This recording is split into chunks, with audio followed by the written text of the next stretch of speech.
Hey, what's up, y'all? Get in here, please. We gotta talk. We gotta talk.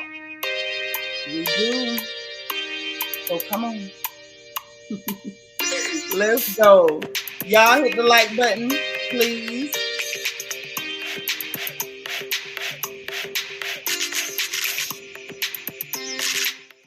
Hit the like button, please. Put your like number in the chat. And let me greet who's here and let's get ready. Listen, I'm being nosy. So if y'all see me looking out the window, ain't nobody about to get me. I'm just hearing people outside and I am a typical nosy old lady. I can't help it, okay? I'm a typical nosy old lady. If anything happened, I got to know what everybody is doing. I got to always be peeping out the window. It's kind of my thing. Okay. But y'all benefit from me being nosy because I go digging in stuff that ain't none of my business. And then we come in here and gossip together. Hey, Miss Thelma, thank you for being like number one. Hey, Honey Hunter, thank you for being number four. All right, Barbara Parker's here from the UK. How you doing, girl? Essie Thompson in the house. What up, sis? How you doing? All right, beautiful black is number six. Thank you, sis. I love you. I appreciate you being here. Bianca Edwards is in the house. Bianca the beautiful. And don't you forget it. Wait a minute. Wait a minute. She is here, y'all. She's like, listen, get your water, hit the like button. Happy Tuesday to everybody. Magaline, thank you for being number nine, sis. Niecy Rose, thank you for being number 10. Quiet Storm 87, our newest little mama. She is number 11. I'm glad you got off early too, child. No. Your feet swole. Eat you some cucumbers. If you can stand them, like if you don't want them regular, put you a little apple cider vinegar, a little salt and pepper, make them taste good. Eat you some cucumbers. That'll help with that swelling. I'm so sorry. Hey, Dana Cutler, Miss Steelers Nation is number 13. I appreciate you being here. The beautiful and gorgeous Niecy Rose is in the house. Okay. Hey, girl. How you doing? Debbie Garcia is here.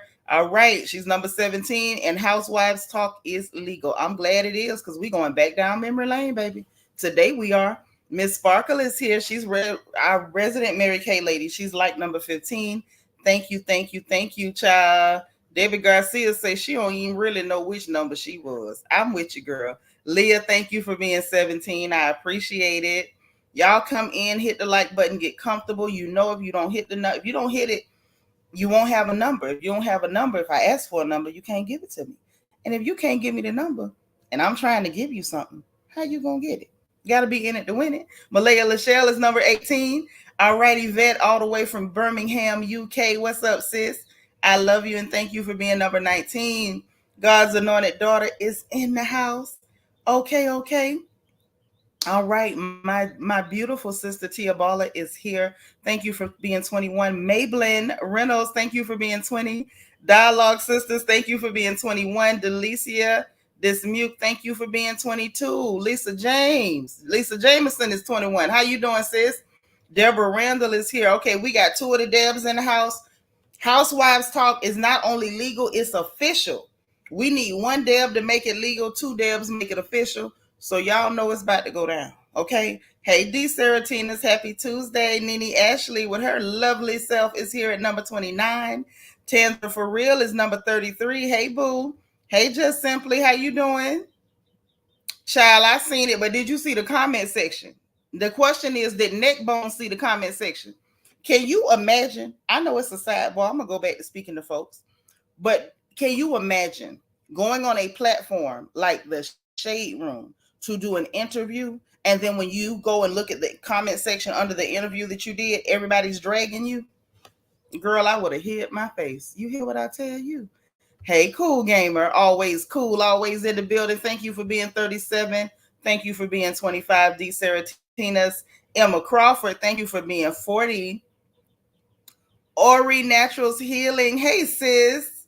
I'm so glad to see you. Happy Tuesday. CD, ain't you pretty? Y'all, get a load of these cheekbones. Ooh, she bad. She bad. Hey, girl, thank you for being number 39 and gracing us with your beauty. I love it. Honey, my sisters on this porch is bad, baby. Hey, Jai Star, another gorgeous girl. Thank you for being 43. My good sis Randa, thank you for being 44. Queen of Hearts KS, thank you for being 45, sis. Kane TV in the house, welcome, welcome. Hey now, thank you for being 46. Oh, you coming all the way from Cote d'Ivoire, one of those beautiful girls from the Ivory Coast. Oh, I know about y'all. Y'all bad. Them some beautiful girls over there. I told you, we just attract all of the beautiful women to the porch to gossip. I love it. Hey, Anel. Charm CC, how you doing? Good to see you. All right, Miss Feisty, Miss Two Feisty Patches. Thank you for being 79. Yolanda Franklin is 52. Hey, Belicious is 51. My Christian Key is on the porch, y'all. She's telling y'all to hit that engagement button. Make sure you do. Miss Thelma's in the house. How you doing? Anel, thank you for being 45. Vintage, thank you for being 52. I'm so glad to see you. Listen. I'm so glad y'all here. Cream of Wheat, thank you for being 64. I love you. So glad you're here. Charlene, thank you for being 59. Oh, you're welcome, darling. Them cheekbones is stunning. Oh, I love a good cheekbone now. I love it. Larga Curves, thank you for being 65 or 66. I know you was one of them, girl. I knew we could count on you. Hey, Breesh, how you doing? Yes. Yeah, girl, I heard about y'all some bad girls. Listen, if y'all ain't never took time out of your busy schedule to feast your eyes on the beautiful sisters from the Ivory Coast, you missed a treat. Them some pretty girls. And they got shapes on them too. Ooh, they shaped up. Them girls be caked up and caked out. That's all I'm saying. Y'all want to go mess around and get you a BBL, take one of their pictures to the people and say, make me look like this. I'm playing, but I'm serious. Them girls bad. Vita, thank you for being number 66. Yes, darling. Auntie is international. Auntie is international. She sure is. And you know what else about this auntie? I love beautiful Black women from everywhere. I love my girls from everywhere. Because we pretty everywhere. You know, everybody got their own flavor, but our girls are beautiful everywhere.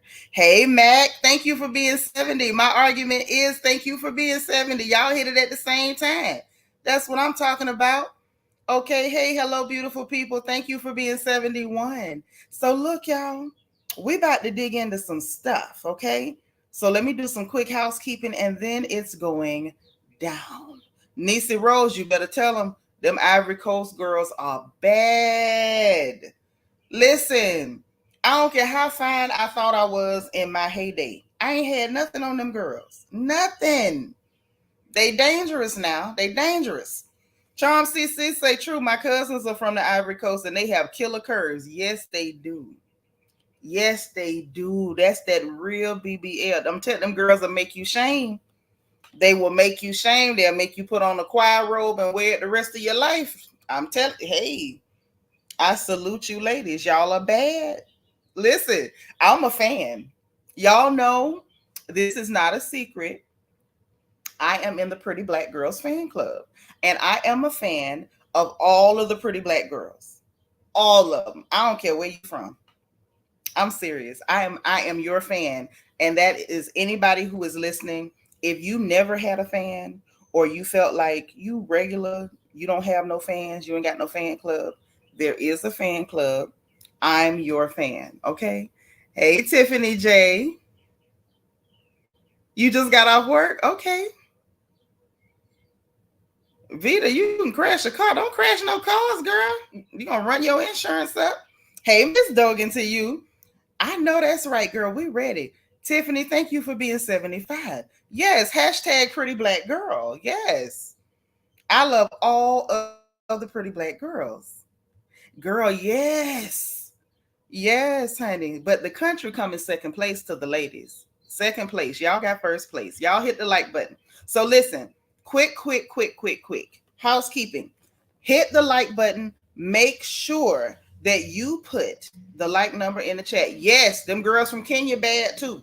Them some pretty girls.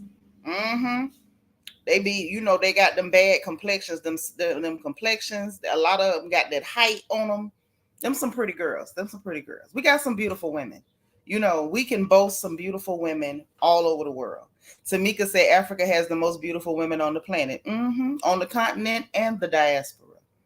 We got some beautiful girls, and I'm just so proud to be the captain or the president of the Pretty Black Girls Fan Club. Okay, so y'all have a fan, and I'm her. All right. So listen.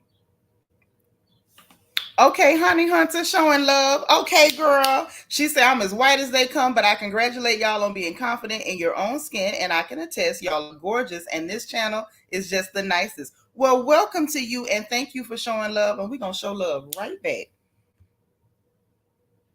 And it don't matter if you white as they come, girl. You better work it. Okay. Hey, Duke girl. Thank you for being number 78. Angel Gamer, thank you for being 77. So listen, first and foremost, hit your like button. Put your like number in the chat. Y'all know I randomly at times I'll just ask for somebody's like number. And that usually means I'm trying to throw you a blessing. Okay. So if you don't put your like number in the chat, or if you don't remember your like number, or if you didn't hit the button so you don't have a like number, you can't win if you ain't in. So make sure you do that. Share the video because somebody else might want to come on over here with all of these lovely ladies and gossip. So share the video. You don't ever know who might want to come in here and hang with us or whatever, okay? Also, use your engagement button on the bottom right-hand side, like over there. It's a circle with an emoji. It sends up bubbles. Let the people know you engaged and we talking and we doing our thing, okay? And make sure if you see someone that you've never seen before, say welcome, say hello, say, hey girl, how you doing? And if this is your first time being on a live, please put first time live or FTL so we'll know it's your first time so we can welcome you. Hey, Deja 87, thank you for being like number 83. I know that's right. Okay. And DS, I love the love. I love it. Say all my girls on the porch got that pretty girl swag. Yes. Okay. So make sure we're greeting people, welcoming people. Everybody should feel welcome. Nobody should feel tolerated. And I'm warning everybody, if you got a favorite on this porch any given day, any celebrity can get it. So nobody's safe. When they're right, we on their side. And when they're wrong, we drag. Okay? So without further ado, let's talk about why we're here. Edna Crowder, thank you for being number 88. Who's number 125? Let's play. It's 48 after the hour. I'm going to hang to 49 after the hour. Who's like number 125? Who got it? Who got it?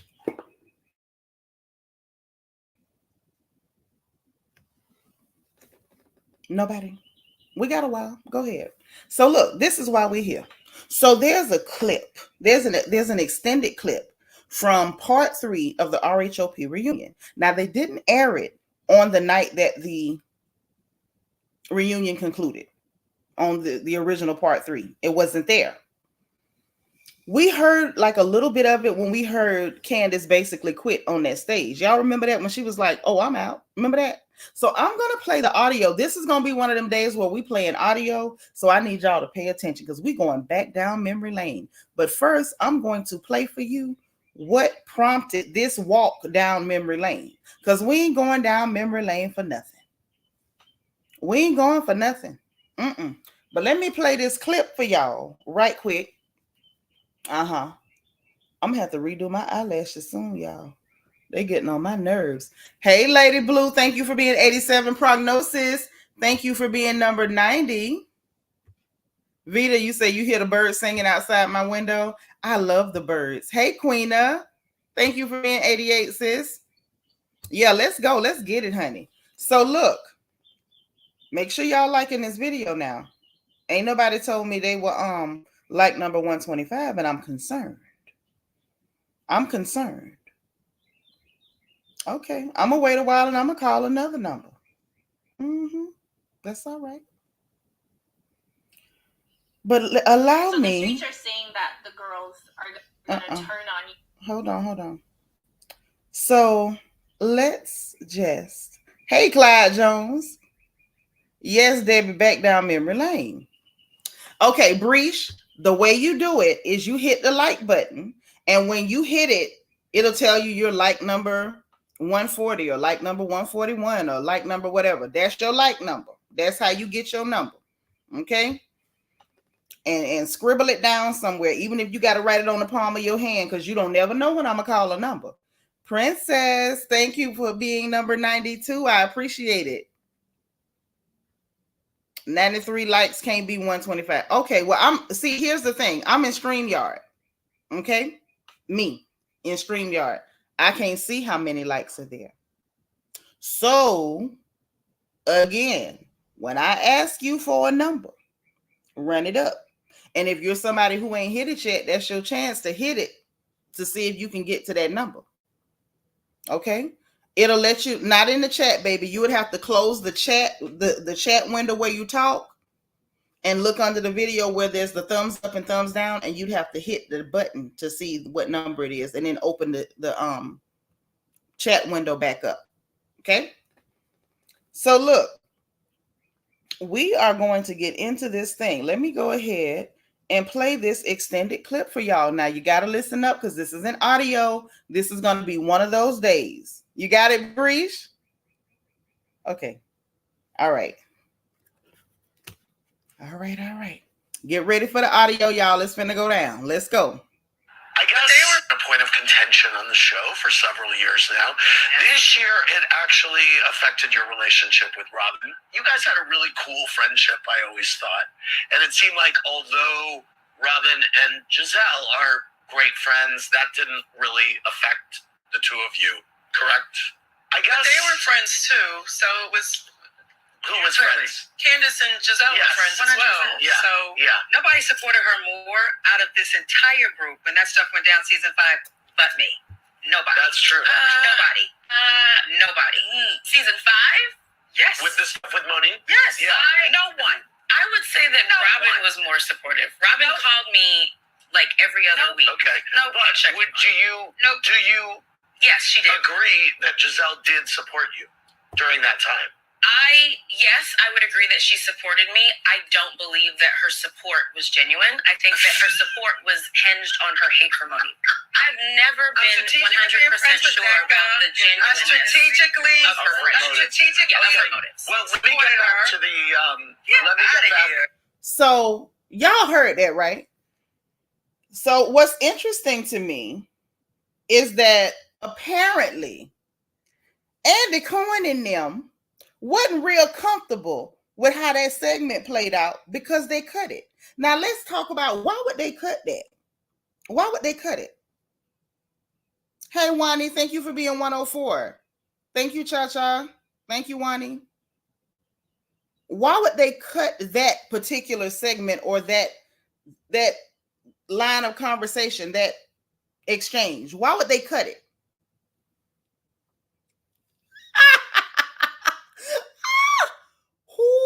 Y'all, they cut it. I believe, this is just my opinion. I want y'all to give me y'all opinion in the chat.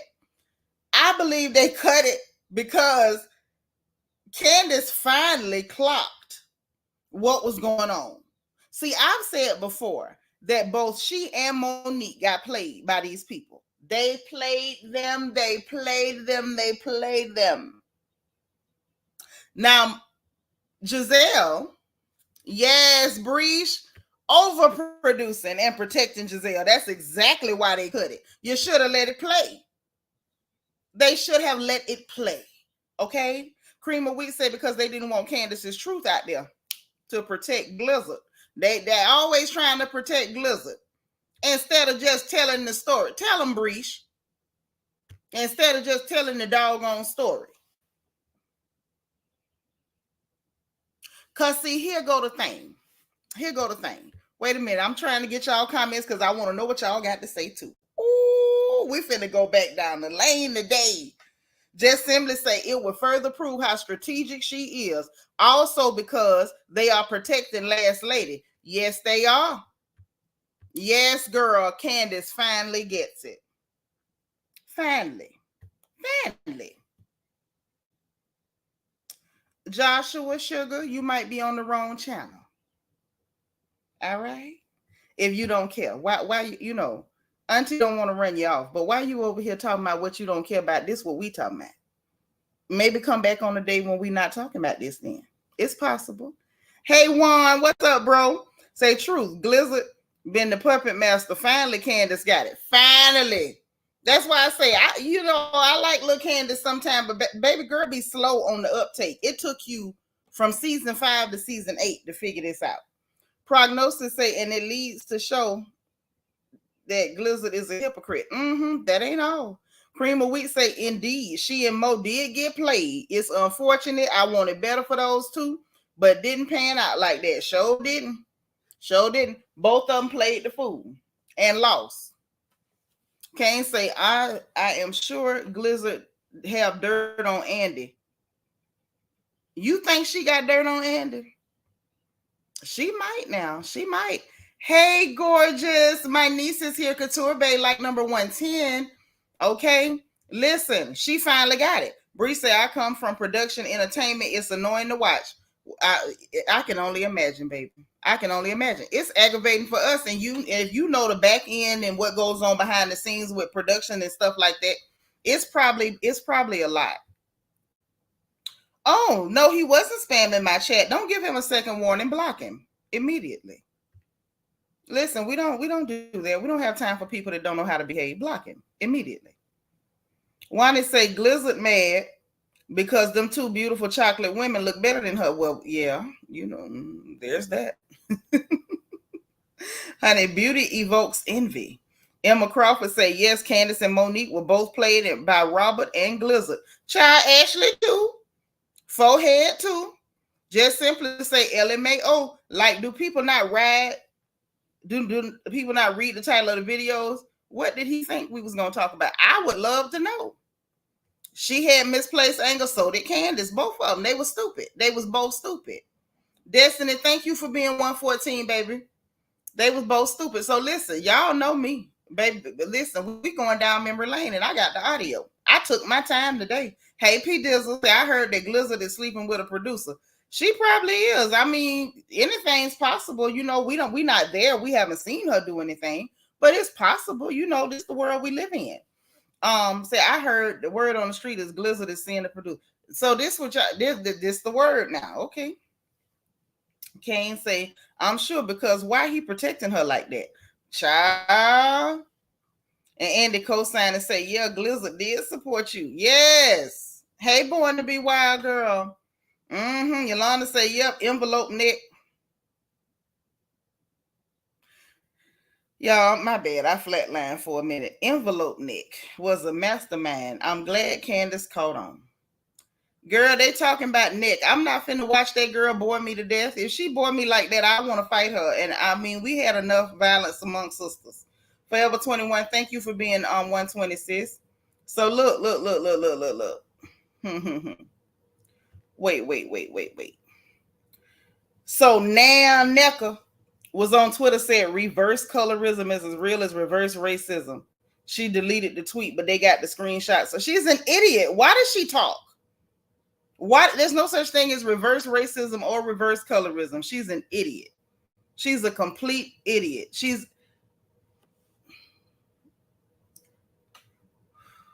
I'm not here to address that fool. She really is a non-entity, and she's unimportant. And so we're going to keep her right where she is. Okay, that envelope neck took me out. I was not prepared for that in any way, shape, form, or fashion.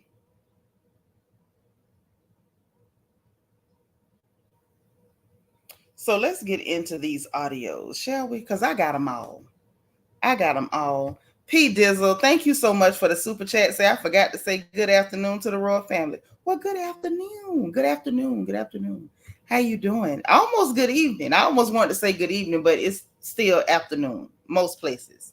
Prognosis says she's so dumb. No such thing of either. She was sticking up for Juan's roommate. Child, after you done talked about Juan, now you sticking up? This what you doing? Hey, just observing. Thank you for being 122. Yeah, it's like she getting dumb about a minute. Maybe her brain is decaying. I'm not sure. So she's not sounding like Anna Marie from Beverly Hills. Didn't she take a picture with that long-faced woman? Oh Lord, child. We're not gonna talk about nincompoop today. We're not here for now nickel, okay? Because we don't know now. So listen, We're going to start the audio. I need y'all to keep up. Hey, just me, Cheryl. Thank you for being 125, boo. Keep up with it a little bit for me. I'm going to give y'all a little, like a little blurb to let you know what we're listening to so you can put it in context. But we're going all the way back to season 5. Okay. So we heard the recording where Candiace made the assertion that we've all made, she's the last to the party, that Gizelle wasn't really supporting her. She was really just out to get Monique. So we're going back to season 5 because that's where it started. I want y'all to hear what led up to the altercation between her and Monique, okay, before I hit play. My reasoning for that is because when you hear what led up to it, then you'll be able to really understand, for those who were not around, who didn't watch back then, or maybe didn't pay that close of attention, they'll realize that no, she wasn't supporting you. She had no intention of supporting you. It's not like, oh, she was cool with Monique and she saw where Monique was wrong and took a hard stance. That ain't what happened at all. So I'm gonna let y'all hear everything, what led up to it, what caused it. Hey, Candy Delight. And it seems like Candiace has been around majority clear people, which explains the acceptance of the GEBs, but these evil heifers use the all skin folks or kin folks to do sneaky stuff they did to her. Yeah, that's valid. Cream of Wheat said, I'm excited to hear this. Well, baby, let's go. Say less. We're going. We are going.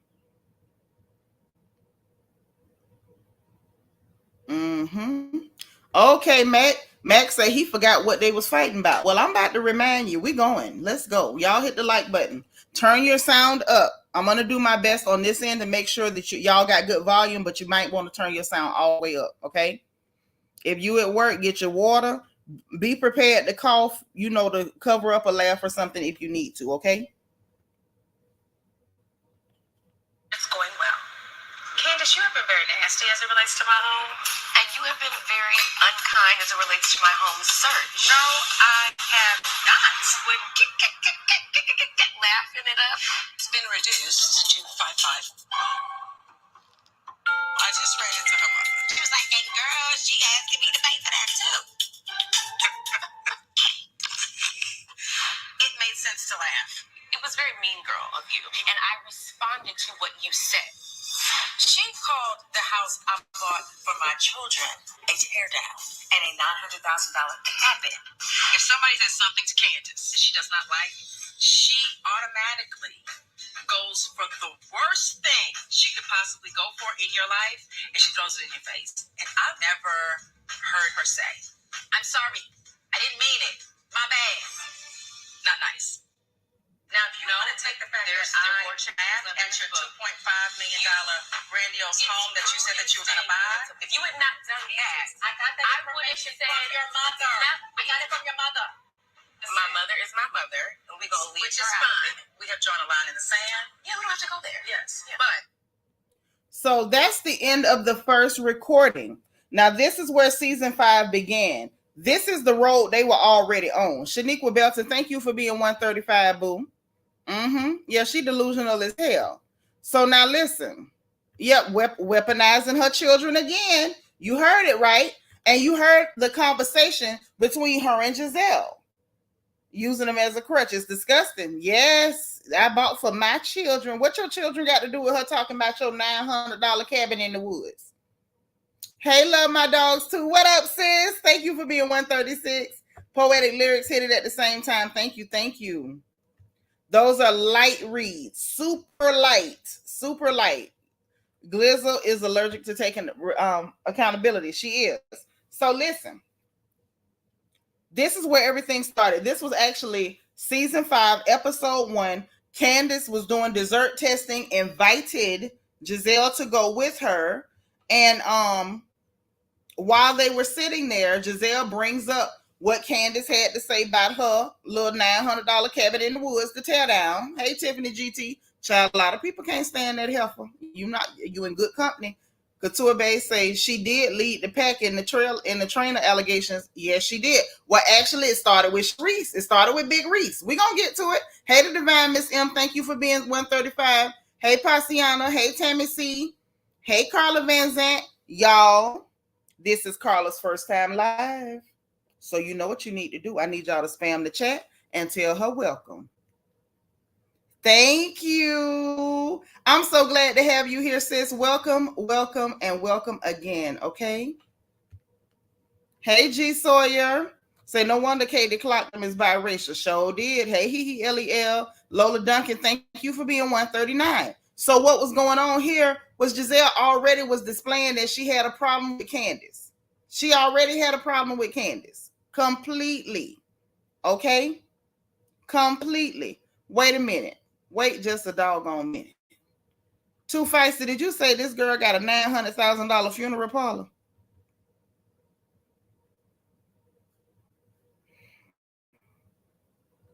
I'm not going to send you to the reflection corner, but you take 30 seconds and just think about that. A $900,000 funeral parlor. Have mercy. But listen. So,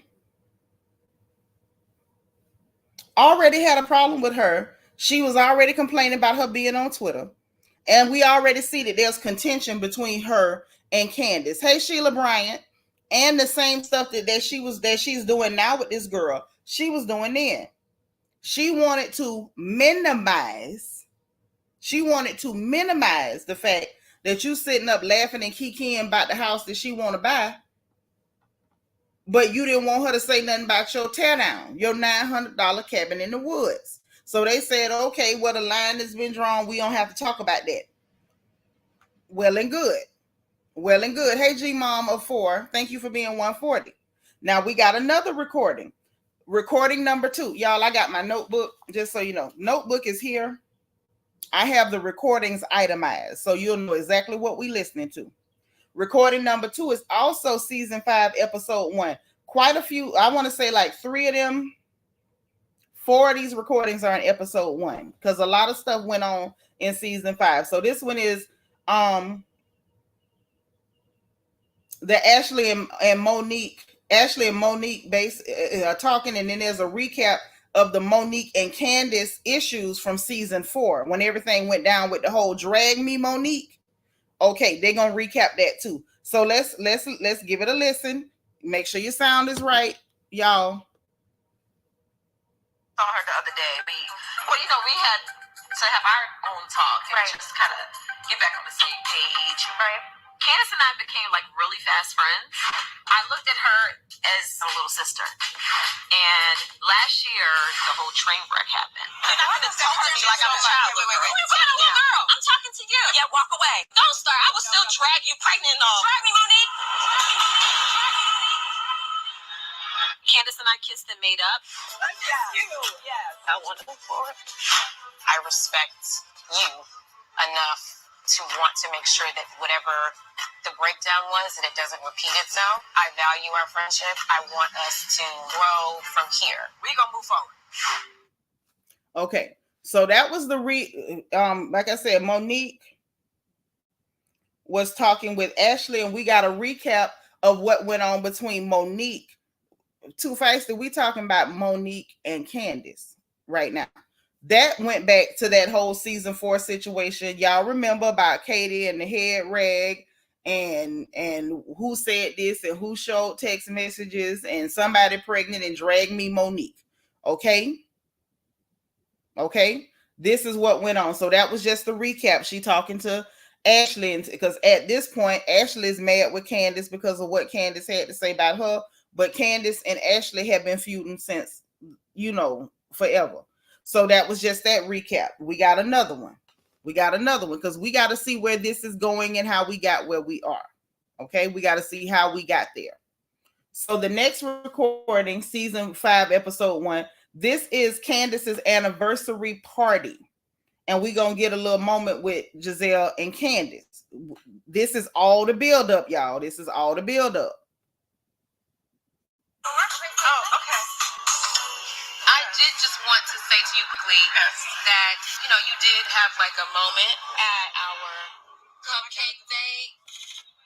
And I just wanted to make sure that we were in an okay place. Yes, I'm here. We good. Yeah, I know you're here, and I'm glad you're here, and I love that you're here in your diamonds with no denim. I love that. Thank you.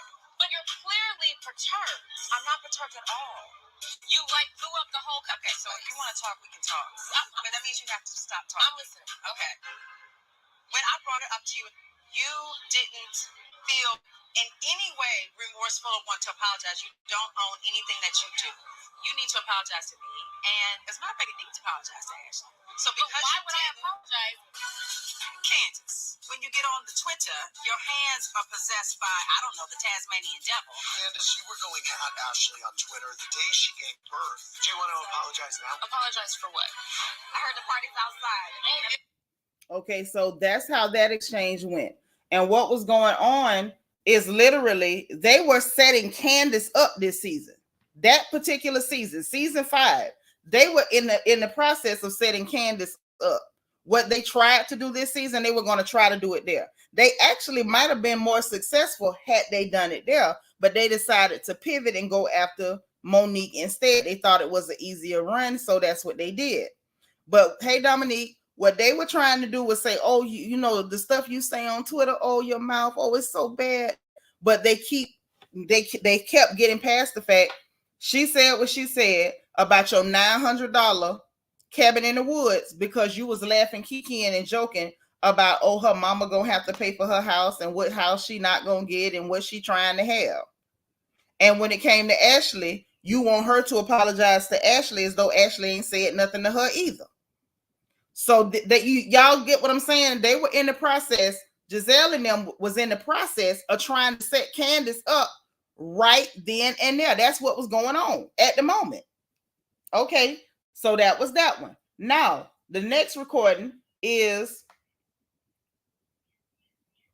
Monique being disturbed because she finds out while she's at the party, that Candiace went and invited Big Reese, Charisse, to the party. Charisse, who was not at her wedding, Charisse, who she was not friends or close with, but magically now she is. Carla say big facts, and she walked away gracefully. I'm so proud of Candiace and Chris. Yeah, I'm glad she walked away, but they showed, you know, if they had did it to her this season that they planned to in season 5, they probably would have got her. Cream of Wheat say they can dish it out but can't take it. Right. Yolanda with this $900,000 abandoned crack house, Jesus. Reese say the takedown gives white corporate America, they built a case of complaints. They was trying to get a paper trail. Now you got it.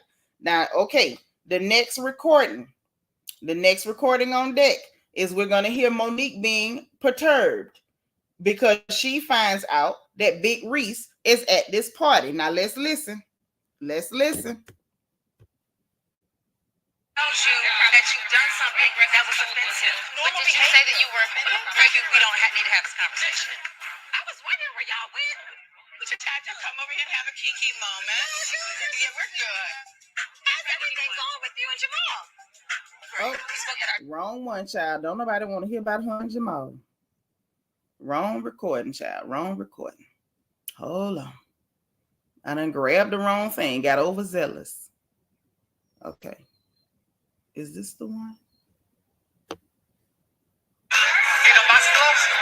This the one. Reese has been facilitating nasty rumors about me and my family. Why would I want to be around that? I've been good, really good. Busy though. What rumors was she spreading? I am not talking about Reese. I'm done talking about that. Not talking about it. So what we heard in this one was when, Breach, I called Charisse Big Reese. Big Reese is Charisse. Now, other people might call her Big Grease, but I say Big Reese. But listen, what we heard here was Monique came to the party and she brought her cousin. I believe that young man was her cousin. And when he saw Charisse, he asked Monique, do you need boxing gloves? She said to him, no, I'm cool or whatever like that. You know, I'm what she said, I come in peace or whatever. And so Then we hear her in the confessional saying that Sharice is when it spreaded a bunch of nasty lies about her. Hey, Angela Knox. Okay, so that happened. So she's irritated because Candiace got this lady here. Okay, and didn't even give her no heads up, but they supposed to be friends or whatever. Okay, so now we got to move to episode 2. This is season 5, episode 2. Now this is where the plot thickens. This is where we really get the bull crap, because Gizelle meets up with Monique at lunch. When she meets up with Monique at lunch, it gets interesting. Hey, Monique, see, listen, y'all, here we go. Maybe we come up with a theme of coming out the house party. I like it. Look at me and Monique working together.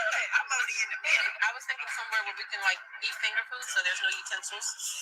Why do you want Candiace to be there? Oh. Yeah. I just feel like Ashley made it clear that she feels an apology is owed to her. I agree with that. Ashley went through a whole lot last year, and all of us contributed to our opinions about how we felt about Michael. For sure. Michael was like, yeah, I would suck his dick. If you're gay, cool. If your wife is accepting of that and wants to be your beard, cool. Are you okay with butt squeezing? Candiace was jabbing Ashley at any given moment that she could possibly jab her. You don't believe that I'm trying to get pregnant? The day she gave birth, you tweeted, "Where is your income, Roach? Do you want to apologize now?" Apologize for what? If anybody should be apologizing and moving forward with Ashley, it's Candiace. Now that's your buddy. I'm gonna give her to you to work to help and work with, because she doesn't own anything that she does. She can't do that. I'm gonna definitely have to talk with her. Last year, Me and Candiace had our issues. I feel like a lot of what happened was us not really communicating. I wish that I would have called you. But Candiace and I patched things up. I value our friendship. I want us to grow from here. We're gonna move forward. We're in a good place, and I really feel she's changed. I feel like she's grown. I guess my hope is that if Candiace does come, she'll see Ashley in the place that she is right now and say, you know what? I'm sorry putting you through all of that last year. Now, I found it interesting that Sharice was there the other night. Listen. It's a party girl right here. Ain't no box gloves? No, I'm playing. I saw your feet. Sure, yeah, I'm good. Who invited her? Candiace did. Really? She was not a plus one. She didn't give nobody no heads up or nothing either. I thought it was strange. I didn't know that. Sharice has been spreading damaging rumors about me and my family. And Candiace knows about all of this. And you decide to bring her around me. And I don't understand why. So I was kind of like shocked. I mean, if it was my party, cool. Me and Sharice are cool. I love Sharice. Right. But when did Candiace and Sharice become cool? I have no idea. Why would she do that to you? She knows that's a sensitive situation. You know, I would never do that to her. These rumors totally affected me and my husband. What are the rumors? Honestly, I really don't want to talk about it. I really don't, because it's that nasty. Okay, so we're going to spill the tea. Let's just tell it all. The word on the street is Monique and her trainer were a wee bit too close for comfort. And her and the dude were out in public together a lot and were seen. And Big Boy found out. And Sharice has told people. So, I don't have to talk to Candiace. We're about to have a whole talk. So that was the tipping point, okay? You got Gizelle and them already plotting on Candiace. So what they decided to do, all of them together, I'm sorry, they sent Gizelle over to Monique. Oh yeah, let's plan a party for Ashley or whatever. Knowing she don't like Monique. So she sits down to make sure she tell Monique just what she need to tell her to piss her off even more with Candiace. Because she know they might have made up, but they still not on good terms, okay? At this point, what had went on was she sits there to tell her like, okay, you saw Sharice there, but she didn't know whether Sharice was a +1. She probably assumed she was, but Gizelle made it a point to make sure she knew she wasn't no +1. This girl invited her there.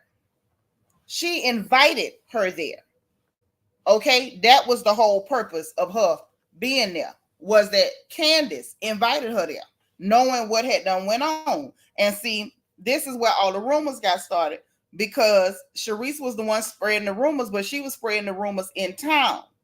Gizelle took this as her opportunity to get the rumors on TV. See, anytime it's a rumor about somebody's marriage or their husband, Gizelle wants to put it on TV unless it's Robert's husband. Case in point, you claim Chris said something to you backstage and I feel away. And then you had all that time when y'all wasn't filming to go tell Candiace about it, but you waited till the camera was there. It always got to be on camera. And so with this situation, even with Wendy and Eddie, we had that blog that shall not be named, like Voldemort, making up stories about him getting a clear woman pregnant who was pregnant for over 2 years at his law firm. And no baby ever materialized, so we all knew it was a lie. But Gizelle, as soon as Wendy, freshened up her titties and her booty, next thing we know, we got to get this on the camera. Just like this year, the same blog that put out the lie about Eddie, the same blog that told the whole world that she had the bumpy cooch, then she had to use that blog because they claimed that they knew something about Igbo caste systems, and Wendy somehow belonged to this caste system. And soon as they got Nakatata on there, now nickel, then they turned around and brought some more stuff to put it on the camera. So this is what she did here. Big Reese was already spreading the rumors in town, but Gizelle was like, oh, well, we ain't got no blog to cite, but I'm going to still get it on the camera. You get what I'm saying? All of this was about getting it on the camera and putting a battery in her back against Candiace, because y'all see the play. I'm letting y'all hear everything that led up to it, so you'll see what the play is. The play was to get everybody against Candiace. The play was to make sure she didn't have one friend left, because they know Karen gonna ride the fence, so you might have support, but that ain't too much. And then they wanted to make sure Monique was not on her side, because Monique got a mouth too. That was the whole thing. Hey, Awa. Okay, now you with me? Okay, now we finna play some more. The next record, y'all know I got my notebook. The next recording is season 5, episode 2. This is, I think, Monique and Gizelle talking about Ashley and the whole Sharice plot and everything. This is at Ashley's little dinner party that they had for her getting out the house after she had that baby. Okay. I can't remember that child name. I know they're gonna say it eventually, and then we'll know it. I don't remember children names that much, especially when I don't know them children, and I don't know that child. But listen, we finna play it. We finna play it. I want to make sure I got the right one though. Okay, hold on. Let me make sure it's right.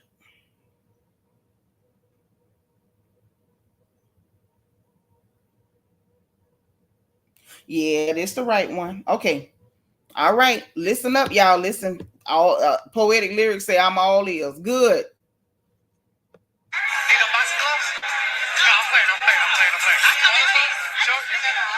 Reese has been facilitating. Hold on. How I turn around and hit the wrong thing then meant to hit the right thing? Come on. She had interesting information to say about Sharice. I heard that when Candiace and Monique had their fallout, Candiace made a huge effort to become friends with Sharice. I'm thinking. Yeah. Ashley can give you more information? Yeah, I would like to know that. But she gave me a little bit more insight into that, which was like kind of shaky. I'm starting to notice some things. You know, dang, like, we've been talking about rebuilding this friendship, and it's been more so me rebuilding it and her receiving the benefits. You know, like, and that's a very unbalanced. And I'm not going back down that road. No. Listen, I'm like, I might need to move my butt tonight. If we're supposed to be friends, but you would purposely pursue a friendship with someone who you know I don't get along with, you're literally planning and plotting behind my back. And the fact that I'm even getting this news from Gizelle, of all people, That is already just like, dagger in the heart. But I can't ignore that. Okay, now we saw the tipping point, and now we see the point where Gizelle was able to actually activate her. So when they sat down and had lunch, and how I see it say, but Monique in this moment knew Gizelle was also spreading rumors. So you can sit with Gizelle and have lunch, but Reese, who is also Candiace's friend, can't be at her event. Well, here's the problem with that, okay? Because they both wrong. Please understand, they was both wrong and they both got played. Sasha C, thank you for being 176. You're welcome, darling. So listen, this the problem with that, how I see it. I like your name too, because when you say it, it's like how I see it, but it sounds like how I see it. I like that. Here's the thing with this, right? In this moment, what we know is Sharice was not Candiace's friend. They were never friends. She went and invited somebody you were never close to. If she was your friend, she'd have been at your wedding, not just at your anniversary party. You was being funny too. They was both being funny, okay? Both of them was being silly and funny, and it shouldn't have went down like that. And because they was both being silly and funny, they was both able to be played. Now, mind you, at this stage in the game, and let me tell y'all something else that I happened to notice today when I was digging for all of the audio. There is a video, and I can't believe I no longer have it. I don't know whether it was in an old device or what. Candiace had went live after all of the fight and everything happened. She was eating out of a styrofoam plate. Y'all remember that? And Chris was with her. And while she was live, she divulged to us that there was a plot. Put a 1 in the chat if y'all remember that video. That there was a plot that went on.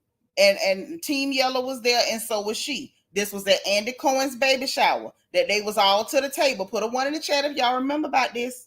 Because I'm not crazy. This happened. And she went live and she said, okay, I see the ones. Thank you. Yes. I don't want y'all to get to the end and say, now you remember. Okay. So that they was planning and trying to come up with a story to tell on Monique, to make up a lie on Monique. Okay. So in that moment, what she did was she told them that the story they was trying to come up with wasn't going to work. They wanted to make up a story and say that Monique's child didn't belong to her husband. That was the story they wanted to run with, to say something that nasty and that vile about this woman's child and try to jeopardize this lady's marriage, okay? This is the same lady that's mad talking about Candiace and Wendy roll her eyes when she was talking about her turn, but you was at somebody else's baby shower actually plotting to lie about the paternity of somebody else's goddamn child. This is the type of horror that Gizelle Bryant is. That's what she is. That's what happened. Okay. Now that's how I see it is talking about. You understand? That's what she talking about. Wait a minute. Did my sister find it? Y'all know my sister be on the phone. More alone. Let me see. I hope she found it, because I was sure looking for it and I couldn't get it. And I don't know why I couldn't get it. Oh, she found it, y'all. We got some other audio. We're going to play this here. Yes, we are. And then we're going to go back to the audio that we got saved, because the audio from that live stream is actually pivotal. It is pivotal to this story. So we cannot leave it out, sis. Okay. She eating out that styrofoam. Extra. Listen. Read all about it with my filter on, because it's going to be on the blog, so I look cute.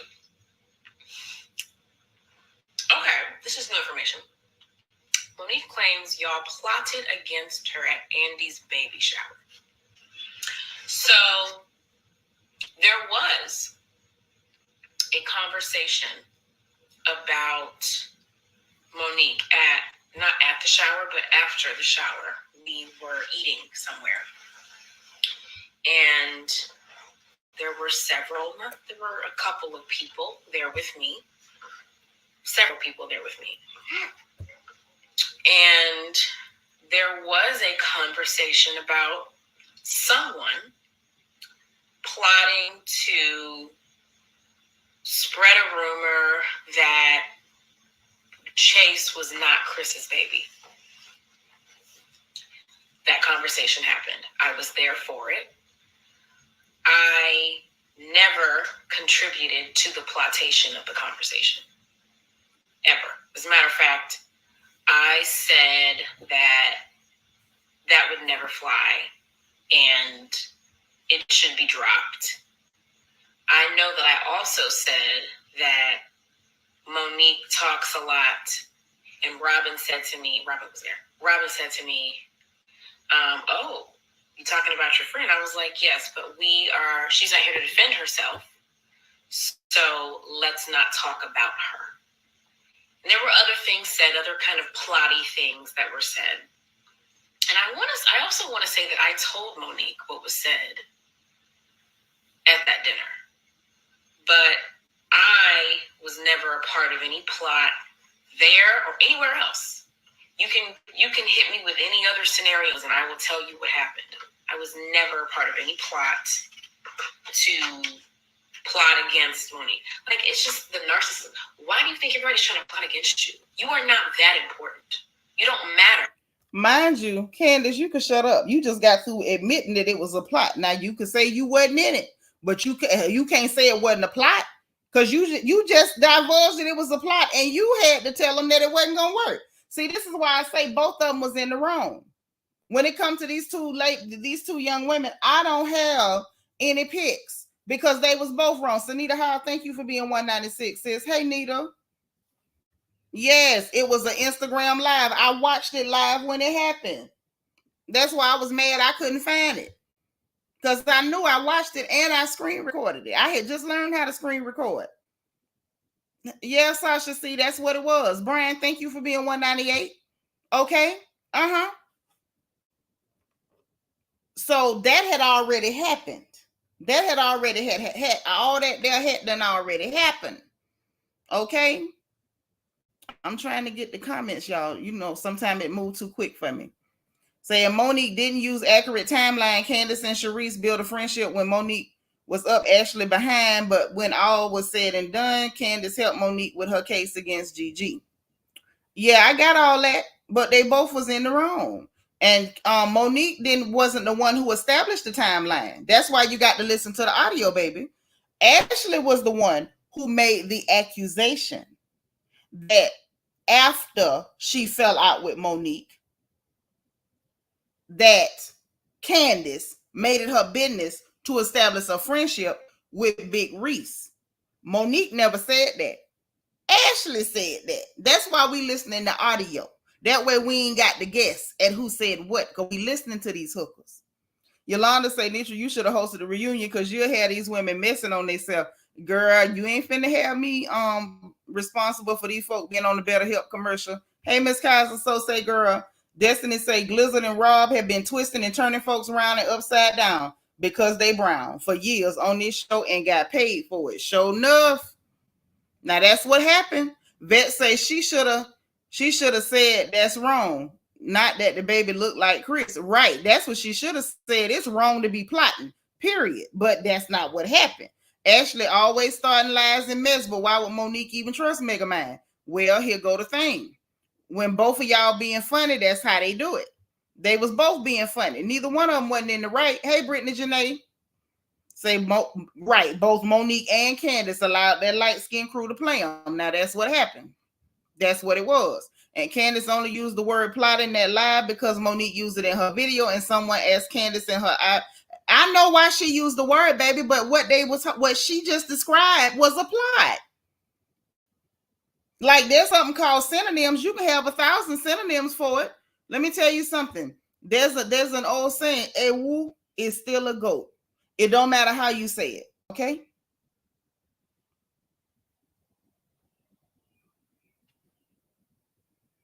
It don't matter how you say it. It was a plot. There was a plot. Candiace was present for it. Candiace came and told us that it happened and she was present for it. And she also told us that she said that won't work because that baby looked just like that man. What she should have said was, y'all ain't right for plotting on that girl family. Now that's what she should have did, but that ain't what she did. Black Honeybees, oh, she sent me a cash app. Thank you, sis. Let me send a heart back. That's what she should have did. Period, point blank. Let me tell you something, and let me help you out with this too. I don't care if you're not somebody's friend. I don't have to be your friend to say something is wrong. Period. Let me help you there. Because see, at the end of the day, right and wrong is not supposed to be dependent on whether you like a person. Because if that's how it works, then you just like Glizzard. Because see, Glizzard morality shifts and morphs based on whether she like a person or not. Right is right and wrong is wrong. Whether I can't stand you or whether I could kiss you all over. Right is right, wrong is wrong. And then to sit up there and still playing, why would you think somebody plotting on you? Heifer, because it was a plot. And can we fast forward to last season when Candiace set her little tail up there talking to big forehead in her house? Mind you, the same big foreheaded heifer that helped you get snatched across that table, because she helped you get snatched across that table, excused herself to the bathroom too, right before you got snatched. You had her in your house talking about Karen and them, about Karen going out of town to have dinner with people that wasn't Uncle Ray. And then you admitted to her on camera that you know they be plotting because you done been a party to them conversations. See, this is what I'm saying. When you get involved with stuff and get your hands dirty, eventually that some of that same dirt gonna get on you. But that's neither here nor there. We gonna stick to the plot. We gonna stick to what's going down. Black Honeybees, thank you for the cash app, sis, because you know your sister over here working. And that's my second support of the day. And I'm finna get back to it. So now we got another recording. Okay. And thank you to my sister on the phone, because we did need to get that little recording in because it was pivotal to the story. Okay. Now, after that recording where Ashley done told Gizelle basically what to tell Monique about the fact that Candiace went and made it her business to make friends with Sharice, with Big Reese, while they had done fell out. Whether it's true or not, that's what Ashley said. That's what she told Gizelle, and that's what Gizelle done repeated to her and activated her. Hey, Denise Frazier. The next one is Candiace and Monique, and they talking about Sharice and the warthogs and walruses and whatever. This is also at Ashley's little dinner. Okay, this is at the little dinner they had for Ashley to get out the house after she had their baby. Okay, now let's get over here to the warthogs and the walruses of it all. Okay, wait a minute, let me get a couple comments. Couture Bay say Candiace said that was a lie about the timing of the friendship. I mean, maybe. Like I said, I can't say what it is or what it ain't. I can't confirm it. It could be true. It could not be true. Because ain't none of their mouths a prayer book. What I'm saying is that's what Ashley asserts. That's what she told Gizelle. That's what Gizelle told Monique. And that's what helped to activate Monique against Candiace. We got to stick with what's happening. Whether it's true or not, we don't know. We just know what was said because we heard her say it. All right. So now, after that didn't happen, let me see if I can grab the footage with the warthog conversation. Dress up in their diamonds and denim. Ashley asked him about the party. Dodging a warthog. What did you just say? A warthog? I was dodging a walrus. Oh, we gotta talk to Reese.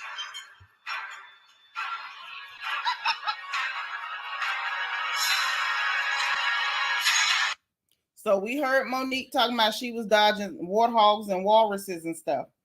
Okay. And then that conversation continues. The conversation continues. Hold on. We'll talk later. Say what now? You got beef with me? Since when? I'm very confused. But hey, have y'all gone on a honeymoon yet? Oh, you never went on a honeymoon? We haven't. What? We were going to go. Y'all should put that money for that party. Yeah, somewhere. Really? Why didn't y'all do that? Y'all need to go do that. They're probably gonna go in December. So where do you want to go? Do you have any? No condoms. Y'all still use condoms? What? What's the consummate your damn marriage? Thank you. I've been saying that. Y'all all do pull out. Like you, I remember you said you do pull out. You do pull out. Pull out. Can you have sex? That's supposed to be an inner thought. That's just funny. I mean, I guess that. Okay, so this is more of that same conversation. After Monique, of course, is visibly upset. She done already called Sharice a warthog, a walrus, and say she was dodging the warthog and the walrus all night at Candiace's anniversary party that she went to. And Candiace was like, oh my God. So she called herself mad with me in the confessional. But at the table in real time, she was wanting to talk. And Monique was like, we'll talk later. And so she changed the subject to talk about, oh, y'all ain't went on a honeymoon. You should have took the money for that party and went on a honeymoon, being real passive aggressive.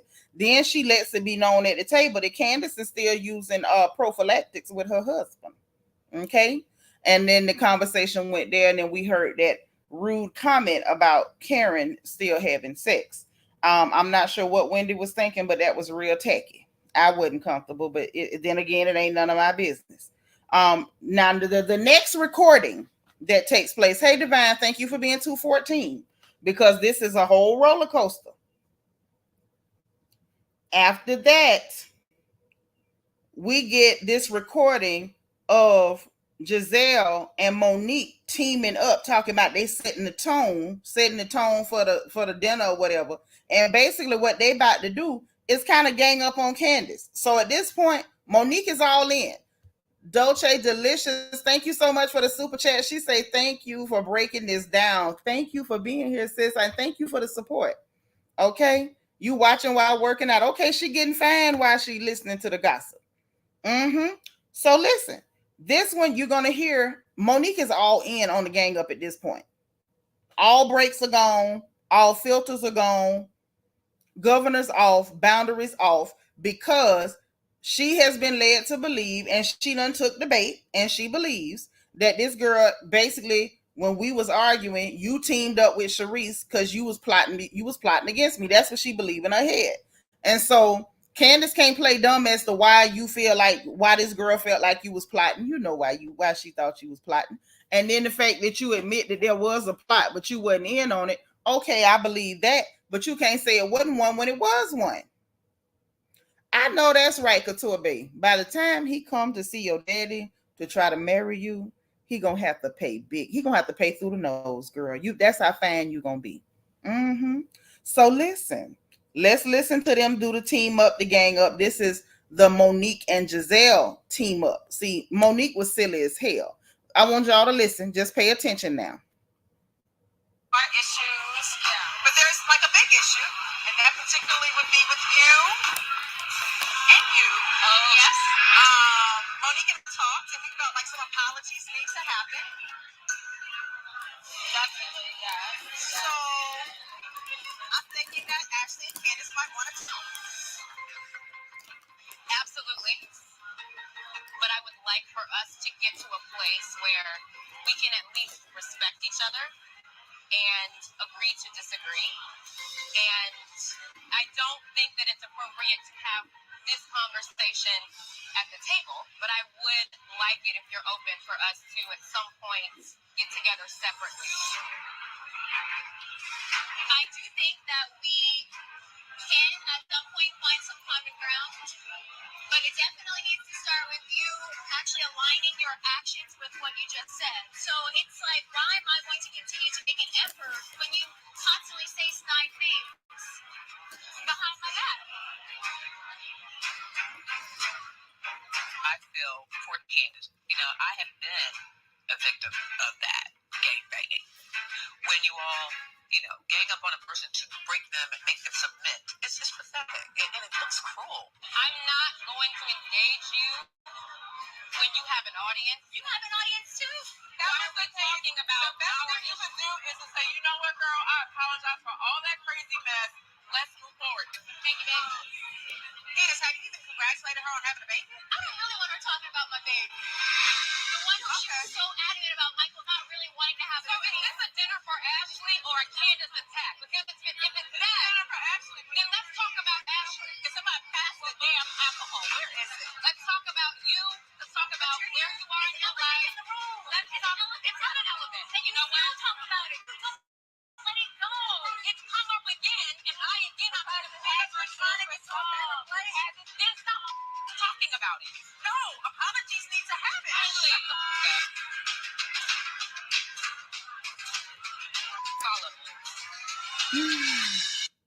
So that's what had happened at the table.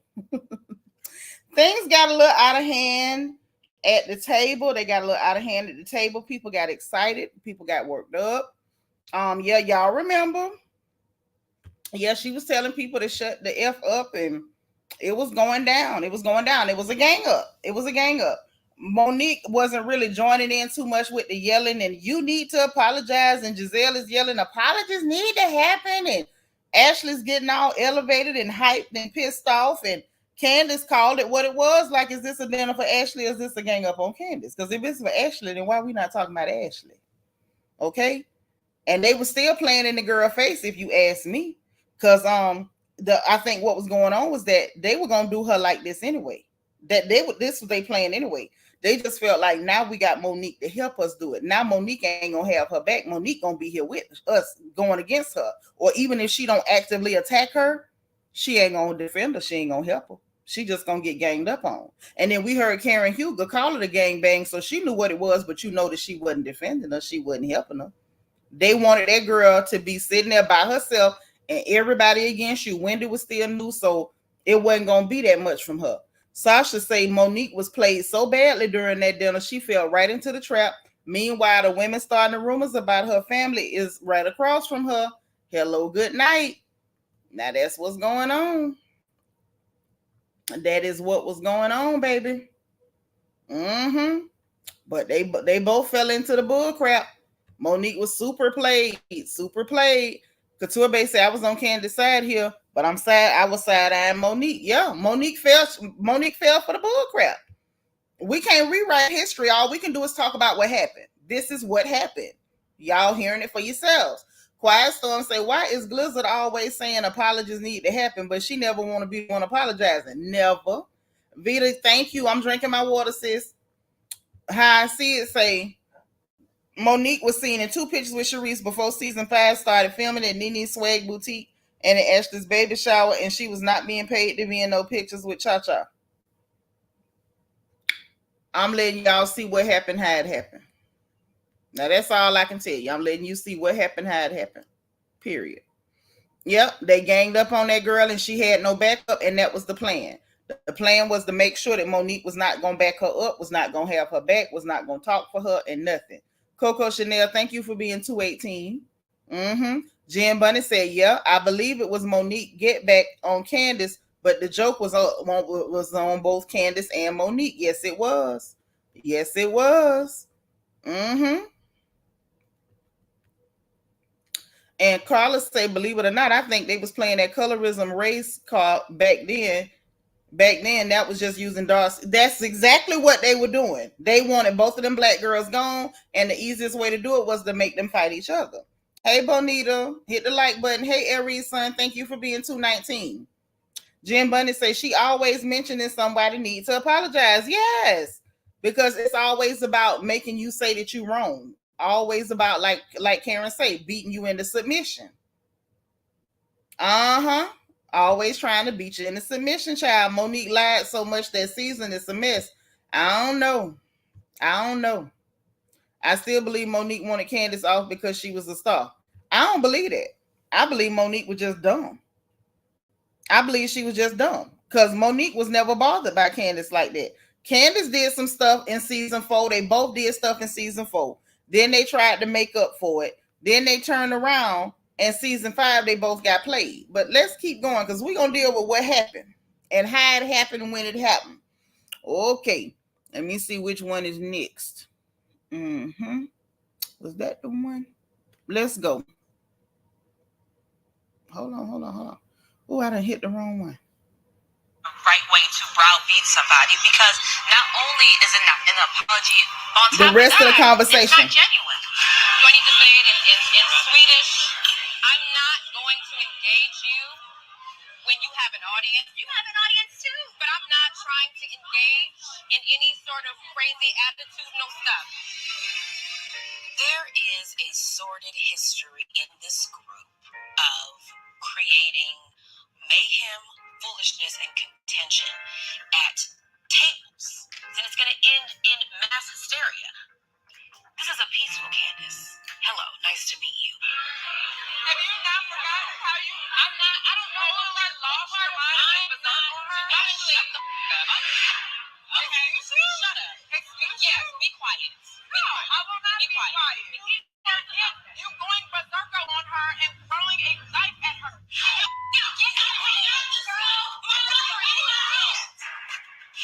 Because she came back into a home that she was asked to leave. And me coming here, I'm speaking. Me coming here was fake. Don't speak. Go ahead. Don't do it. That's Monique being messy. I mean, this is crazy to me. Go ahead. I'm listening. Candiace and Monique are coming for each other's neck. And it's kind of about Ashley, but not really.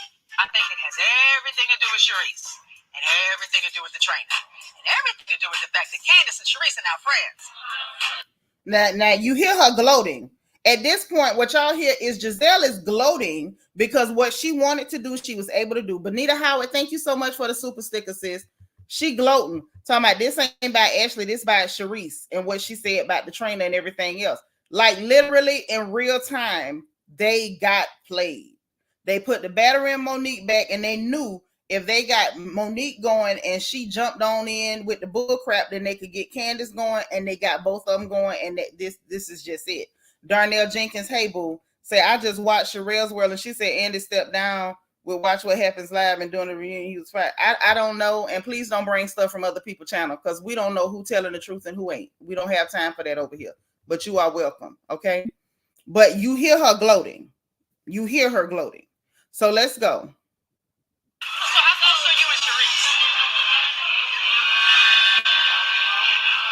Sharice and I are good friends. We're friends. Since when? We've always been okay. I have a problem with you knowing the history and not giving me a heads up. I didn't know that you all were that.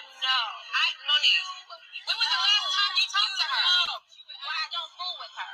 To the point where my husband wants to cuss her out if he sees her. Last time I checked, Sharice and Monique beef was 2 years stale in the back of the cabinet. It's in the back of the refrigerator with mold on it, as far as I know. We're supposed to be close. Yes. I would expect for my girl Candiace to say, hey, just so you know, so-and-so's going to be here. So I apologize for not letting you know. Thank you. Because I do feel like, yes, I could have let you know. Honestly, I was planning this party. I went on my little address book. I was clicking names of people that I thought would be interested in coming, that I wanted to be there, including all of you. Don't say all. And, well, I did not invite you. There was no shade. If there's no hard feelings. It was right. I'd like to be put to bed tonight. Can I just say this?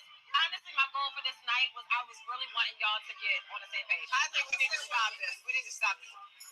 Karen finally stops it. I understand your intentions, Monique, but I can also understand Candiace's position. This apology needs to come from the both of them and from a good place. I don't know why Gizelle and Monique made themselves the police at this table to force an apology out of Candiace for Ashley. Okay, and I agree with the Grand Dame on that one. I don't know what the hell would possess them to think that was going to be okay. So now after this dinner, we got a recording of Candiace and Monique outside trying to talk privately. Now, everything could have stopped right there, but it didn't stop right there because neither one of them was really trying to move on from there. That's number one. Number two, I feel as though they should have talked privately before it got this far. When Gizelle came to Monique and said, Candiace is the one that brought Sharice there. She was not a +1. Okay. I feel as though even if she felt away in that moment, by the time she finished her food, got in her car, started driving, she should have called Candiace from the car. Why just sat down with Gizelle to try to plan like a little getting out of the house party for Ashley after she had that baby? And she told me you was the one invited Sharice or whatever, and you ain't give me no heads up. So what it was, you know what I'm saying? Like they could have had a conversation. I don't know if that would have stopped it or not, but whatever. Once everything came to a head at this dinner, when they was outside talking, they could have squashed it then. But what you're going to hear is Monique trying to talk to her and Candiace really not feeling it because she going to feel, you know, she feels as though, hey, you brought me into this. You knew what they was going to do to me. It was a setup. Monique probably was trying to get her lick back because she felt like you invited me there. didn't tell me Big Reese was gonna be there, and she felt like that was a setup. So they was doing some tit for tat type stuff. Okay, but let's listen. And you're right how I see it. Candiace apologized at the table, so it really could have stopped, but it didn't. So here's the audio for these two talking after they got out of Ashley's little getting out the house dinner. Listen, y'all. Hold on.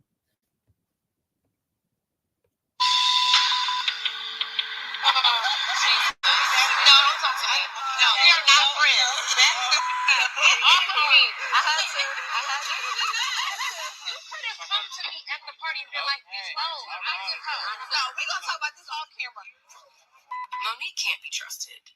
She's one way in front of the group. She's a whole different way when the group is not around. That's not being a friend. That's being two-faced. So that's how Candiace felt. Candiace felt like she couldn't trust her because why would you do that to me? And why you a different way when the camera off? Monique was being childish, in my opinion, on some get back stuff. You know, I don't know. Couture say that's why I said Auntie Monique Ben had some issues with Candiace because she didn't have this energy for the others till she read Twitter. That's true. And I think the other thing too that y'all have to look at, when you being friend with people, because God forbid the day Gizelle and Robin fall out, that's gonna be ugly too. When you do that friend stuff with people, especially girls, when they fall out, it be real nasty, like a dirty breakup. Because y'all done shared stuff, y'all know each other business. They know what you done set up and said about people behind closed doors. They know what people done said about you. They know the stuff that you done told them you don't like about people. Now you friend in these people's face, and it look a certain type of way. I don't really get excited or go up for them girl friendships like that for that reason. But it don't never be cute when them girls break up. It's always a mess, and I wasn't surprised. But I still say during that exchange right there, when nobody was around and it was just the two of them, they had an opportunity to squash that then and there.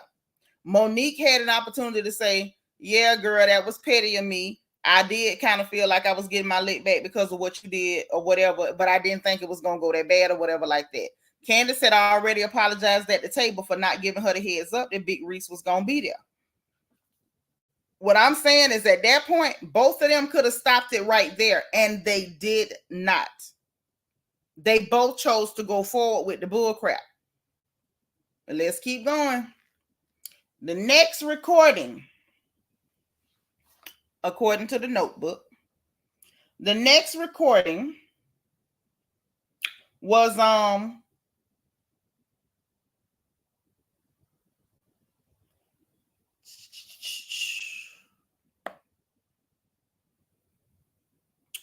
I think this was the conversation at Ashley's little party. She wanted to do a sip and see for that little baby. And they had a conversation at the party. Teen Yellow was talking with Monique. And at this point, she's amped up. She down with whatever they doing. She's so frustrated and angry toward Candiace. She think these people is on the same page with her when really they just using you against Candiace. Is all they're doing at this point. Did a great job the other night. I thought it was great. Yeah. There was resolution at the end of the night. The foundation was beginning to be laid for it. Okay. We shall see if she's coming today. Is she coming? I talked to her. Because y'all had some heated discussions. Well, you know, it's like she's a person who only wants things on her terms. Because she doesn't know how to be a friend. So, hey, hi, bye. But as far as me being a friend on a more personal level, y'all about to hear it. Listen. It's not going to happen. Until everyone turns their back on her. You know what I mean? She's iced out. If she feels like she's iced out, then she'll maybe see, like, oh my God, maybe it's me. Hello. Welcome. And then Candiace walks in. You heard what they said. Robert talking about till everybody turn their back on her. And Monique talking about, yeah, if she get iced out. So you was down for them icing this girl out. This was all a plot and a plan. She was with it. She was down for it. She took the bait. And she was a willing participant at this point. But y'all see the plot. The plot was against Candiace. It flipped later. But they were never Monique's friend. I just want y'all to hear this. When you see how things played out, they didn't like neither one of these women. P. Dizzle, thank you so much for the super chat. She say a friend is someone who keeps your secrets even after the argument or fallout. And you right. Because I have fell out with people and I know some real dirt that could turn their world upside down and I keep my mouth shut. I might not deal with you no more, but I ain't going to drag your dirt. Hey, Lisa Ford, thank you for being 232. You watching from 2 devices, 232 and 195. That's my girl. Okay? Now that I'm just telling y'all that you heard them talking about icing out and everybody turn their back. This was the plan from the beginning. Here it is. Yes, Monique used the word icing out. Yes, now. And that was right after Robert said, yeah, once everybody turned their back on her, this is how it went. See, people love to rewrite history, and y'all know I can't stand that. It's bad on my blood pressure. I don't like revisionist history. Let's tell it like it was, exactly how it happened. Exactly the way it happened. And I like Monique, but we ain't finna pretend like you wasn't a willing participant. Just like I'm not finna pretend like Candiace wasn't a willing participant. Too feisty say Monique said all that only for her to be mad at the opposite happening and she got iced out. A mess. Yes, that's what took place. How I see it say Monique wanted that icing out of Candiace and then was bawling because she got iced out. Oh, yes. Because at the end of the day, these people didn't like neither one of y'all. They just needed one to get the other one. They knew they couldn't get one without the other. If they'd have stuck together, would nobody have been got? Couture Bay say again, letting the homeless gas you up is beyond insane, Monique. Yes, it is. Queen, are you the same? I can't stand when people, do that. But, people like to do it. That's what they like to do. This what they like to do. We got to go ahead and tell the truth. I don't know why people love lies so much. Logger Curve say exactly. That's how Kern knew about the hot box, the firemen, the blue eyes, all inside information. Oh, yeah. Tia Balla say Nitra with the receipts. Robin was never Candiace's friend. Never. Candiace was a fool. Big one. And she just figuring out. Hey, Shandy, thank you for being 241. Darkest Boris say, wow, so Candiace was always a target. She was always a target. Always. Now, they already didn't like it, especially Gizelle. She already didn't like Monique, but she probably figured I'd get Monique later. We got all this stuff lined up. We got the paper trail. We got all the complaints from Twitter. Production was helping them that year. Every time they mentioned Twitter, production was flashing the clips from every post that Candiace ever made on Twitter. They was trying to get the paper trail in. But they abandoned ship and ran for Monique. Hey, LaTanya Hudson, thank you for being 238. Well, you about an hour and 28 minutes late, but it's cool. It's cool. We still got more to go. Yes, that was the plan. That's what I be wanting y'all to remember. See, I be paying attention. Okay? They led Monique round by the nose. She was dumb as hell. And all they had to do was provoke Candiace, and she played into it too. That's right, niece. Candiace got that pick-me spirit, but they hated her for being privileged. Hello, good night. All the pick-me in the world was not going to save her. Because you came from too much privilege and it pissed them people off. Now, that's what had happened. Then, hold on, let me make sure I got the right one queued up. Then Ashley brought in Big Reese, of course. Monique walked out on Reese. She ain't had time to be talking to Big Reese. She ain't had the time. But let me tell you what else went on while they was at the same party. To further let you know, they already had it in for Monique. They already had it in for her. They was never her friend. They was already on her. Hey, Nadu Bella. So look, now you gonna hear Gizelle still try to get the rumors about Monique on the camera. She finna do it again when Big Reese come in there after Monique walks out. She gonna use this as her opportunity to try to still get the rumors on Monique on the screen. I really didn't even want to come. Hold on, not that. Is that the one? Wait. Hold on. This the one. I'm sorry. Wait. Here it go. Talk the other night. Me? You guys are big buddies. Leave it alone, Gizelle. You came in, y'all didn't speak. There's an elephant right here. There's the elephant. So we're just gonna address it. You know what? I gotta go. Suddenly, there's a problem. Yeah, it's time for my podcast. Y'all have a good one. Enjoyed y'all's company. A lot to talk about when it came to Candiace, though. Interesting. Y'all later. All right, the same stuff about Candiace you're doing right now. So that's when Monique walks out. Monique was done. She wasn't interested. She wasn't interested in the conversation. She wasn't interested in talking to Reese at all. Like that, it was not gonna happen. Fetch was not happening at all. So now hold on. Is this the one? I'm trying to get it right. Okay. Consider everybody here her friend. Then maybe that's the reason she doesn't want to talk in front of everybody. Oh no, this before Candiace left. Come on. Child, baby. Monique is not your friend. And I just want to be straightforward. Do you consider everybody here your friend?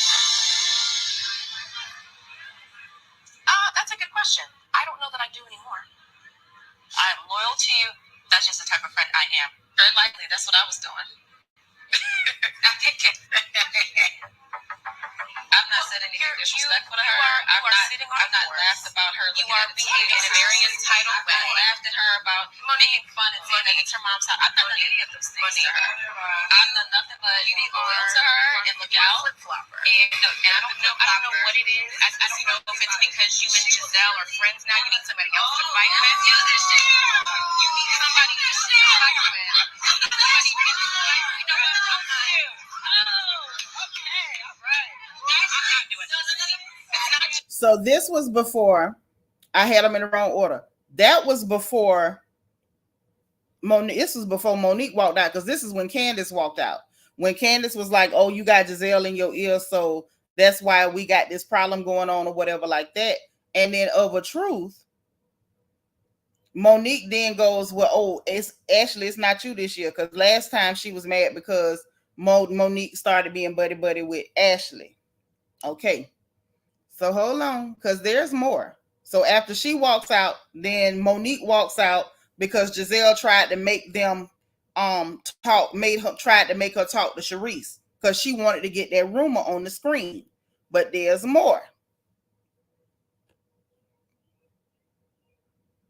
There's more. I think this is the one. Okay, yeah, this is the one. Here we go. This is her still trying to push the rumor.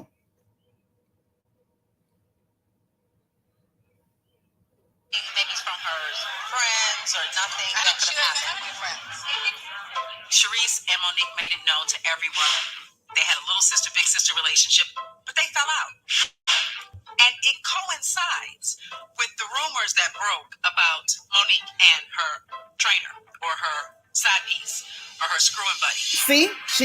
You see? Nothing. You've done nothing. Monique took the bait. She's being the perfect little dumb puppet, and they still shooting at her. This is what I'm saying. It was always the target on Candiace, but they wanted to get both of them heifers the whole time. Whole time. What? I haven't seen her. Last time I saw her, I was with you guys. Sharice has told people. That's the word on the street. Mm-hmm. And so that's what she did. By any means necessary, by hook or by crook, Blizzard was going to get them rumors out on Monique, because she never liked Monique from the beginning. From the time she said, "You don't have a home," and Monique said, "I have 4. That heifer been mad ever since. She stayed mad. Okay? So now all that done went on at this little sipping seat for that little baby. Okay? We get to walk out. We get her pushing the story. Okay? Wendy enters the conversation and everything with, "Oh, Monique was never your friend, baby. You don't even know the history of what was going on between them girls. It was a lot going on there. Both of them got played real well." Okay? And I want to point out something that I noticed while going through all this footage to get the audio. Y'all want to know what I noticed about Dr. Wendy in season 5, which was her inaugural season? Y'all know what I noticed?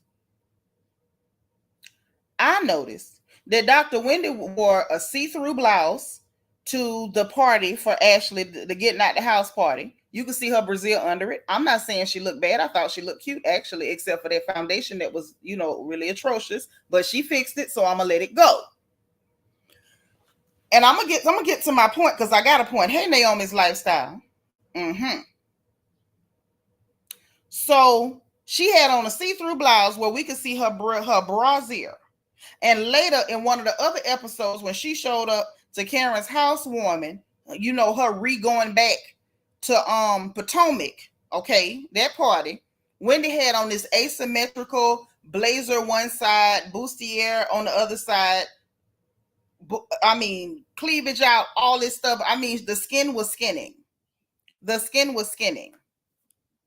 There was another outfit where the back was completely out and the skin was skinning. And there was no complaints about her substance. There was no complaints about any of that. All of a sudden, her clothing and everything only became a problem once she went and got that body snatched. Once the body was snatched, all of a sudden the clothes became a problem because I didn't even pay attention at first. Her very first season on this show, she was already letting us know how she get down.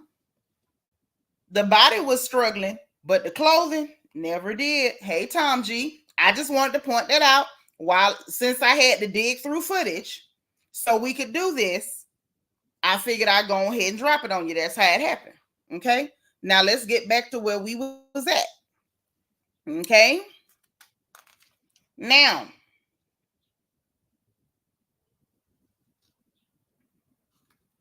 then she questions Reese.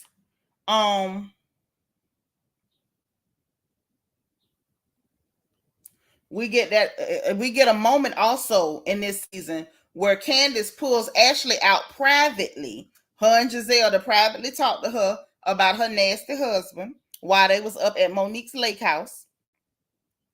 And while they was at the lake house, they stayed inside and even told her, we're not even going to tell nobody else what else we saw. Now, eventually, the pictures and stuff came out from the girl who took pictures of Michael in his drawers. Hey, Cool, thank you for being 258 and everything. So then everybody had to know. But I wanted to point this out, too, as a point of reference. Because when it was Ashley's turn to try to spread stuff on Chris, when she knew she was lying on that man, she didn't pull her to the side quietly and say, hey, girl, this what's being said. And I ain't finna say this to the group, but this what's being said. No, she made sure they was at the burn session at the winery that Wendy invited them to on the Sprinter and said it in front of everybody, knowing it was a lie. Because that man ain't looked at Grover, wasn't nowhere near Grover, didn't get close to Grover, and ain't touched Grover. I just wanted to point that out. Now we get to season 5, episode 7 at the lake trip. And Monique and Ashley, not Monique and Ashley, but Monique and Candiace clash again. This was the last major clash before the actual turn up at the winery, okay? So I want y'all to hear this. This is a lake house situation, okay? Because it was a mess. And it was over nothing. They kept clashing over nothing. Hey, Ronetta Perry. Okay. Here we go. And y'all sat in here for like a whole hour while we're sitting out there talking about whatever y'all talking about. I don't disrespect people in that way when I go on Let me just tell you, that conversation last night. I don't need to know about the conversation. The whole issue is just tell me, like, we just needed to have a private talk. Okay, so what happened? Candiace was very respectful. She was woman enough to come to me last night. Her friend had sent her this information about Michael's whereabouts and what he was allegedly doing on Thursday night. Haven't we been down this road before? Like, when are we going to wake up and realize that certain roads aren't good to go down and just leave it alone? What are you talking about? This is like literally deja vu of last year. We saw that didn't work, and then we do it again? Well, we're not, which is why I wanted to have the conversation privately. I apologize if you feel like we were sequestering ourselves. And I told you, I told you last night, and I'll say it again, whatever the conclusion is your business. We all hear things all the time. It doesn't need to be always just put out there. Like, I'm sick of people attacking marriages. Like, leave people's marriages alone. There's a pattern that I noticed with Candiace. You were being messy when you invited Charisse to your anniversary party.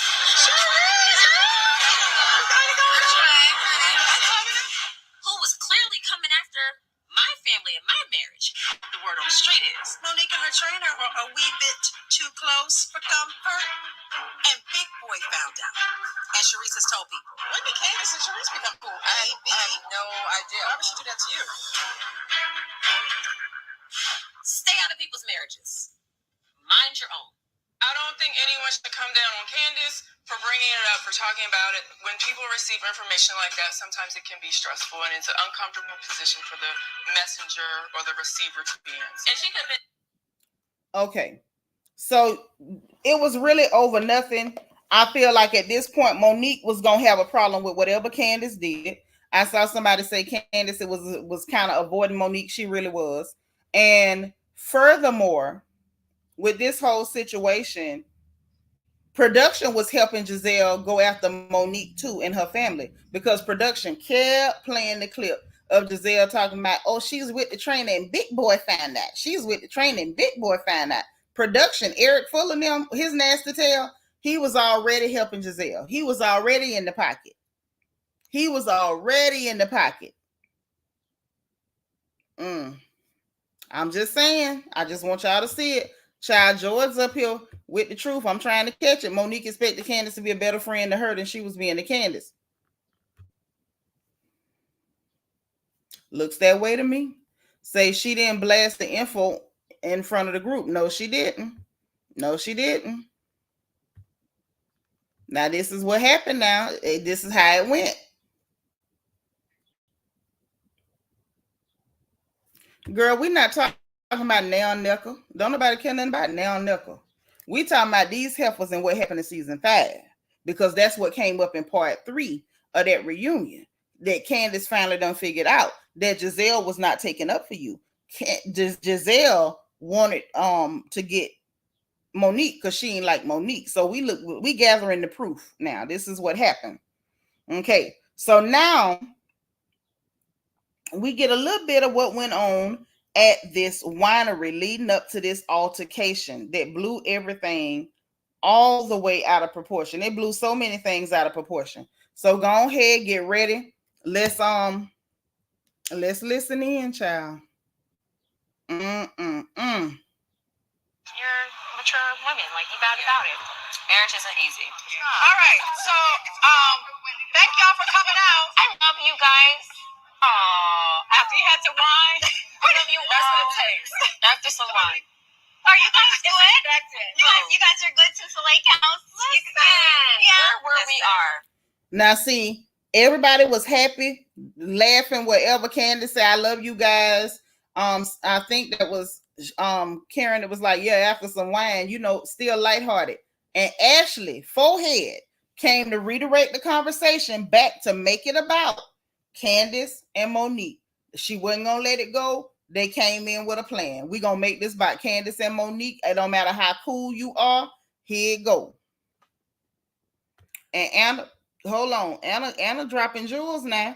Anna say it's funny how they use Sharice coming around to start some mess, but now they forcing Sharice on us. But see, look, that time they brought Big Reese around to bring dirt on Monique. Whether it's true or not, they just wanted to bring some dirt and start some mess. So they was gonna use an outside party to do it. They did the same thing last year to try to bring her in to say a bunch of nasty stuff about Karen. Both times it kind of went flat. But let's keep listening. Okay. Cancellations happen, and then we live with cancellation. Oh, I'm meeting her where she at, and that's back there. But back there is not the good place. What's the issue? What I said was true. I love it. You heard Gizelle. What's the issue? You know what the issue is, because you caused the issue between them. But what Gizelle was going for was try to make it about that rumor, because she was trying to sell that rumor. Keep going. I love Monique. You love Monique? Where's the knife? Ready yet? You love Monique? I love Monique. Have a conversation inside. I love Monique.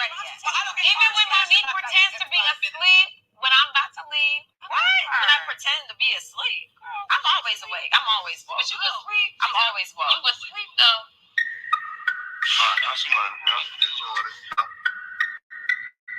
Thank you. You was like sleep. What are you talking about? At your lake house. Do you not understand what I went through? Well, you wouldn't understand. You ain't got kids, so just whatever. So we're mom shaming. We're mom shaming. How is it mom shaming when you're not a mom? If you had kids and you know what I was doing to get the house ready, you would know that I was asleep because I was tired. I appreciate. You just said that I was pretending. I appreciate all that you did. Why would I pretend to be asleep? That makes no sense. All that you did to care for your guests. Whatever her thoughts are towards me, but don't mom shame. Nobody else knows what those are. Whatever. Just ask. Were you really asleep? Why would you shame me?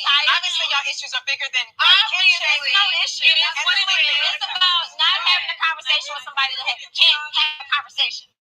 But y'all had a big friendship. No, we didn't. Because it was a facade. It was a facade of a friendship. Because it was me putting into. And she never mentioned to me ever. Are you reciprocating? Do you call her? Anyway, she calls you and you invite her out and she invites you out?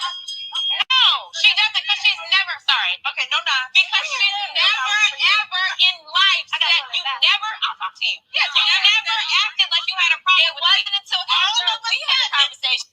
At that point, Ashley walks out. Now, what we're hearing is Monique yelling and talking on her side of the table to somebody. Candiace on her side of the table yelling and talking to somebody else. So they weren't even talking to each other. They were just both trying to loud talk so that the other one would get drowned out. Now Candiace is talking about, basically you flipped on me. Brian Patterson, thank you so much for the Cash App. I sent a heart back. I appreciate listen, my little support mean a lot to me. Thank you so much. Okay. So listen, Candiace talking about, basically you flipped on me or whatever. So let's go. And you're delivering me information that I don't know about my own friend. I heard that when Candiace and Monique had their fallout, Candiace made a huge effort to become friends with Reese. The word on the street is Monique and her trainer were a wee bit too close for comfort, and Big Boy found it. And Reese has told me.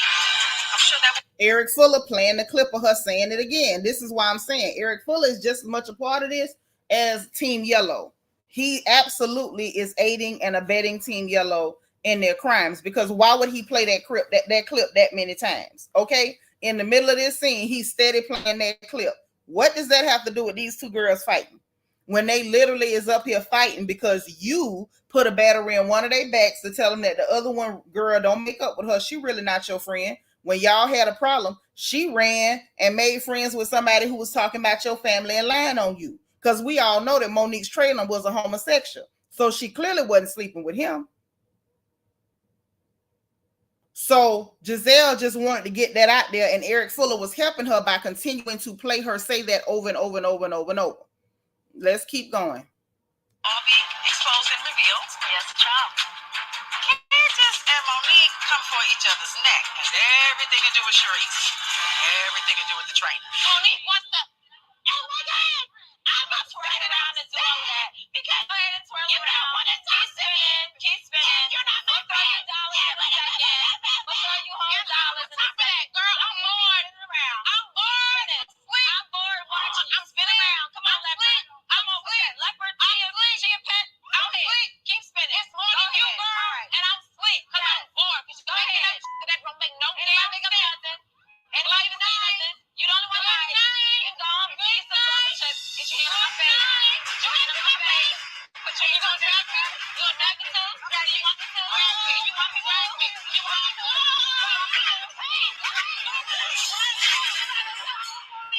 And that's when the fight broke out. So now y'all know your girl got still shots of this fight. Because I wouldn't be me if I didn't. I wouldn't be me if I didn't. So Candiace is leaving. Turns around, comes back. That's going to always bother my nerves. Girl, if you know you can't fight, why did you come back? One. After she turns around, comes back, her and Monique are both yelling like two pigeons in a schoolyard. Both of them were acting like idiots in that moment. At that point, she starts doing this. Now, later on, when she talking to the therapist, she telling him, I talk with my hands. You don't do this in nobody's face talking with your hands, especially when y'all already arguing at each other like two wild hyenas. Yeah, they both of their mouths was terrible. Thank you, baby. Both of their mouths was terrible. Monique mouth was loud. The other one was loud. And let me say this. Let me say this too for the record, because you know I don't mind slowing it down if I can, so y'all can hear what they're saying. Neither one of them said anything that was so heinous that it shouldn't have been. That it should have been in the hands throwing. Nobody called nobody crispity, crunchity, crackety coons. Ain't nobody say your mama, your dead grandmammy. Ain't nobody say nothing real crazy out the way. Monique talking about, oh, with your leopard printer, your cheetah printer, chia pet sweater, keep spinning. I'ma spend show a couple dollars. Candiace talking about, yeah, I'm bored, I'm asleep because you da. Nobody was saying anything out of the way. They both was loud, but neither one of them said nothing that was that far out of the way. And neither one of their mouths was so bad that nobody should have got hit. But the spin is always going to be, oh, because you said this or because you said that, blah, blah, blah. Right, the liquor kicked in and they both acted a goddamn fool. Brian Patterson, congratulations on your 18-month royal anniversary. Say the producers are colorists and Glizzy is the enforcer. Yes, she is. Yes, she is. Anna say, Candiace was funny as hell. I'm sleep, good night. Right, they were both saying like real tame nursery rhyme type stuff. Neither one of them said nothing too crazy. It was not giving Jay-Z versus Nas. Y'all know how Nas came in on that track? F Jay-Z. Like, it wasn't nothing like that. It was not Sheetha. It was not The Bridge Is Over. It was none of that. It was literally Dr. Seuss type insults. It was nothing. That was the first time she engaged her that season with the foolishness. But what I will say, it wasn't that deep. And the fact that both of them was yelling, acting stupid when, yes, they both fell into the trap of the homeless first lady. The homeless and the first lady. The last lady, rather. And, yeah, Monique wanted to hit, so she hit. But my point is this. They were both acting stupid. So I'm pointing out the play-by-play what happened. Because I'm tired of people lying. Seanitra, thank you for being 272. I'm tired of people lying. I'm over it. Naomi's like, say, Monique fell for Gizelle trick box thinking they would be cool. That's why she came down hard on little Candiace for payback for Ashley's scary behind. It was a setup. Monique dumb butt didn't see it coming. Neither one of them did, because they both fell for it. They both fell for it. And I'm never gonna get past the fact that they fell for it, because had they not fell for it, what we see on Potomac right now would be a completely different picture. The landscape would be completely different. Kim Cat say Monique put hands on Candiace first, so she the person that's wrong. They both wrong. I'm not finna play that game. Hey, sis, my queen is here. Yeah, it was a bunch of petty banter. It was foolishness. It was a camera moment and a scene. So anyway, like I said, I'm finna give y'all the play-by-play because it was stupid. The whole thing was stupid. Candiace comes back to the table and she tells her, and I'm gonna let y'all hear what she told her own therapist. So that way we ain't got to guess at what happened. Because Monique was full of crap trying to retell the story. She done told 3 different versions of this story. And what none of it, what I saw, because what I saw kind of coincided with what Candiace said. What I saw. Monique done told 3 different versions. One version, she blacked out. Another version, she in the car telling people exactly what happened. Another version, somebody hit her with a glass first. Ain't none of that went down. But I know what I saw with my eyes. And I'm telling you the play-by-play based on what I'm looking at.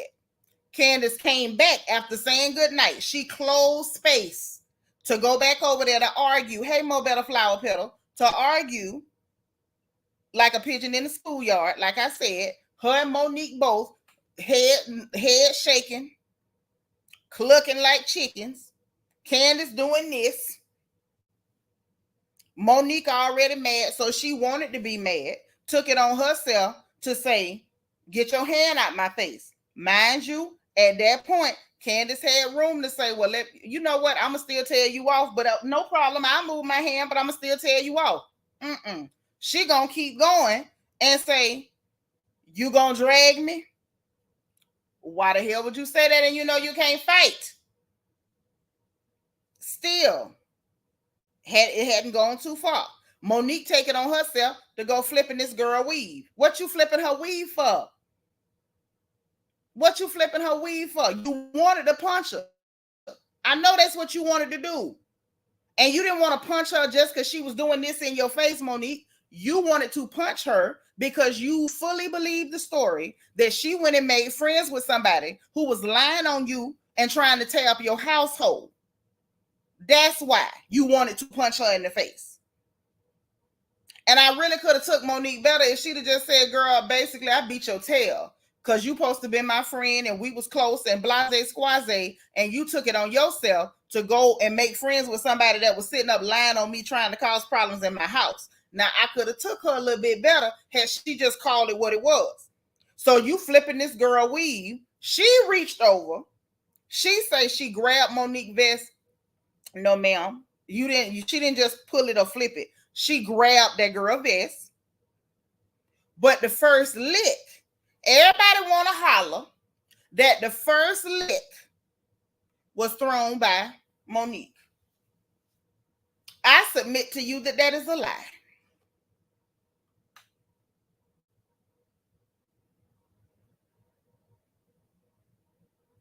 I got quiet. I wanted y'all to have time to let it sink in. Everybody want to say the first lick was thrown by Monique. Now, I will admit that I thought that at first myself. But upon further review, the first lick was thrown by Glizzard. Glizzard passed the first lick. Glizzard reached over and hit Monique upon the shoulder. Glizzard, who the same Glizzard who put the battery in Monique's back. Glizzard, the same one who kept trying to get the story going about the homosexual trainer. The man who ain't seen a coochie since the day he fell out of one. She started that fight. Yes, she did.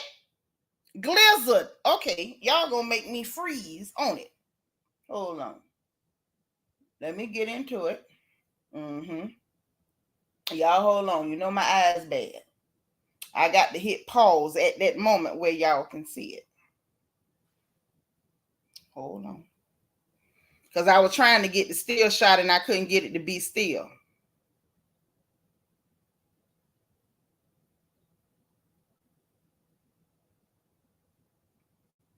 Let's get there. Let's get there. Yeah, Glizzard passed the first lick.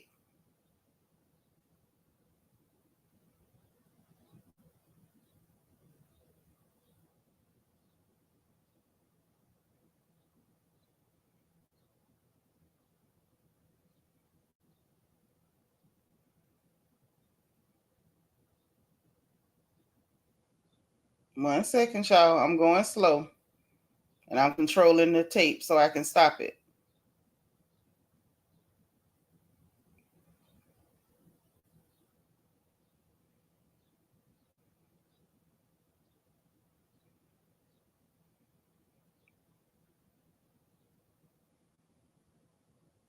One second, y'all. We almost there.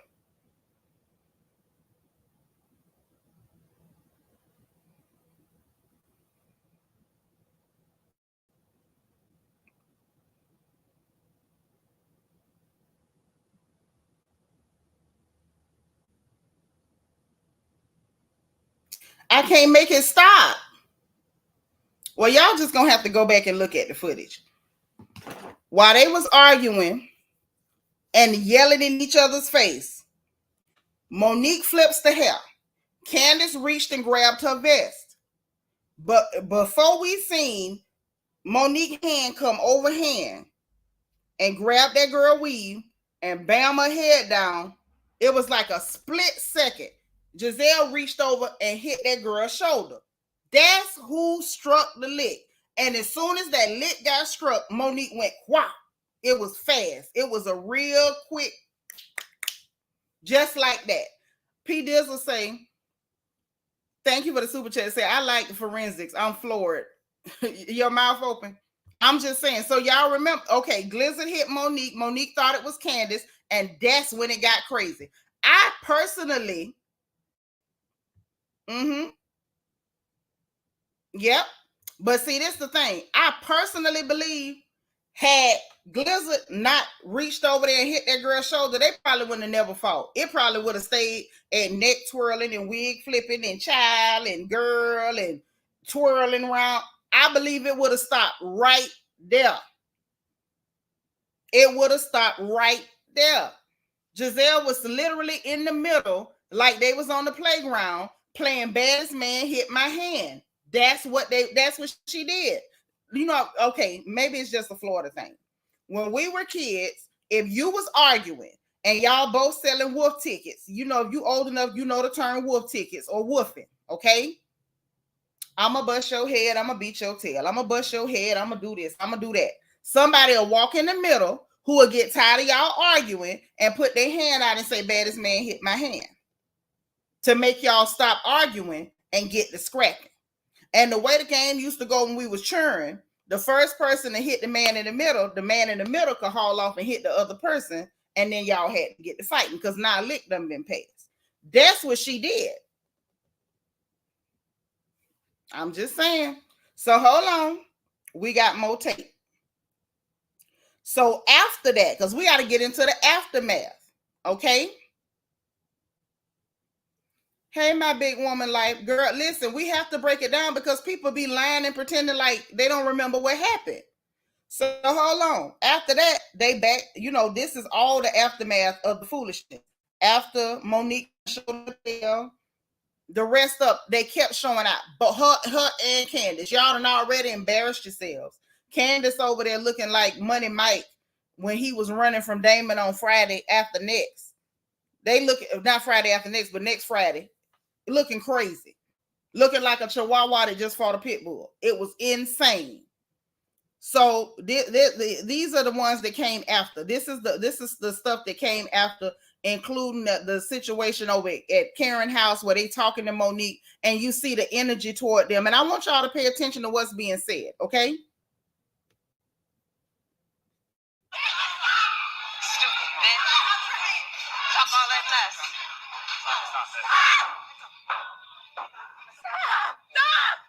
Get the hood rat ass bitch out of here. What happened? The whole building is shaking. What the just happened? So now Ashley coming out the bathroom talking about what happened. You know what happened. And then Candiace is saying a bunch of wild stuff. She wasn't even saying all that till she got hit upside the head. So they can never put it on the mouth because she didn't even do none of that until she got busted upside the head. Much like with Dr. Wendy and the large Hispanic gentleman, Mia, Wendy didn't start going off until Mia threw a drink at her.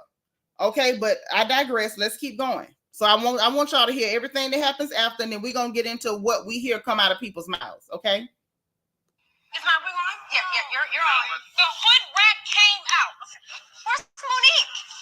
She asked for it. You keep talking. You literally want somebody to hit you, so that's what happened. Was it wine on my face? Yeah, did she hit me in the face with a glass? Just come over here. Okay, just come over. I'm fine. I know, away from the camera. I got your wig, damn it. You gonna drag me? Now you. Karen trying to help Candiace. Candiace so amped up by getting hit in her head. Karen having to tell her, get away from the camera. I'm trying to fix your wig. Like, you looking crazy right now. Okay. You baiting me? So you want me to? So I'm like, get your hand out my face. I'll start flicking her hair. And then, honestly, I don't even know what happened after that. Now, that's the first time she said she didn't know what happened after that, okay? Let's keep going. There's more foolishness. There is more foolishness.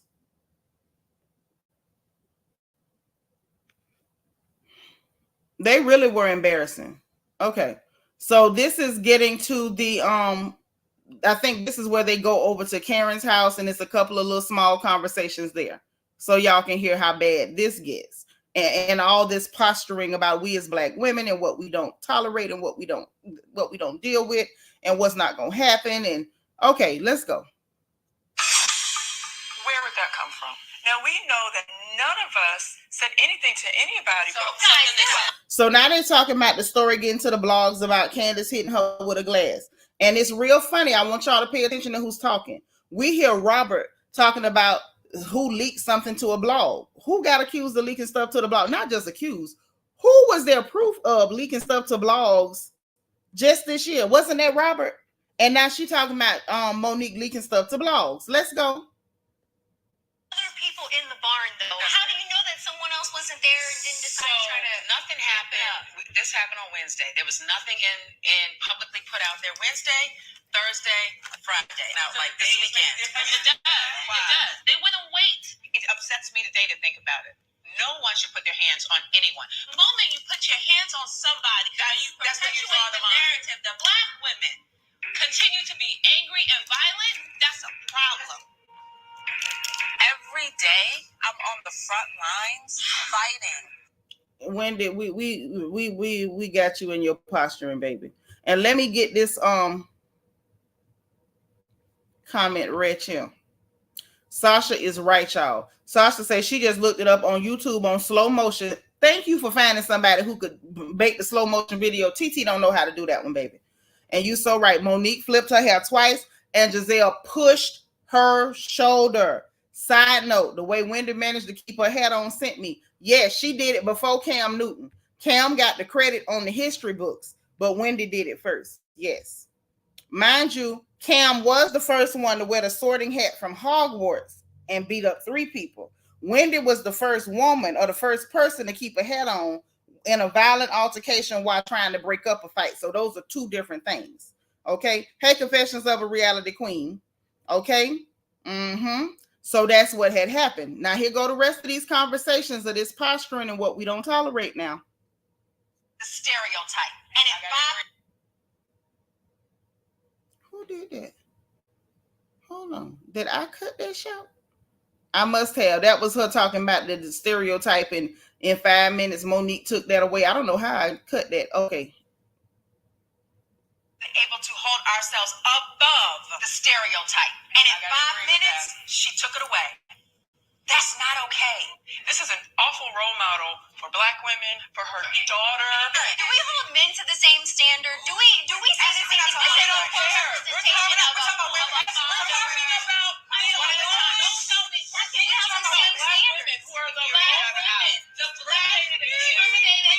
Listen, it doesn't mean that we should say she's being a bad role model for her daughter. Yes, she is. She made a mistake. Let me pause it for a second. So does that mean that Mia is a bad role model for her daughter? I mean, aside from the fact that she's a stripping prostitute from the Evening Gown Lobster and Steak Strip Club, where she gets $10,000 for conversation and gets paid to put feet in people's chests. What about, was she not a bad role model for her daughter when she threw a drink, a purse, and a cell phone and beat her own tail and broke her own nails at Dr. Wendy? Was she not a bad role model for her children? It's real interesting to see these non-Black women talking about what's a bad example for Black women, but you know, I digress. I just want y'all to see the difference in the conversation. That's all. Here we go. Argument if she was not bragging on Twitter, if she was not leaking it, if she did not run around the damn barn to come and back for more, I'm gonna kill her. That's what happened. Now we got more footage. Let's just keep rolling. Let's keep rolling.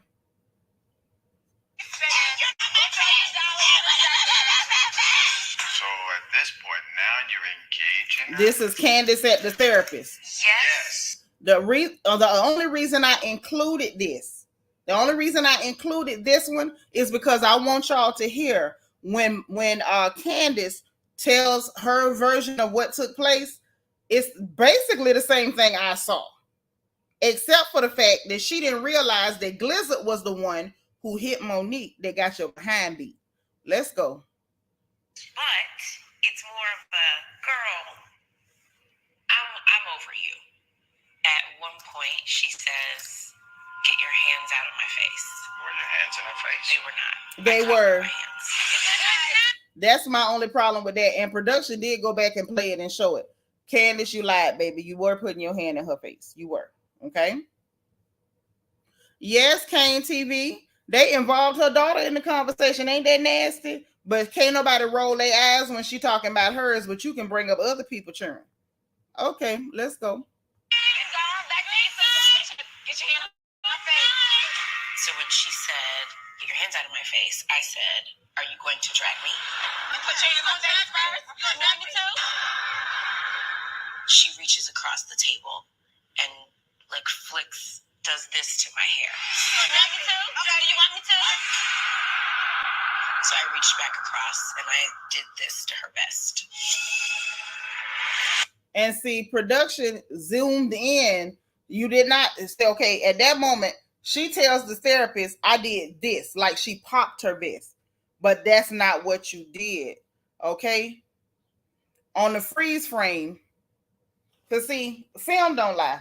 On the freeze frame, she didn't flip nothing. She had her hand extended. She pushed on her vest. I don't know whether she was trying to grab it, but there was no flipping.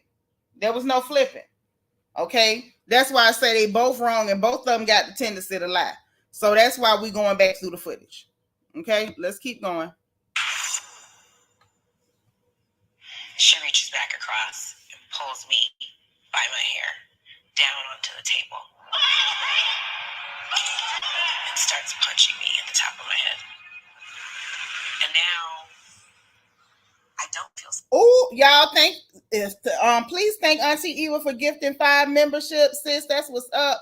And congratulations on your 33-month royal anniversary. She said, I so appreciate you breaking this down. Thank you, sis. Y'all, please, if y'all get them free memberships, make sure you thank Auntie Eva in the chat. Now, wait a minute, y'all. I think I just saw something.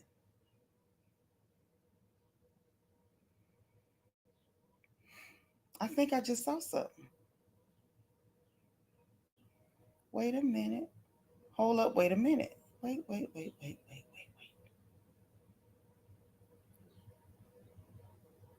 Let me turn the sound off so I can let this play.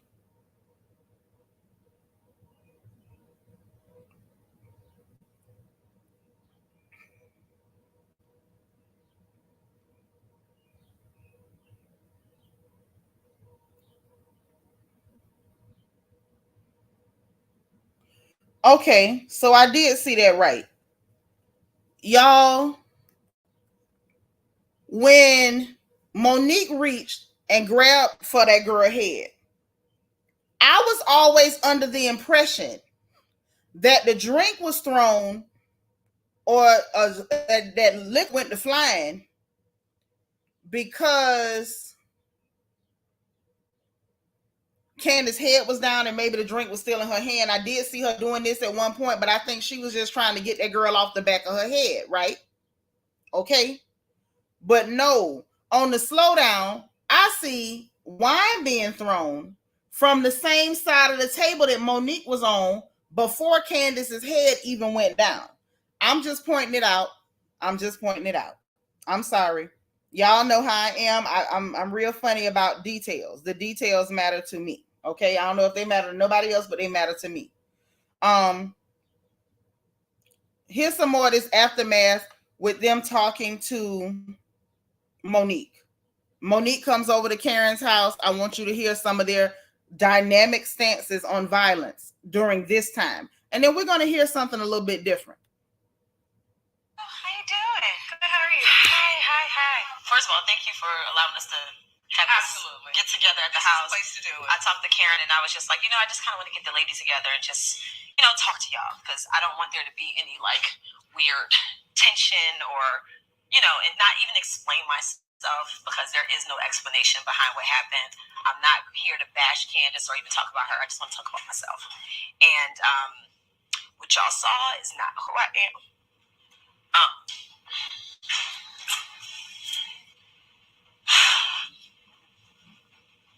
This is not easy for any of us to be here. We never thought as Black women we would be right here, but we are.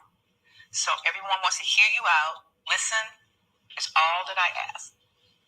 So, not only am I embarrassed, I'm ashamed of myself for my actions, for even letting anybody get under my skin. I don't really want to hear her part. Do y'all care about her part? I don't really care about her being sorry and everything. But let's listen to what Robert had to say directly after. I hope y'all don't care because I don't want to hear that. Until you said the wine was thrown in your face and then you initiated contact. Candiace, Like I said, let me talk. I'm trying to remember. Tell me right now, That did not happen in that way. Candiace did not throw wine in your face. Candiace had white wine in her glass. You had red wine on your face. The reason why you had red wine is from the velocity of the table of things flying everywhere. You touched her first because you're the one that slicked her hair. And then you grabbed the top of her hair. Okay. So that's not an excuse. Okay. So second thing, if you're embarrassed and so upset, why would you leak this to the blogs? I didn't leak anything to the blogs. I didn't. It was very anti-Candiace. I never said any of those things. I never said. Monique dragged her. Someone in your entourage, in your group, whoever, has leaked it to the blogs because that information would have come from no one. I only told one person about the wine glass, and that's because it was literally 2 days later when I started recalling things, and I'm trying to place things and figure out. So that matches up. You just said out your own mouth 2 days later. Right. That timeline matches up to when blogs started putting things out. I never reached out to any blogs. It's not something that I want to be out there. I don't necessarily believe your explanation, but that's fine. You have the right to believe whatever you want. On Twitter, you wrote, "Ask and you shall receive." Sure did. And that was in response to what happened with Candiace. Sure was. Okay. That's not cute. It's not about proving how tough you are. When somebody gets in my face and says, "What you gonna do? You gonna drag me?" It triggered. You're justifying what you're doing. I didn't justify it. You're justifying putting hands on Candiace. Wendy, shut up. So this is what went on. This is what they call support. This was not support for Candiace. This was, we gonna get Monique. We got you dead to rights this time. You took the bait. You fell for it. You got amped up.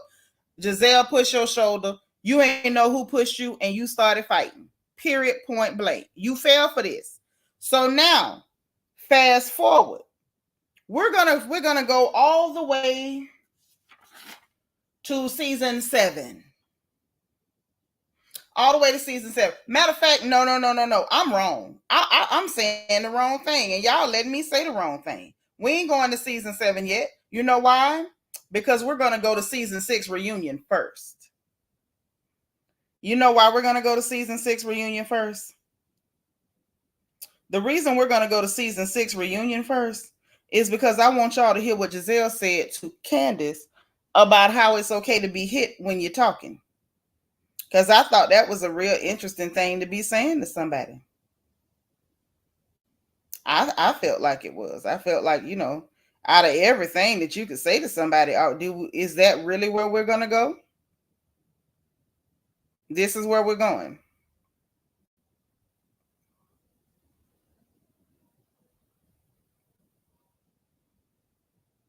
Hold on.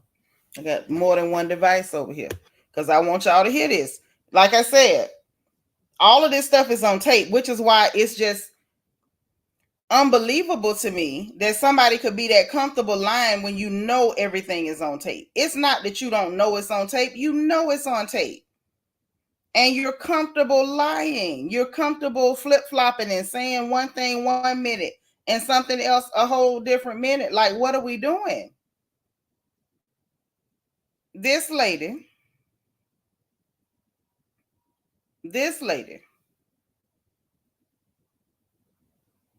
thought it was a wonderful idea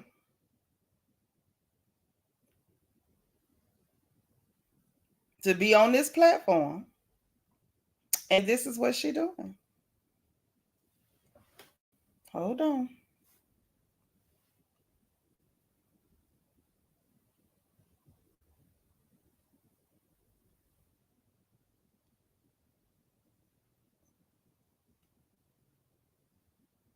Mm-mm-mm.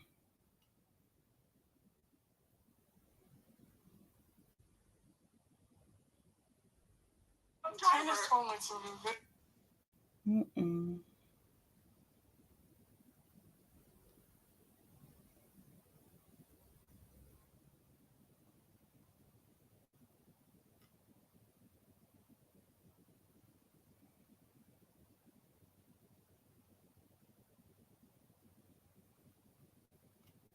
Give me 1 second, ladies. 1 second.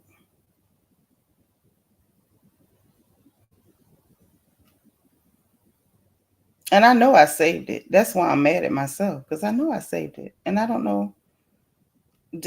Which device I saved it on? Because I desperately wanted y'all to hear that.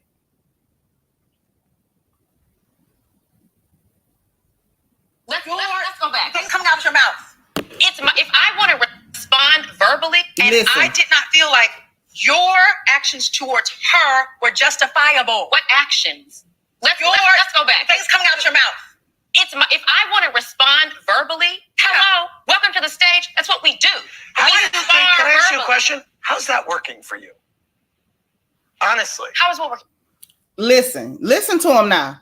Season 6 reunion, even Andy joined in, telling her that her mouth is the problem. You're on a platform where you talk, where you argue. Literally, you got people you calling shade queens, shade assassins. But when it comes to this girl, because she happens to be a black woman on a platform with a bunch of non-black women who are not able to keep up verbally, your mouth, because of your complexion, is a weapon. Listen to how they talking to her now. Yeah, good. How is the way that you respond to people working for you? You almost were physically attacked. Listen to him, how you respond to people. So he's literally acknowledging that she's only responding. We can do terrible things to you, but you need to control how you respond to whatever we do to you. And he's about to justify physical attacks against someone because of her response to poor treatment. We can treat you poorly, and if we don't like the way you respond, then we get to physically attack you. This is coming from her. This is coming from her superior. You almost were physically attacked So last that's year. my fault that I was physically attacked? Well, you're the commenter. Well, Everyone up here has a mouth, has said nasty, disrespectful, have not been bottom of the gutter things to one another. But because I am better at it, I am somehow. Oh, I don't think nobody better than me and Gizelle. No. Why do I wake up to tweets saying fire her? Every week, people. Andy, you've been waking up to tweets from us every episode saying fire Gizelle, fire Robin, and you only fired one of them. Why were they never lambasted and put on trial at a reunion? Because we said fire them. People been saying fire Robert for years now.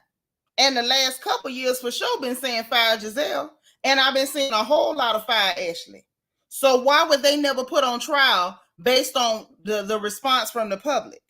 Or is the response from the public only important when it's against a black woman? Say fire her. No. But what I'm saying is, but they're saying it in regards to the things that come out of your mouth. It has less to do with me and more. But we say fire Gizelle in regards to the things that come out of her mouth, in regards to the lies she tells, in regards to her nastiness, in regards to the colorism, the blatant colorism that takes place on that show toward black women. How come we didn't get done to this moment this year? We didn't get that moment? Really? To do with the people who can't keep up with what I say. But you're If the common denominator. You're the one that's in it. If you cannot handle someone orating and speaking to you in a way, But you threw the salad first. right? I threw a piece of lettuce. You threw the butter. It was two. I was there. I'm I didn't scared. throw Onto butter the knife ground. at her. If by chance, after I saw what I saw, Mia clocked you, I'd have been like, because of the severity of what you were saying to her. What? Because of what you were saying to her. That ain't what you said to Monique. You told Monique you don't respect her as a person and blah, blah, smackety. So why was it, okay, well, Mia, we don't respect you as a person and blah, blah, smackety. How come? Okay, no worries. No worries. None whatsoever. But right back to the footage. Now I want y'all to hear something. This whole episode that took place between Wendy and Mia, we didn't get none of the same reaction. I'm just throwing this in for flavor. And then I'm gonna put the StreamYard out because I know y'all got a whole lot for me. Yes, girl, Jen Bunny. Yes, sis, Gizelle is the common denominator. But we didn't hear Andy say that to her. Only the black women. Only the sisters. So this is what happened over there in season 7 with the large Hispanic gentleman deciding to assault Dr. Wendy Osefo. So listen carefully to what led up to the altercation. listen to what is coming out of Wendy's mouth, because Wendy said nothing out of the way until she was assaulted, and then it still wasn't heinous. And then listen to what's said after the fact. And by whom? He got beef with Chip. Oh, what's the beef? I don't have beef with men, so what's the beef? Wendy, don't start it. Don't start what? I don't have that. And you hear me, don't start it. Don't start what? She don't have beef with men. Don't start what? Being a lady? Don't start letting you know that that's never going to be her story. What's the don't start? We didn't hear Dr. Wendy raise her voice. She was very even-toned and even keeled when she said, I don't have beef with men. And the large Hispanic gentleman immediately became hot and bothered. Let's go. Family, don't start it. What are you trying to do right now? No. You're doing too much. Talking about Peter's my effing family, don't start it. How is he your family? And we watched y'all beef directly after. And y'all ain't family at all. Y'all ain't no kin. He from Jamaica. All the way across there to the island. Beautiful island. You from a sofa along the East Coast somewhere. If you have beef, then you call my husband. So what's the beef? So apparently you guys are doing some type of deal, and he said that he sent you the contract, and he said that he ain't heard nothing back. What's the status of your potential partnership with Peter? Yes, actually, no, not to sign, but to review. Let me quote it correctly. Yes, he owes me something. Peter sent me over the first red line to the landlord. I wanted to conduct a site visit on the place for the potential restaurant because I had not been. So I haven't heard from him since that text message. Mind you, when Peter came over to the table, if y'all recall, Dr. Wendy said, check your text message. When he said, I ain't heard from you, she said, check your text message. When Wendy was in the confessional talking to the producer, she showed them the text message and they put it on the screen where she asked to come over to do a site visit. In other words, I'm not signing no contract. Ain't no money changing hands until I come do a site visit on this place, this magical place that I'm supposed to be investing in. We have seen since that financially, it probably wouldn't have been a great idea to give Peter Thomas $300,000. And I'm glad she did not. But after she said that I need to do a site visit, he said, okay, let's set that up or I'll see or something, whatever just came up on the text message. And he never responded again. So there was nothing to it. Peter was in a hurry, apparently, to get them $300,000 in his hand, good skin and all. And Wendy, apparently her husband wasn't going to let her be stupid. Okay? They say to this day, he don't understand how any of this was Mia's business. Baby, it wasn't. She wanted to use that as an excuse to pick a fight with Dr. Wendy because she's jealous, behind her education and the fact that she had parents and not sofas. So back to it. You would think that you would let him know you were coming, right? You seem like, man, what are you talking about?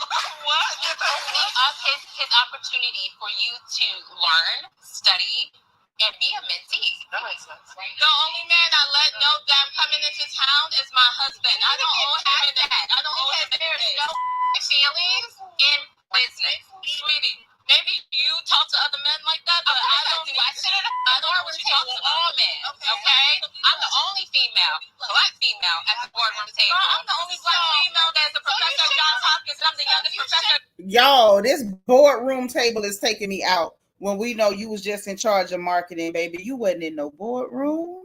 Stop playing. And a black female, you had a black mama and you promptly scrubbed the little bit of black you got from your mama off your face and left all them craters and potholes. But anyway.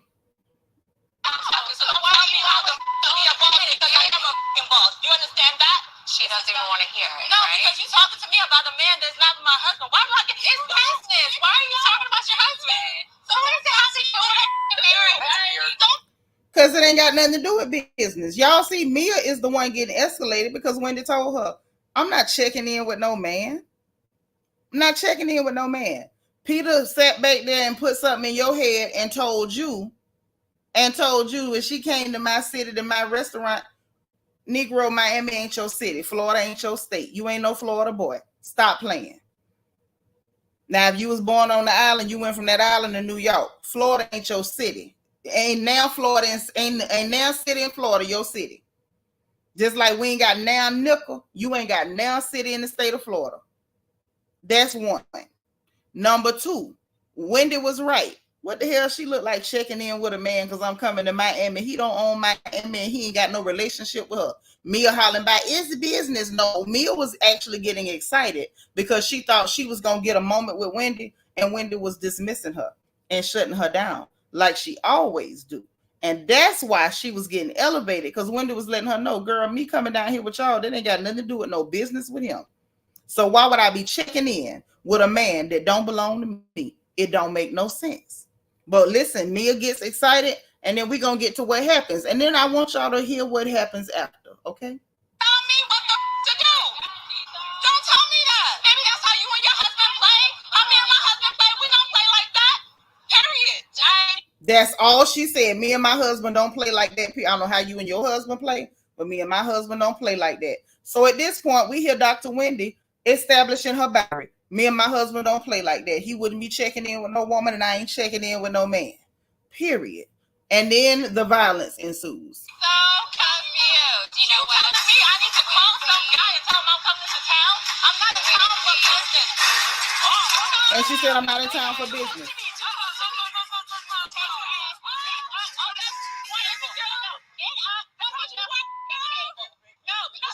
Mind you, at this point, she was like, I'm not in town for business. That's when that girl threw the drink.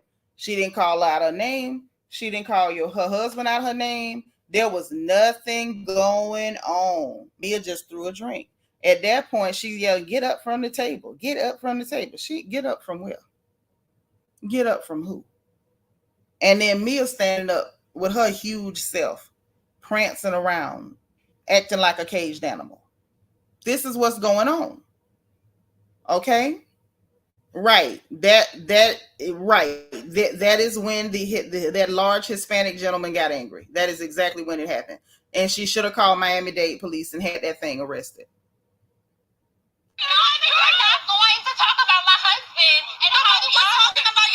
And see, the lie came out just that quick. You're not going to talk about my husband. That lady ain't say nothing about your husband. She said, me and my husband don't play like that. I don't know what you and your husband do. She didn't talk about your husband. She didn't say a thing about your husband.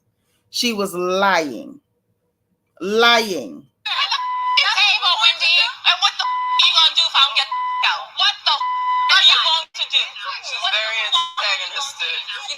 And you hear Robert, she's very antagonistic. Okay, let's look at what we heard. We heard, I'm not in town for business. Me and my husband don't play like that. Why would I be checking in with a man that's not my husband? How is that antagonizing that thing? At this point, Mia's already angry. Mia has already committed assault. So how is Wendy antagonizing her after she committed assault? I swear to God, we are too hot to be acting like this, okay? Yeah. And I'm TMZ right now. What's up, y'all? Yes, violence is taking place. One of your cast members has been assaulted. Y'all sat around, we as Black people, and you're not even Black, after what went on between Candiace and Monique. And now you pull out your phone, you're recording, and production thinks it's cute because they gave you the TMZ edit, RDZ, Robert Dixon zone. You see, this is why I said Eric Fuller has been the problem the entire time. Lord Cream of Wheat say, I'm so glad Ric Flair has been dismissed. Yeah, Wendy was definitely as calm as a cucumber. I loved it. And yes, Mia should have been fired after that fight. Absolutely. Crater fate. Wait. Crater Bigfoot Lion Mike. Lord have mercy. Brian say this is the moment I really stopped liking regular Robin. I already ain't like that thing. Dawn says she TMZ and her husband caught up on TMZ and everywhere else. Hello, good night. Yes, everybody. I noticed that everyone is now calling her Robert. You know, when I name somebody, it sticks.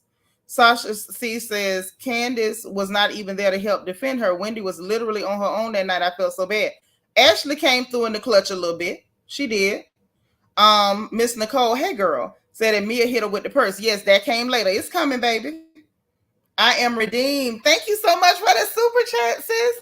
She says, I thoroughly entertain good, clean content. Yes, Lord, we're going to keep it clean Sometimes the people be cussing though. But thank you for the super chat. You won't have me doing it, but every now and then we got audio or footage or something. Sometimes the people do be cussing, but it can't be avoided, sis. I'm gonna do my best though. Let's keep going. So you and your husband can go other women and men. Now then she gave it to her.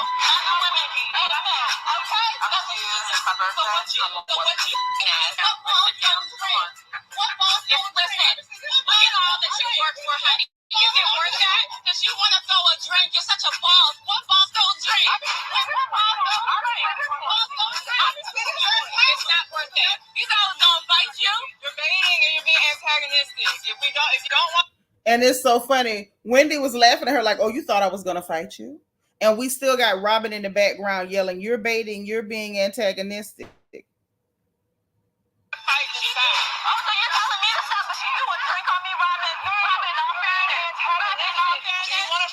Then fight. If you don't want to drink on me over Peter Thomas, because you know, no, Peter Thomas, that's why you do a drink on me. Wait. No. This is what we're not doing. You do a drink on me because you're Peter. Somebody. Oh God, now you're making up stuff. The tea is real hot. You do a drink on me over somebody. That's not your husband. You so corny. Traitor face, bitch. No, what you're not gonna do. What you gonna do? What you gonna do? What you gonna do? Really? Let her go. She ain't gonna do nothing. Let her go. Bring the I'm fine. Stuff on you? She got on my hair, but I got wet and wavy, so I'm okay. Try that on. What? No, we ain't gonna have no he say, she say bullshit. He got beef with shit. And of course, we got Robin talking about I'm recording, so we won't have no he say, she say. Girl, you just nasty. But listen to what they say to Mia after she has thrown a drink, a purse, a cell phone, and beaten her own tail and broke her own nails. Listen to him, y'all. I love you too. And then let me know if I need to call Kelly. You're not leaving. You see my nails? Holy shit. Baby, can you take a look at it and let me know, and then let me know if I need to call Kelly? Okay. No. Thanks, bye. You're not leaving. You're leaving? Yeah. No, I'm like, she can't leave. No, you're not leaving. Yeah, Going yeah. home? Yeah. Right. You're leaving, we're all leaving. Because this is your trip. We're all leaving. And nobody named Mia is leaving. If you're leaving, we're all leaving. So not only are you okay with violence, you stand firmly beside someone who commits acts of violence. Gizelle, listen. I need, yeah, please. I'm going to go get everything for her. Man, and it's so crazy because, like, she was baiting you, antagonizing. You did exactly what she wanted you to do. I know. Well, she wins.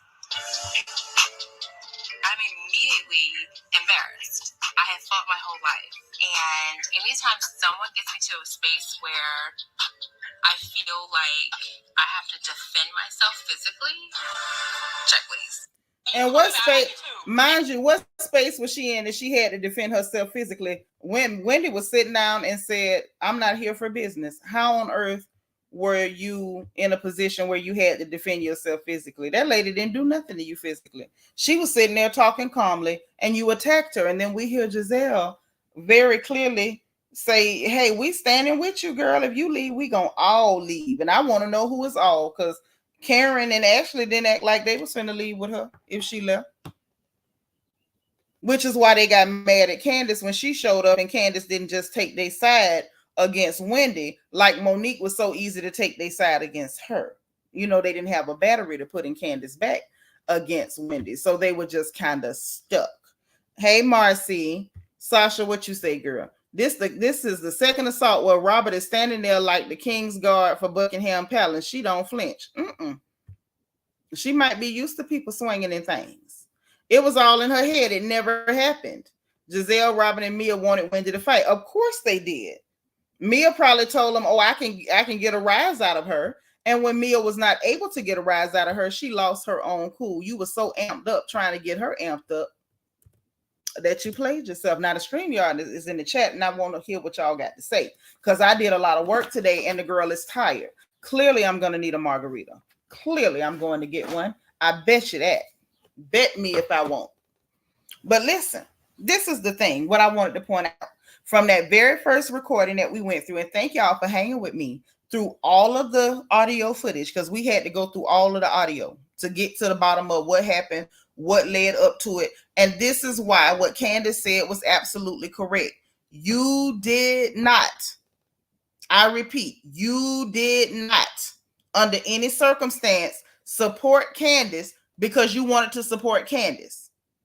You fake supported Candiace because you were out to get Monique. You do not have a problem with violence, Gizelle. You are not against violence. You do not abhor violence. You don't stand up against violence. You are perfectly okay with violence. Violence suits you just fine.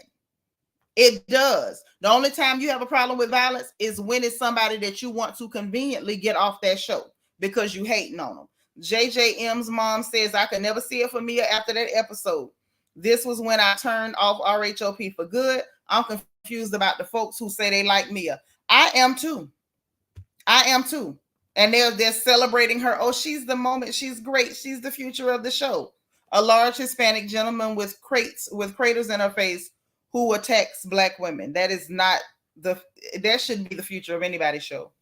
A says, I don't know if you went over this since I just joined the live, but remember Gizelle and Robin pulled up to Ashley's restaurant and Robin had her fingers in Ashley's face. Yeah, she walked up on her large masculine self. No, we didn't go there because I was just covering footage and information and audio that supports Candiace's assertion in the extended clip for part 3 of the RHOP, part 3 of the reunion, the finale of the reunion, where she told Andy and Gizelle, thanks, girl. Hey, Shell G. Yeah, she did. You just saw it. Yep, she did. Hey, Harmony Yvette. And that you didn't really support me. You were legit only doing what you were doing because you were interested in going after Monique. Like, this was because you hated Monique. Harmony said Mia was unhinged and when she attacked Wendy, looking like a Michael Myers Halloween mask. And you're right. And you crazy. But you sure right, girl. Mm-hmm. But yep. Now that's legit what happened. Like, at the end of the day, I can't argue with it. I don't feel like anybody can argue with it because it's just the facts. And we're looking at the facts, and facts don't change based on who's talking. Facts do not change based on who's talking. They just don't. And in case you were not here when we first started, let me see if I can grab it.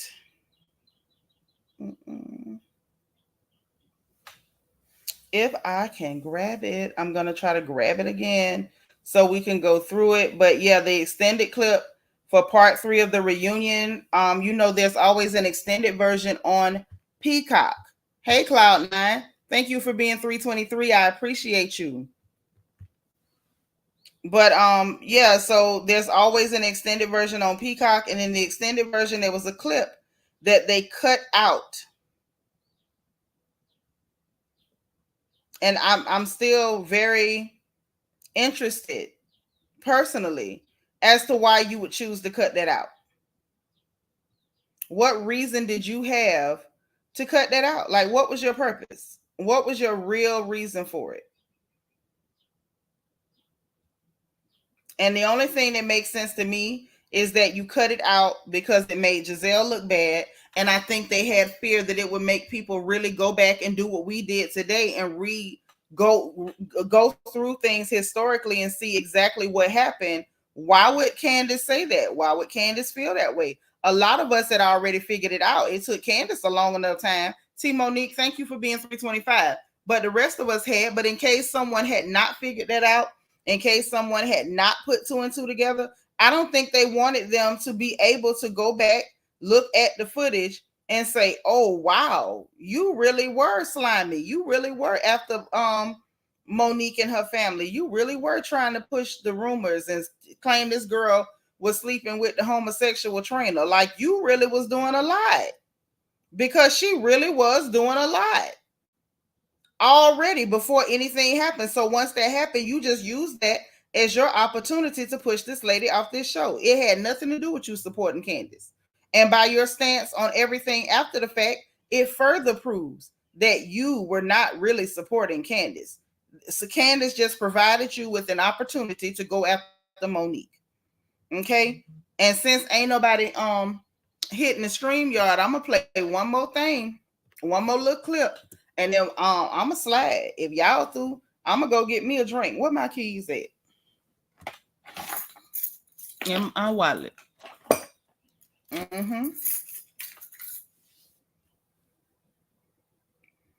Make sure I got my stuff ready to go. One more quick clip. I want y'all to hear something I found very interesting. So this was that interview that Candiace and Chris did. And I want to just play this little clip, and I want to mention something because I found it extremely interesting, right? I maybe took a sort of different approach at this reunion at the request of the network to try and be less vitriolic and more in a space and a spirit of moving forward.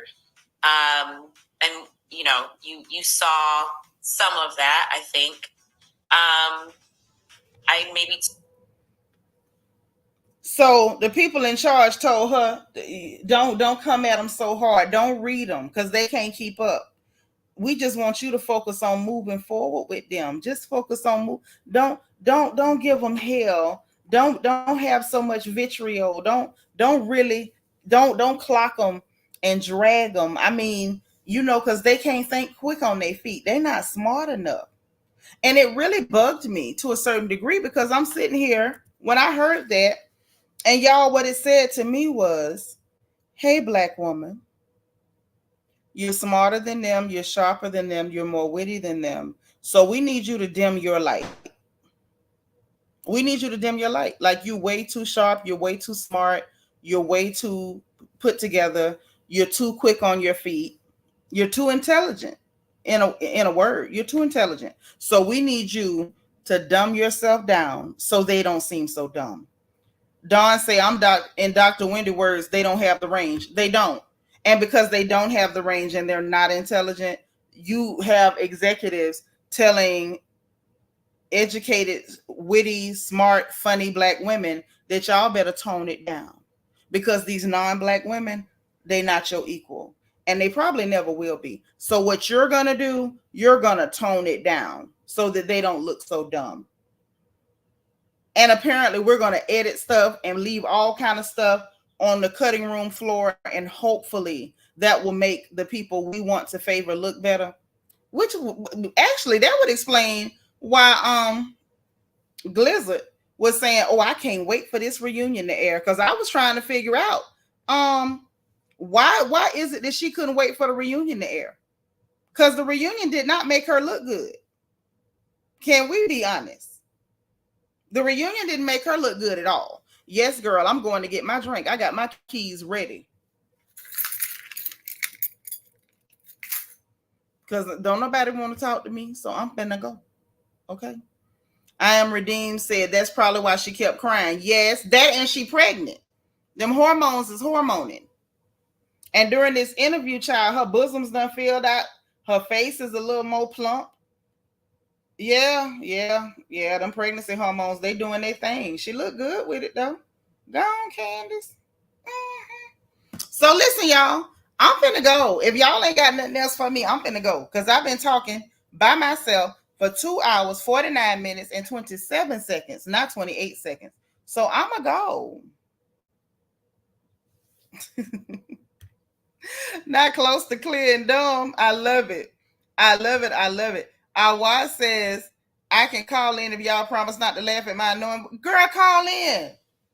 We don't care nothing about that. Ain't nothing wrong with your voice. T. Monique say, right, the joke was on Blizzard. Twitter had lit her up. Not Candiace. Pouring my drink now.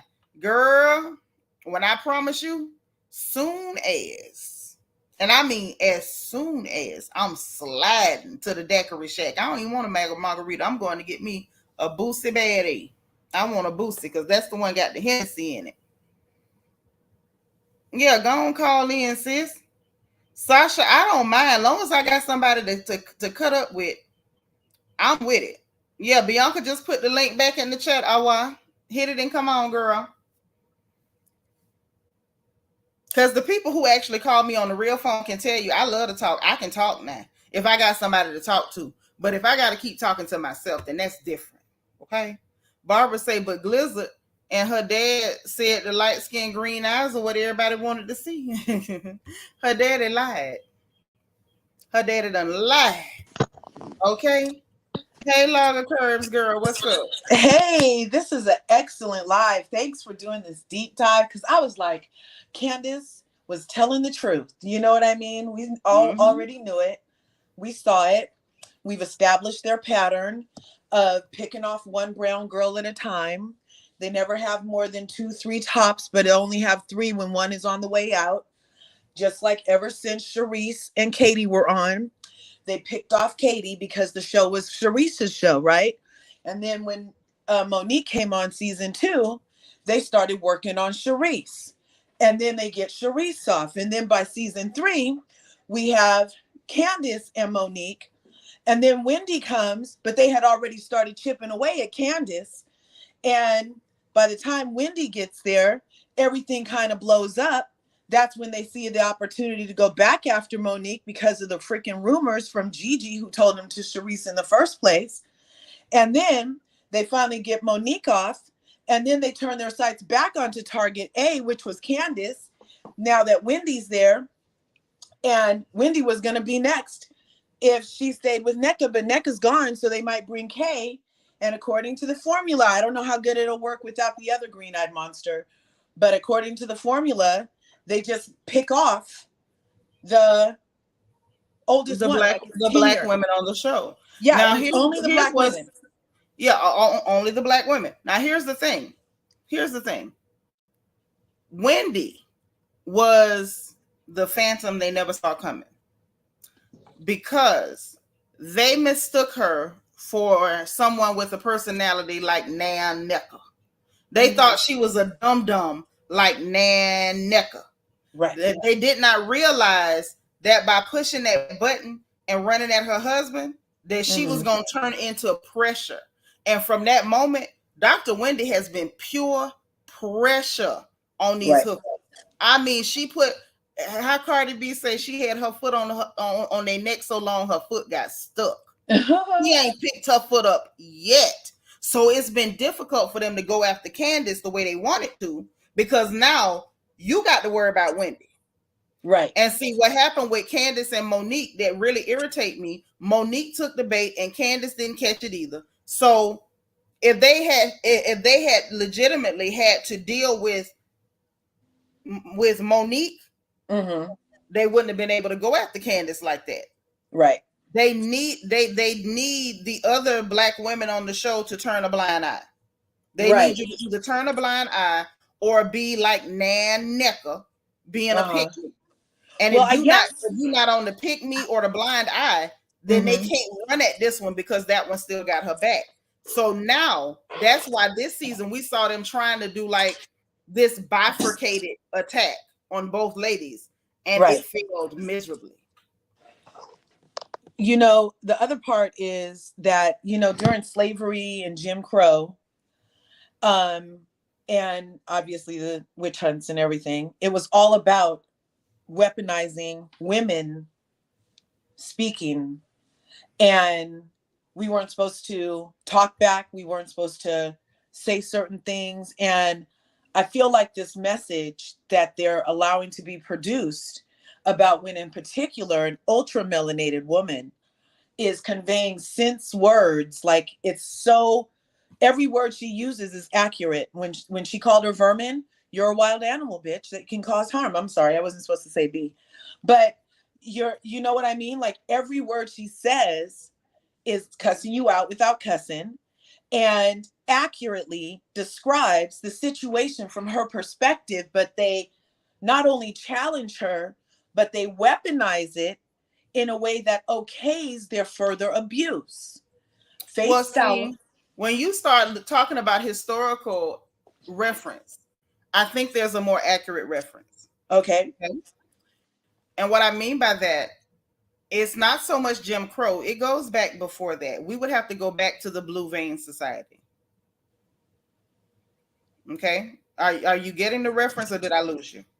You just lost me. The Blue Veins? Blue Vein Society. So there was a point in the history in this country, and those of you in the chat, y'all can look it up. Google is your friend. And I mean that in the most loving way possible. There was a point in our history where in this country, you know, America has the dirtiest history on the planet. Right. Where there were a group of people who were considered Black because of the racist one drop rule, because that's just racism and it's pseudoscience. Okay. Mm-hmm. It's also insulting. So when I hear Black people touting the one drop rule, it's like you literally walking around insulting yourself. You may as well sing Mammy's Little Baby like shortening and bread. Okay. There was a group of people who were considered Black due to the pseudoscience and the racism of the one drop rule. These people were aesthetically and for every real purpose, these were clear and clear adjacent people. And so these people, being considered Black, were able to operate at a level in society, much like the colored caste in South Africa during apartheid, where they were stationed and considered to be above Black people. That group of people, okay, were able to not only live in a way that they were above Black people based on the system that exists in America, white supremacy and racism, they at times were just as violent and brutal toward Black people as white folks. There were umpteen cases. You can even find old newspaper clippings where they were known to have lynched Black men for even looking at their daughters. Right. And they were, I'm talking about these Blue Vein Society, baby, not no white folks. That's why I told you. Yeah, you. no, I get it. And they were also able to treat and put actual Black women in their place. These were women who would also marry Black men who were affluent. Because, you know, there was a time when Black people did really well during segregation. You know, and so they made good money and they were able to be professionals and to own banks and to, you know, do all right for themselves. And those women who belonged to that Blue Vein Society would often marry Black men who were well-to-do because that was their best option. They knew based on the sickness of colorism within our community that they would be placed on a pedestal or in a hierarchy where they were considered more valuable to these men than Black women because they could afford them the possibility of creating progeny that would not look phenotypically Black because they would not be. And more to that line of history, there were unattractive white women who did the same thing. They would pretend to be blue vein or one drop in order to marry the cream of the crop of Black men because they could not get the cream of the crop of white men. Now, this is just the history of this place. So what we're seeing, if we're going to make a reference accurately, this is what we're watching play out. These are women who would have been a part of that caste during that time, and they still harbor those same prejudices, those same attitudes, those same hostilities and aggressions toward Black women. That's what this, oh, you Black girl, watch your mouth. That's the chord that is striking. We're going back specifically from the octoroon looking. Yeah, they're not even octoroons, baby. We talking about less than a scintilla. Robin got less than a scintilla. But it's still, I'm so just saying, this is literally overall, one drop. Yeah. But it's just the production of that en masse to program people that it's okay to tell us the STFU. And for the police are worse. And not just that it's okay. They're enforcing and reinforcing the idea of putting Black women in their place. That is why I keep telling y'all, the takedown of Wendy is not just about Wendy. This is about sending a message to every Black woman who is watching. Get in your place. That's what they're saying to you. Like you have to, when you have that real context and you can really see it. It might make your blood boil, but this is what you're looking at. This is not just an aggression toward random Black women who join this cast. This is an aggression. They have aggressed every Black woman that is watching this show. Yeah. That is why I found it so vile and disgusting that Glizzard and her crepe paper neck sat there and told that lie that Black women gave her death threats, because that is who she was using. She was saying, you Black women are violent. You're animalistic. You're savage to harm me and my precious children. Mm-hmm. That is what I'm trying to get across to y'all. They have aggressed every last one of us. I, for one, don't take it lightly, and I don't like it. Yeah. No, I agree. It's disgusting. I don't agree. I blacked out the last reunion, not giving Gizelle not a penny from a view. So I'll be watching next week when it doesn't count. But that's why I was so glad to hear yours. I was like, oh, what happened? But I'm heckin' nosy, right? So I was like, oh, what happened? Let me go watch the You know what, Logger Kurt, you petty like me. I will pay extra money to use a service that's off the books just so they can't get a view. I ain't no good. You will never get a view from me. Yes. Oh my goodness. I appreciate your entire POV on this though. And thanks for the flashbacks. You're doing an excellent job. And thank you on the lady who gave away the free membership. Thank you for my membership. Right on. Thanks, you guys. All right. Wow. Unmute your mic, girl. Look down. Okay, there we go. Can you hear me okay? I can. Oh, you're so pretty. I love it. Girl, what you got? Headshot. All right. I've been trying to keep myself out of it just because, like, I watch these back and literally the sound of my voice, like, annoys the hell out of me. So. There's nothing wrong with your voice. Y'all, doesn't she sound lovely? Thank you. So I guess part of what really bothers me about this whole situation is that I feel like the show is kind of like a microcosm of what's happening, right? Like in the world, right? Like, it's like we deal with racism on a regular basis. When I'm watching something for entertainment purposes, like, I don't want to see the racism that I encounter in the real world, at work, in corporate America, whatever. Like, I'm not entertained by it. So it's like I'm stuck because I only watch things with Black people in it. So I don't watch any of the other Housewives franchise except for Atlanta and Potomac, because I only want to watch Black people on TV. I watch all the bad Tubi movies. Like, if there's Black actors in it, I'm watching. Do you see your sister supporting you? They letting you know your voice is beautiful and you're lovely. Thank you, guys. I appreciate that. Mm-hmm. I will accept. I receive it. Thank you. So it's like, my husband will be like, why don't you just stop watching it? And I'm like, why do I have to stop watching? Like, why can't they make the show better for us so that we can actually enjoy it and, you know, get to see people who look like us, who are wealthy and, you know, doing shit that we aspire to or whatever, without having to then deal with, like, racism within ourselves. Like, it's really frustrating for me. That's why I'm like kind of obsessed with it. I've been using it I've been kind of like binging your shows and stuff. I really enjoy your content. Like, I love how you talk about Black people. I love how you talk about loving, like, being Black and, you know, your Blackness and all that stuff. Like, it's incredible. I love it. And I've also been kind of binging your stuff to distract myself from the other things that I was consumed with before, dealing with what's happening on the other side of the globe as a, you know, person myself. So I just want to say thank you. You know, I hope you're around for many more years to keep doing this, but I hope that we don't have to keep doing this, because I pray not. You know, like, I want to live in a world where our entertainment can actually be for entertainment purposes and, like, not be triggered while watching. Like, you obviously treat this person really bad and obviously treating her differently than you treat people who look like you more, you know? So I don't know. I don't even know if you had, like, a question or anything. I feel like I'm babbling at this point. I apologize. Girl, we are.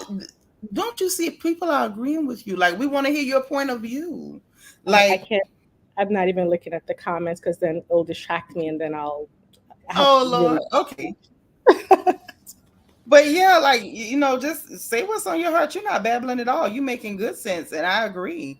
None of us turn on a television to be bombarded psychologically with things that are damaging or triggering or offensive. I think that it's being done like a psyop. intentionally. Yeah. It is a psyop. That's what I Yeah. told y'all when I mentioned everything. The fact that, keep in mind, NBC Universal, the same company that brought you the Cosby Show in a different world, gave you things to aspire to work to, had every kid like excited, like it wasn't if you're gonna go to a HBCU, it was which one am I going to? Am I going to Fisk? Am I going to Grantland? Am I going to Florida A&M? Am I going to Florida Memorial? Am I going to Clark? Am I gonna go to Spelman? What about Howard? Like it was aspirational. The same company that brought you that is now bringing you this. Yep. Yep. They don't want you to aspire to anything. They want to break you mentally. And the fact that they keep bombarding us with triggering and offensive and like psychologically violent programming toward us is the same. Okay, let me ask you this.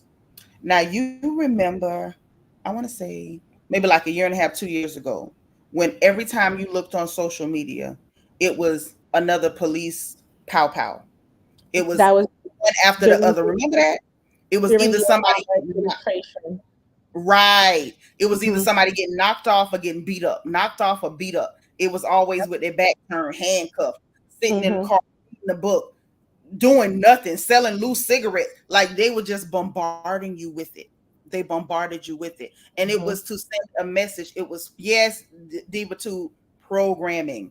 And so then it was to try to put fear into people. It was trauma, PORN. Okay. Yep. And then something happened that they did not expect. You know what happened? Trump election. They murdered George Floyd and they kept playing it on TV. Something about that death triggered something in the people. Yeah. And if you notice after that, they stopped bombarding us with it. Like go back through your social media. If you think I'm joking, you can almost like look at the time when they cut it because it triggered something. They don't understand us as a people because we don't operate like them. So they don't understand we have something that kind of connects us to each other, even when we don't know each other, even when we don't particularly like each other. It's something about watching people that are connected to us be harmed. It's like we can feel it. And them putting that picture out there of him being that man with his knee on his neck and all that stuff. And they just kept bombarding that image. The way the world sparked after that, they had to stop that one. Did you see how those children cut up all over the globe? I mean, all over the globe. All hell broke loose. They done told them children over there in that town tore up the police station, burned it, took the weapons and everything all across the country, sparking it up, tearing it up. They stood all the way in Australia, in Germany. Africa was lit. They were in Benin. Somebody went to a real shrine in Benin with Derek Chauvin's face. Like the world got lit. And after that, it stopped. That one, they couldn't bombard you with that image no more. Now, it's in the programming that you call entertainment. They're bombarding you with your entertainment, with negative images. Even with your rappers, your singers, they're bombarding you with people that the children call industry plants. And these people are bombarding you with images that are less than appealing, bombarding you with images to plant the seeds of this is who you are. This is who we say you are. This is who we want you to be. And the people who have actual talent are being buried, and they're pushing up people with not so much talent, but people who are willing to put out the programming. This is who you are. This is who we want you to be. And now you go to watch your Real Housewives of Atlanta, something that should, not Atlanta, but Potomac, something that should be in Atlanta, actually, something that should be absolutely harmless. It shouldn't be a problem at all. Hey, Teresa. But what happens on RHOA? These ladies who were, according to Nene, the ladies behind the gate. We used to see lifestyle stuff with these ladies, and all of a sudden, Andy Cohen turned it into smut fest. Everybody's talking about lesbian this and sex toys that and vibrating panties and flashing boobs, and everybody talk hypersexual. This is who you are. This is what we want you to be. This is who you are. Then we mess around and we get to Potomac, and we got the dynamic of non-Black women and Black women on the same program. And what do we get? This is who you are. This is who we want you to be. Your mouth is a problem. Your mouth is a weapon. You watch your mouth. You stay in your place. You got Dr. Wendy there, 4 degrees, a whole PhD holder, political analyst, professor at Johns Hopkins. We need to make her look aggressive. We got to bring her down. This is a psyop. All of it is cool for entertainment, but we have to be sharp enough to recognize when your open enemies are playing in your face. For sure. That's all I'm saying. Yeah, no, definitely. And it's crazy. Like for me, I'm similar to Candiace in a lot of ways, especially like the easy to cry. So I stopped watching. Like there came a point, I think it was like in 2016. I don't know if you remember this kid, Laquan McDonald. He was like gunned down in Chicago. He had a knife or something on the floor. After that one, like I think something in me like broke or something. Like I felt like I had like PTSD from constantly watching these videos. They were trying to give us all PTSD, baby. So I from that video, I had not actually seen another video of a like police killing. Those pow-pows, yeah. Oh yeah, I need to learn the terms to use to not get you.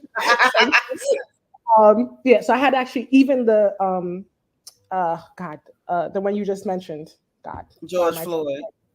George Floyd, like to this day, I haven't watched it. I haven't either. I refuse to. I can't watch it. It's like I don't know what I feel like they're trying to normalize Black. They were trying to, a lot of people think they were trying to desensitize you. What they were doing, but I'm telling you that ain't what it was. Did you hear what you just said about yourself? Yeah, I'm unable to be. Yeah, they wanted all of us to have PTSD, because the people who are adequately traumatized have a fear response. They want you in fear. Okay, that was just one of the many psyops. Like, so we have to be sharp and catch on to what these people are doing. It was all about the PTSD. They just didn't expect the backlash that they got, so they had to abandon that one. This one they have not yet abandoned, but I'm interested to see what they do, because you young people on the internet have given them hell on Twitter and Instagram and Facebook and everywhere else. I don't even know. Have y'all sent up smoke signals too? Y'all gave them people hell. You can't count me in with the young people. I'm definitely a geriatric millennial. So, but I do. Baby, if you're a millennial, I'm counting you in. Y'all young folks gave them people hell on this internet. Y'all gave them so much hell they had to fire Robert. They didn't want to fire Robert. They ain't have no choice. Y'all put y'all foot on their neck and wouldn't move it. I want to see what they're gonna do next. I think they had to do something, because people really boycotted Basketball Wives after what happened with OG. Like I stopped watching it at that time as well, and I think even like RHOA, I feel like every time someone's talking like boycott they get nervous now. Yeah, y'all make them nervous. Yeah. Listen, I bow. Yeah, I bow because y'all get it done. Yeah, I hope that I hope that people actually do boycott season 9. Like I'm hoping that, this will be enough to like really make us like really like have like a drastic drop in the numbers, so that they can see the error in their ways. Because it's one thing if it was like obviously if it was an all clear cast, we wouldn't care. But like just keep that stuff over there, right? Like I hear something's happening in the similar realm with Garcelle Beauvais and I don't know nothing about them. I don't watch Beverly Hills because, like I said, I only watch the ones with people who look like me in it. Keep it over there. Like, that makes sense. obviously, if you put one black woman in a group of clear women, there's going to be like they can't help it. It's literally It's a natural thing, right? like Okay. that's like even Robert and Gizelle, like they can't help themselves. They can't socialize this way, so they don't see anything wrong with what they're doing. And Yeah, so they don't. they think we're crazy. They're like, what is wrong with you people? You know, so I know that's right. Tandra, for real. Let me get Tandra. Tandra, what's up, girl? Can you talk today? Tandra. Yes, ma'am. I'm here. Okay. I'm here. Okay, what you got? Hey, Darkest. What I'm looking at Gizelle. Gizelle, all her girls are dark skinned. And she had these children by a dark skinned man, which her kids came out dark skinned. So she let these people use her. And her daughter's going to college. She gonna get the same treatment from somebody, because what goes around comes around. Plus, we live in America, and unfortunately, that's a part of the system. Like, that's what happens here. So, if we gonna be honest, let's be honest. They were gonna experience some of that, whether she did that or not. And if we gonna be even more honest, Gizelle is not acting like that because them people made her or they using her to act like that. Gizelle is acting like that because she learned it from her daddy first. Yeah. The say any black man sitting up calling black women ain't Jemima, she learned it from him. Yeah. Yeah. Yeah. But they using her. They using her. That little 1% of black she got in her.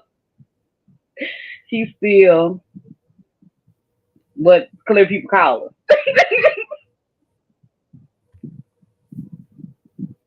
So, and her baby's gonna get the, she up there lying about folks was death threatening, send her a death threat. Mm-hmm. They really gonna talk about, her people, her blue blood people gonna talk about her dark skinned children. Well, like I said, that was gonna happen anyway. Like, there was no way around it. Yeah. I think the biggest issue on that note for me is how is she going to respond when her children come to complain about them experiencing something like, because it's unpleasant and there's no excuse for any black woman to have to go through that. And I don't look forward to the fact that her babies might experience that. I don't think it's cool for nobody to have to experience that. It's not. But what comes around goes around. Redeem say so. Thank you so much for the super chat. She said, Nitra, you have the range to host a reunion. Would you do it? I wouldn't mind, but they wouldn't let anybody like me on that stage. They don't let women like me in front of cameras. They don't allow us in front of cameras, girl. They hide us in the kitchen. You too about it for them. I'm too black and I'm too normal. I'm too black. I'm too regular. They ratings will go up. No, but they don't care about that. Like, at the end of the day, these people have an aversion to blackness. And I don't mean just Gizelle. I'm talking about the executives, period. They have an aversion to blackness. So anybody who's regular and black, and I'm real regular and I'm real black, ain't nothing exotic about me. I'm not coming in with a fancy accent. And I'm not real interested in respectability politics. I'm not the girl that they would want on their show. They wouldn't let me on their screen, baby. But I would love to, but they wouldn't allow that. Pete Dizzle, thank you for the super chat. She said, don't forget Gizelle's daddy's mother, because that's who raised Gizelle also. Oh, yes. So she learned that at home. My biggest concern, Sharon Middleton, thank you for calling in too, boo. My biggest concern for those hey, darling, for those poor babies is that something like that happens, or they encounter someone who is as ignorant as their mother or their granddaddy. How is she going to help them navigate it? Because she herself has engaged in that behavior. You get what I'm saying? Like, that's my only concern. She ain't gonna be able to. She's not gonna be I able mean, to. she may have to grow up real fast. Yeah. She won't. She may have to grow up quick. Darkest, you were next. Let me hear what you got to say, Darkest. Okay, I'm not gonna stay on long because I got a whole bunch of children and they asking for stuff. But something that I noticed nobody really touched on is when Candiace was on that stage at this third part, which was absolutely disgusting. Neither Kay nor Wendy said anything. Now I'm all for, I'm all for us. But right is right and wrong is wrong. If I'm Wendy and my friend is sitting next to me pregnant and she is literally it was 6-on-1, I would at least say something, especially being there, where she's literally like, I can't expect any of y'all to be there for me, XYZ. Oh, it was Candiace who did. Wendy and Kay never said, that's not right. That's not true. They was quiet the whole time. And for me, that was a little suspect. Yeah, I can see how you could see it that way. I think for me, what I saw, saw, even if she didn't come behind. Yeah, go ahead. No, go ahead. Yeah, because I was gonna say, even if it was just a little one-liner, a little sentence, because every time Gizzard opened her mouth, Robert is right there, baby, right there, co-signing, ready, putting his credit down. So I mean, just something. Now let me ask you this. Destroyed. Let me ask you a fair question. Just like they told Candiace, just tone it down. How do we know what Wendy was told? 100%. Kiana's a non-issue for me because she was just a friend of him. She was just there for a second, and this was her first time. But where Wendy's concerned, how do we know what Wendy was told? That's true. That is true. And you know what I'm saying? That's a fair point. And the other fair point is Candiace was getting her thought out, and Candiace had been being interrupted every 2 seconds.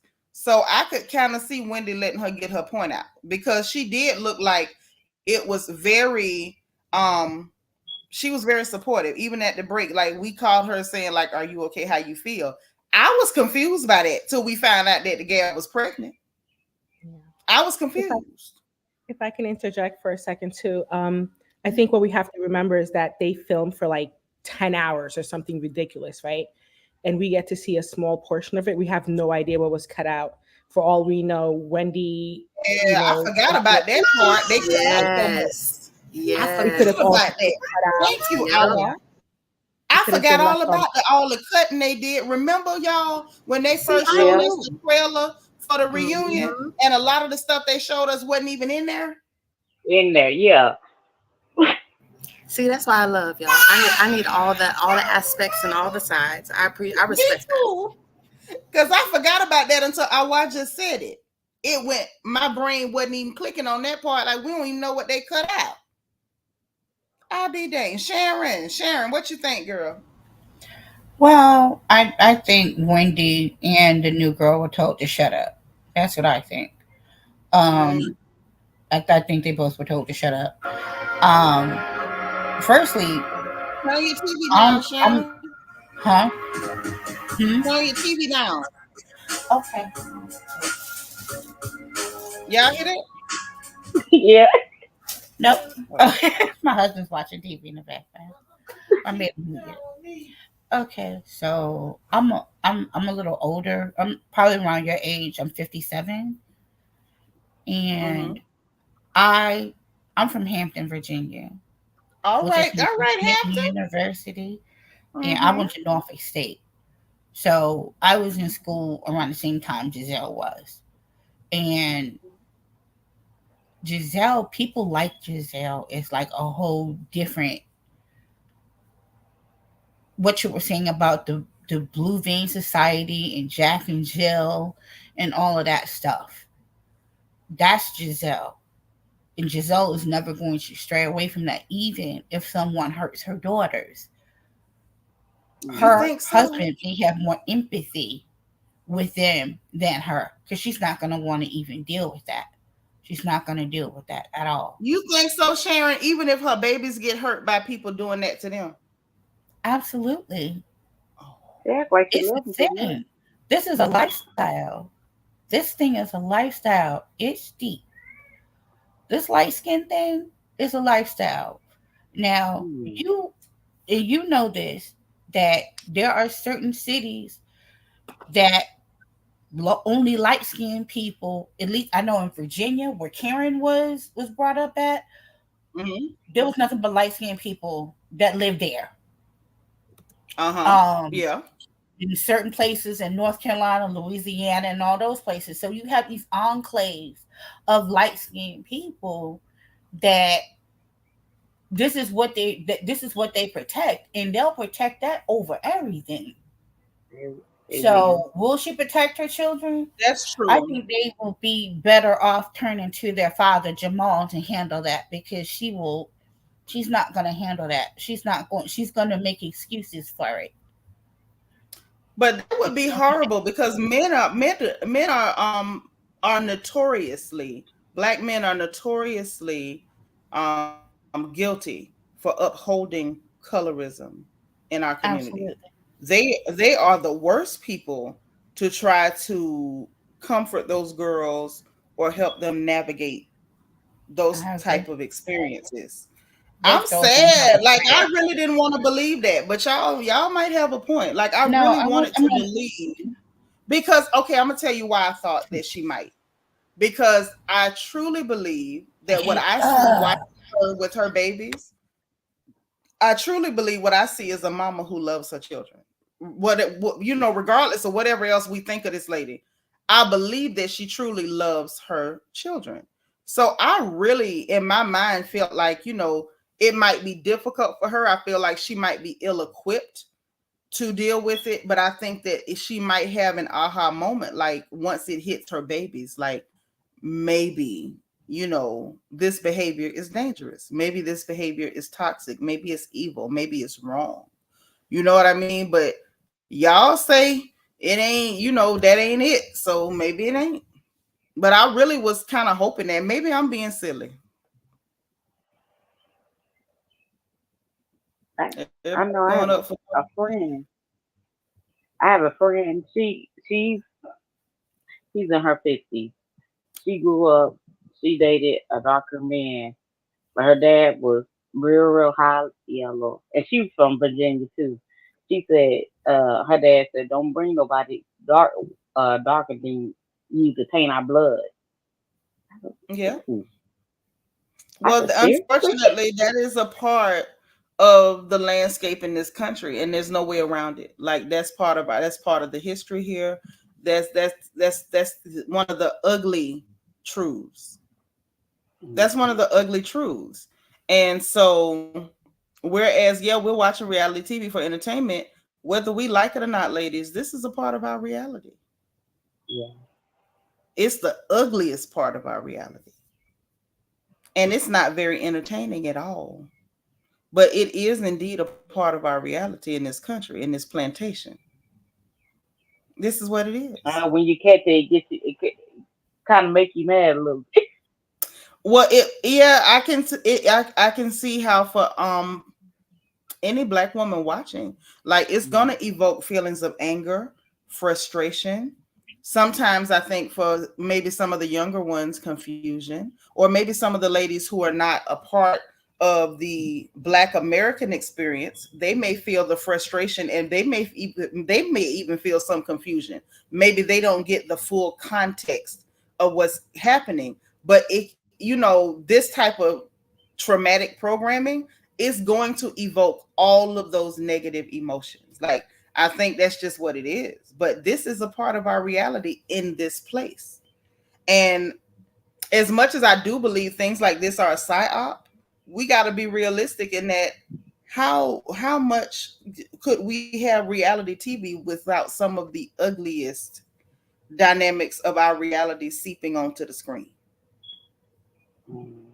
You know what I mean? We love the glossy box image, and people who are not from this place who watch our programming from other countries. Shout out to all my ladies in the UK, different countries in Africa, the islands, New Zealand. We got DT over there, um, who are watching American television, and they're actually getting a front row seat, honestly, to one of the ugliest truths of what it means to be black in this country.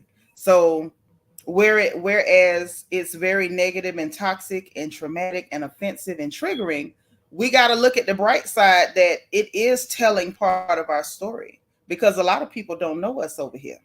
They don't know our story. Those You other remember people that have told, video? those other people have told our story. And when they tell our story outside of here, they tell that we're all gangsters and thugs and lazy and this and that. And so it's important that we get a Wendy Osefo on the screen. It's important that we get to see a Candiace Dillard Bassett on the screen that comes from an affluent black home. And everybody's not from the ghetto and projects and learned knows how to, sell drugs and tote pistols. And it's good that we have that there. And I think it's also important that they get to see some of the things that black women struggle against in this country.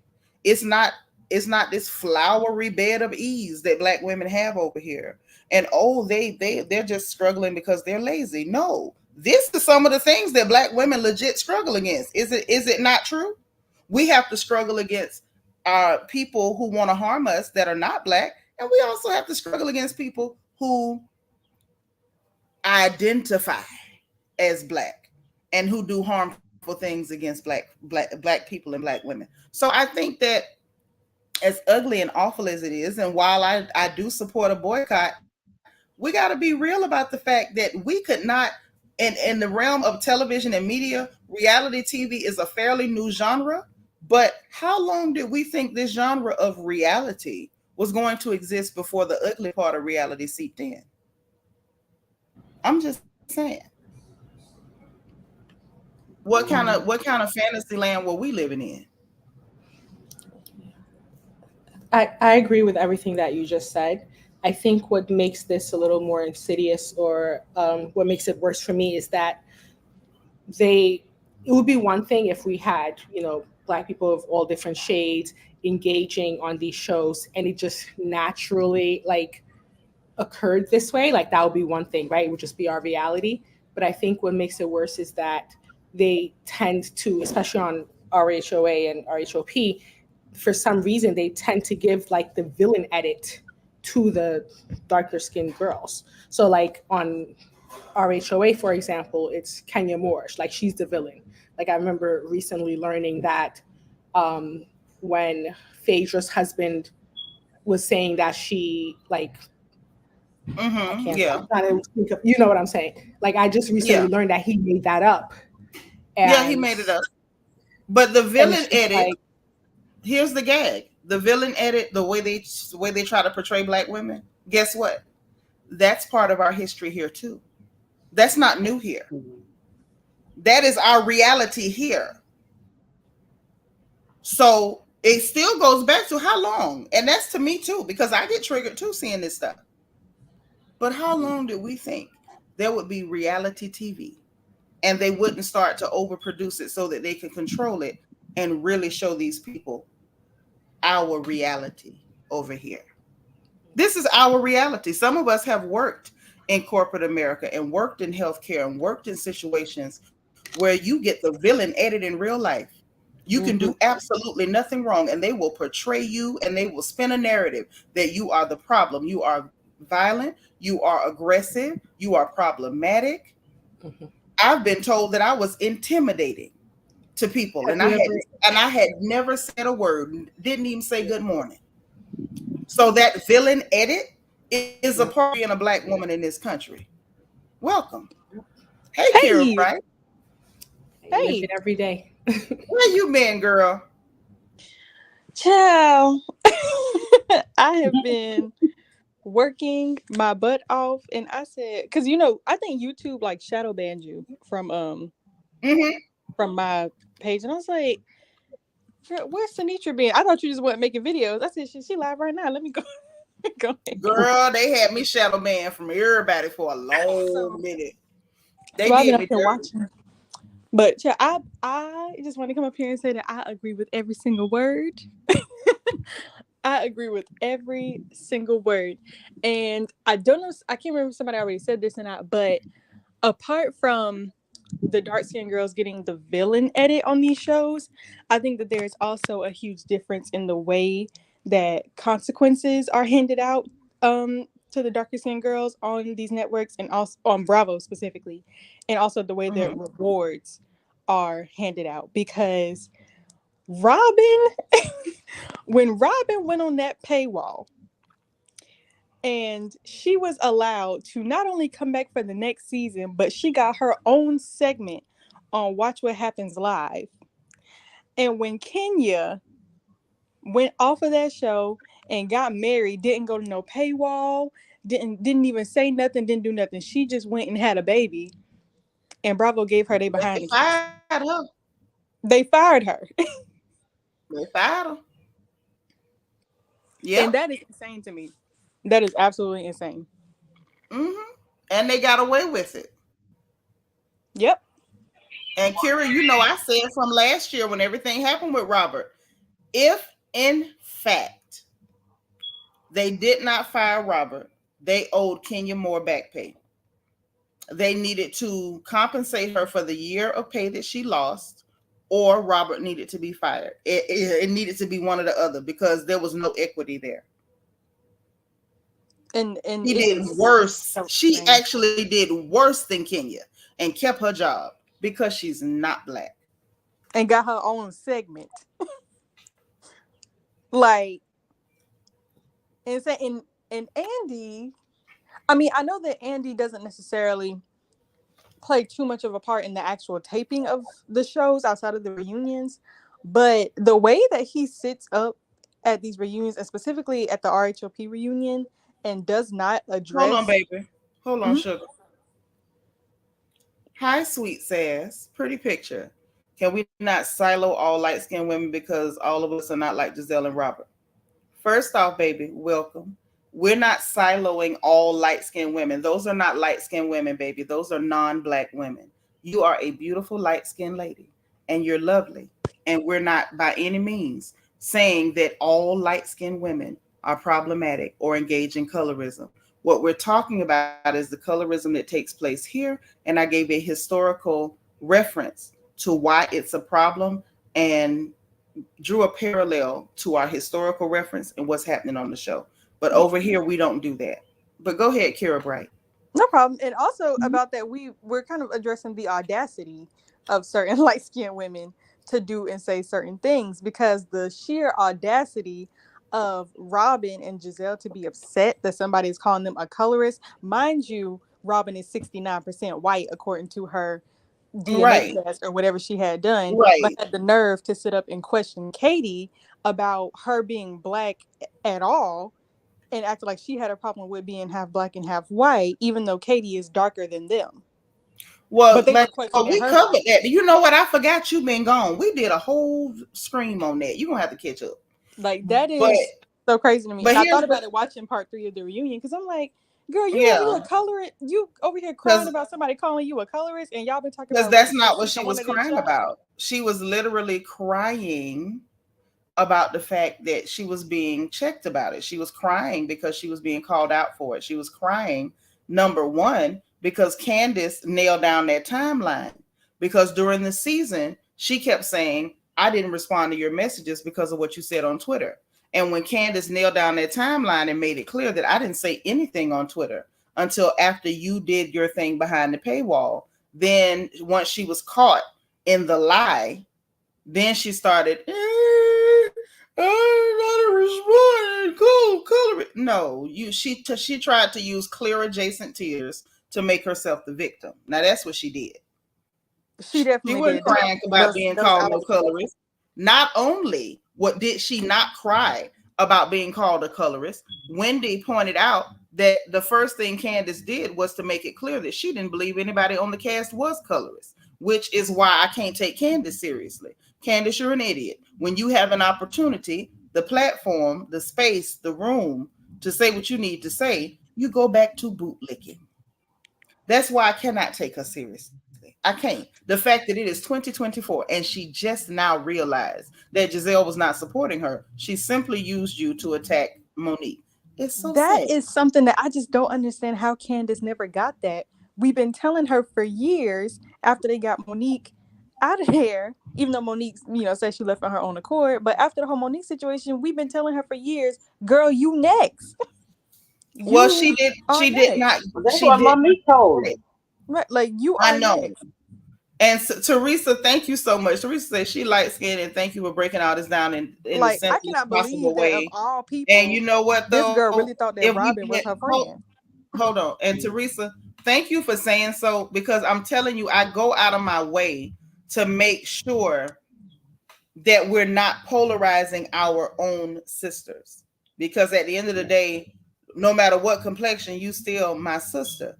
We're Right. talking about people who are non-black but exist in black spaces and operate within the system of colorism and use colorism as a way to harm black women. Like, perfect example on that show is Karen Huger. Karen Huger's black. She's black. She shows up in the world black. She's light complected, but she is black. And if I'm being very honest, I believe that we can clearly see a difference in how she's treated as opposed to those people on Team Yellow. There is a difference. There is a huge difference. So make no mistake about it. As much as we, black people, allow people to play in our face, allow people to use racist pseudoscience like the one drop rule to play in your face and tell you that a non-black woman is black because the left pinky toenail of her great was black. We may play those games, but people on the outside looking in, they know that those people are not the same as us, and they're going to be treated differently, because it doesn't matter that you're a light-skinned black woman. They still see a black woman. When they see those people, they don't see a black woman, because that's not what it is.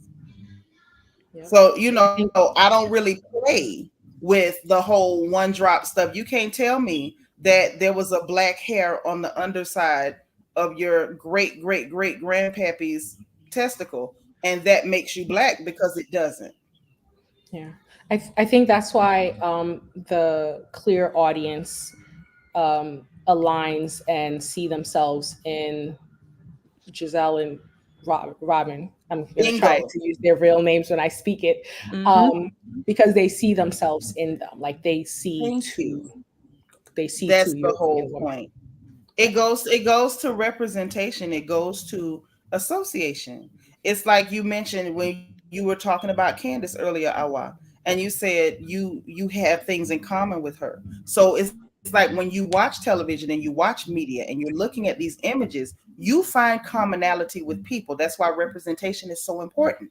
That's why it's important for little black girls to see pretty black ladies who are doctors. And it's so important for them to see pretty black ladies who are judges and lawyers and boxers and they're in the rodeo. And I used to want to be a bull rider when I was little and everything. Probably if I'd have seen a pretty black lady riding a bull, I might have done it. So representation is important. So and commonality is important. So when we have people, and that's why if you go on Twitter, you can usually see a commonality in the people who are taking sides with Blizzard and Robert.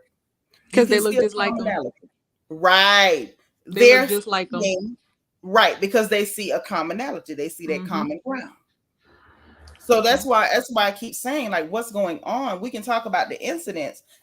And I usually only talk about the incidents to point out the motives behind it. Because the small incidents don't matter. There's a bigger picture.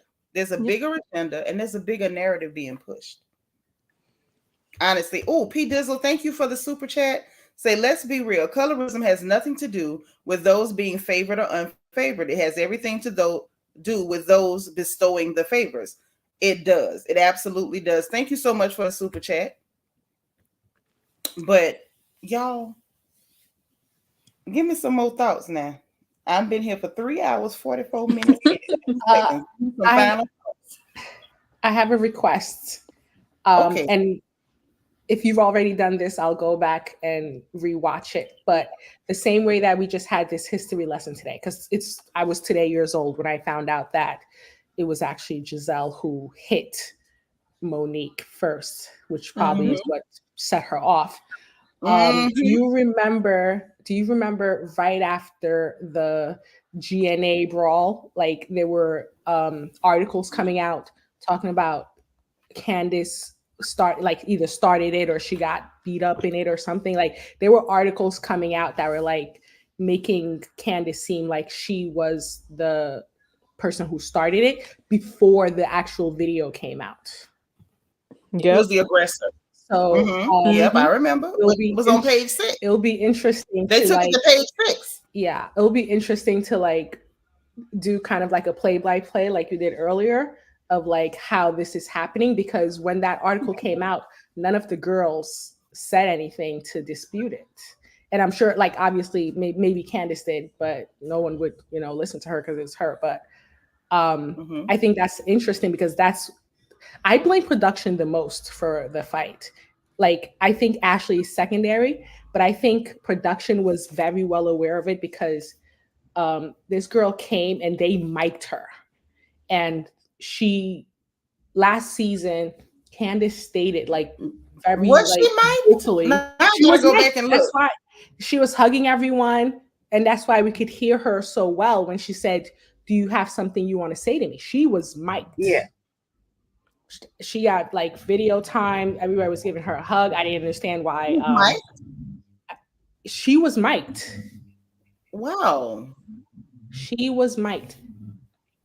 She was definitely mic'd. I think that you can hear her as clear as you can hear Candiace saying, "Get this ribbon out of my face." Yeah, I think production definitely kind of partnered with Ashley on that because they knew that Deborah came there with all intentions of confronting Candiace in some way. No, they knew. Yeah, they definitely knew. They definitely knew. Yeah. And they knew that Candiace was not going to have a positive reaction to her because the first time she tried to speak to her on camera last season, she paid her dust. She's like, "I'm not giving you a moment." Right. Like, to shoot her. I do not want to talk to her. Like, I have nothing to say to her. What did they think was going to change? Like, why did they even try her again? And it's like they were looking for something like this to happen. I said before, I believe production was in on it, to at least to an extent that they knew about it and they turned a blind eye. I still can't make Ashley secondary. Ashley was absolutely primary because she's the one who found that urchin in the place. I don't think that anyone was.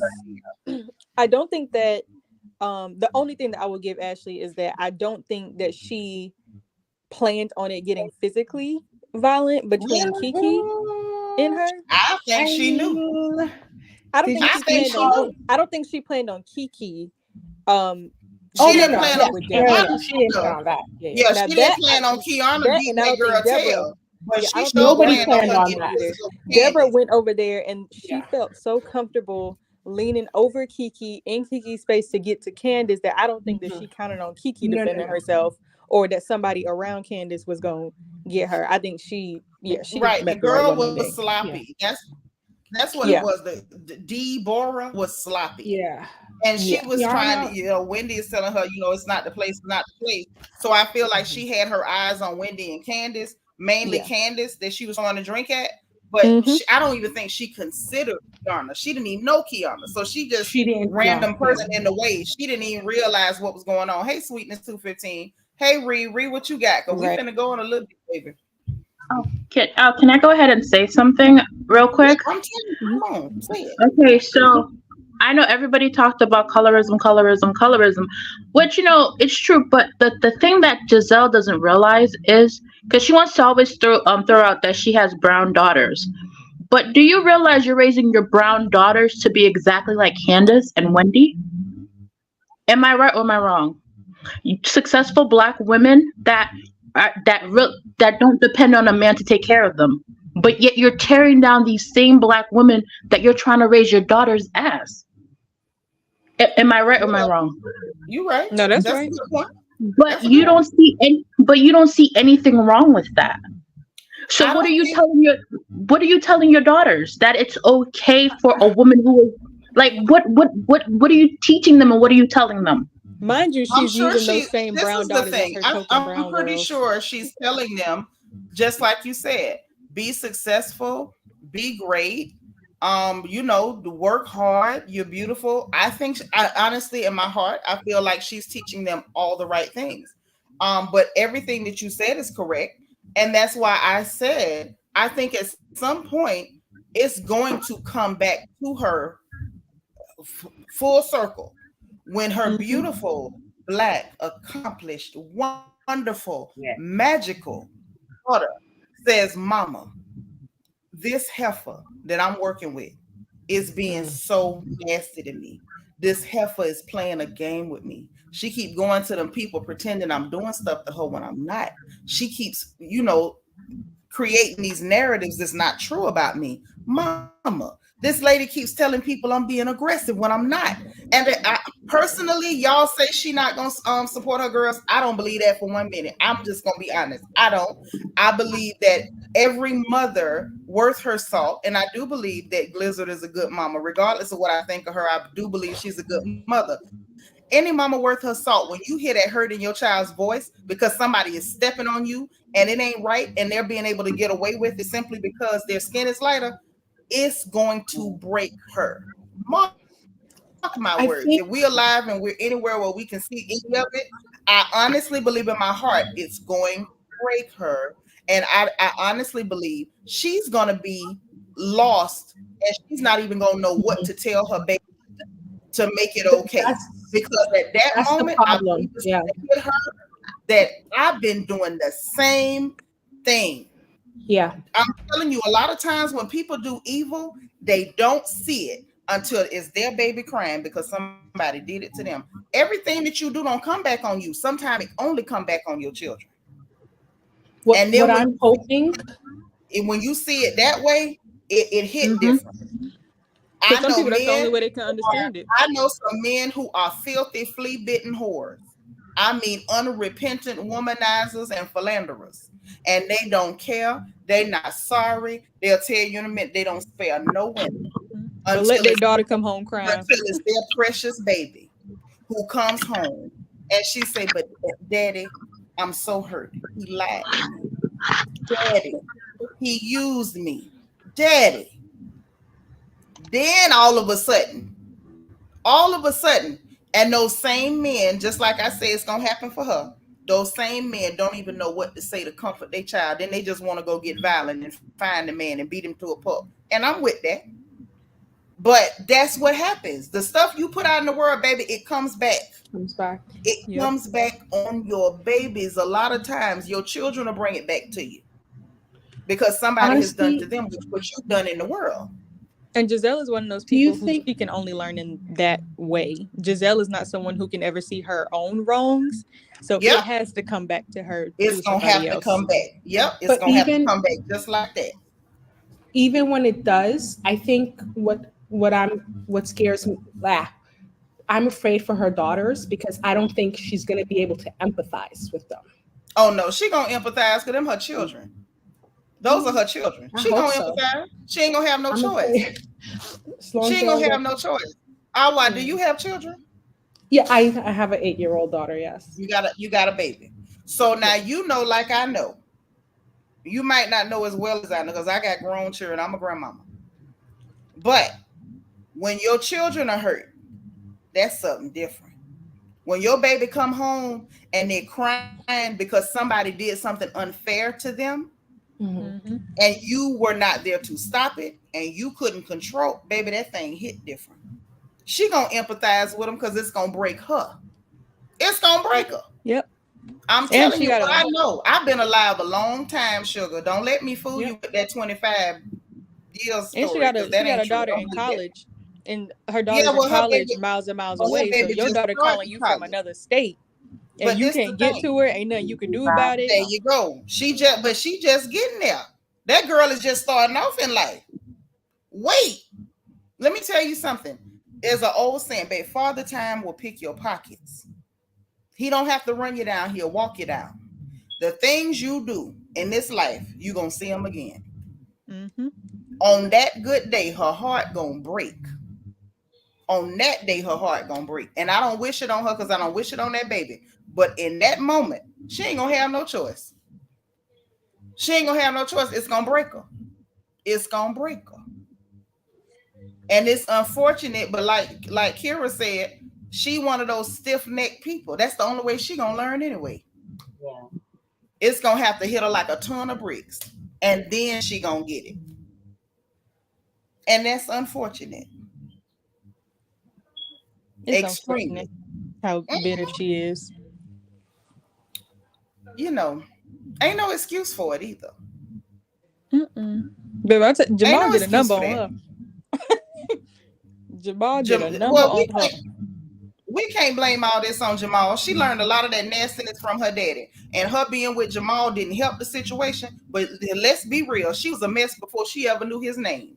Sweet says, I find it interesting that Gizelle having brown-skinned girls doesn't show an interest in understanding more about this topic. It speaks about, baby, say it again. No. Say it again. Instead of her wanting to understand She the didn't topic, even try to learn. she used her daughters as her token brown girls to say that she wasn't a colorist because she had brown daughters. But she doesn't want to understand. But look him. Look what this baby. But look what this baby said.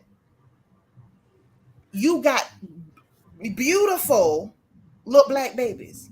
I mean, they just as cute as they can be. All three of them in a row. 1, 2, 3. Cute as a button.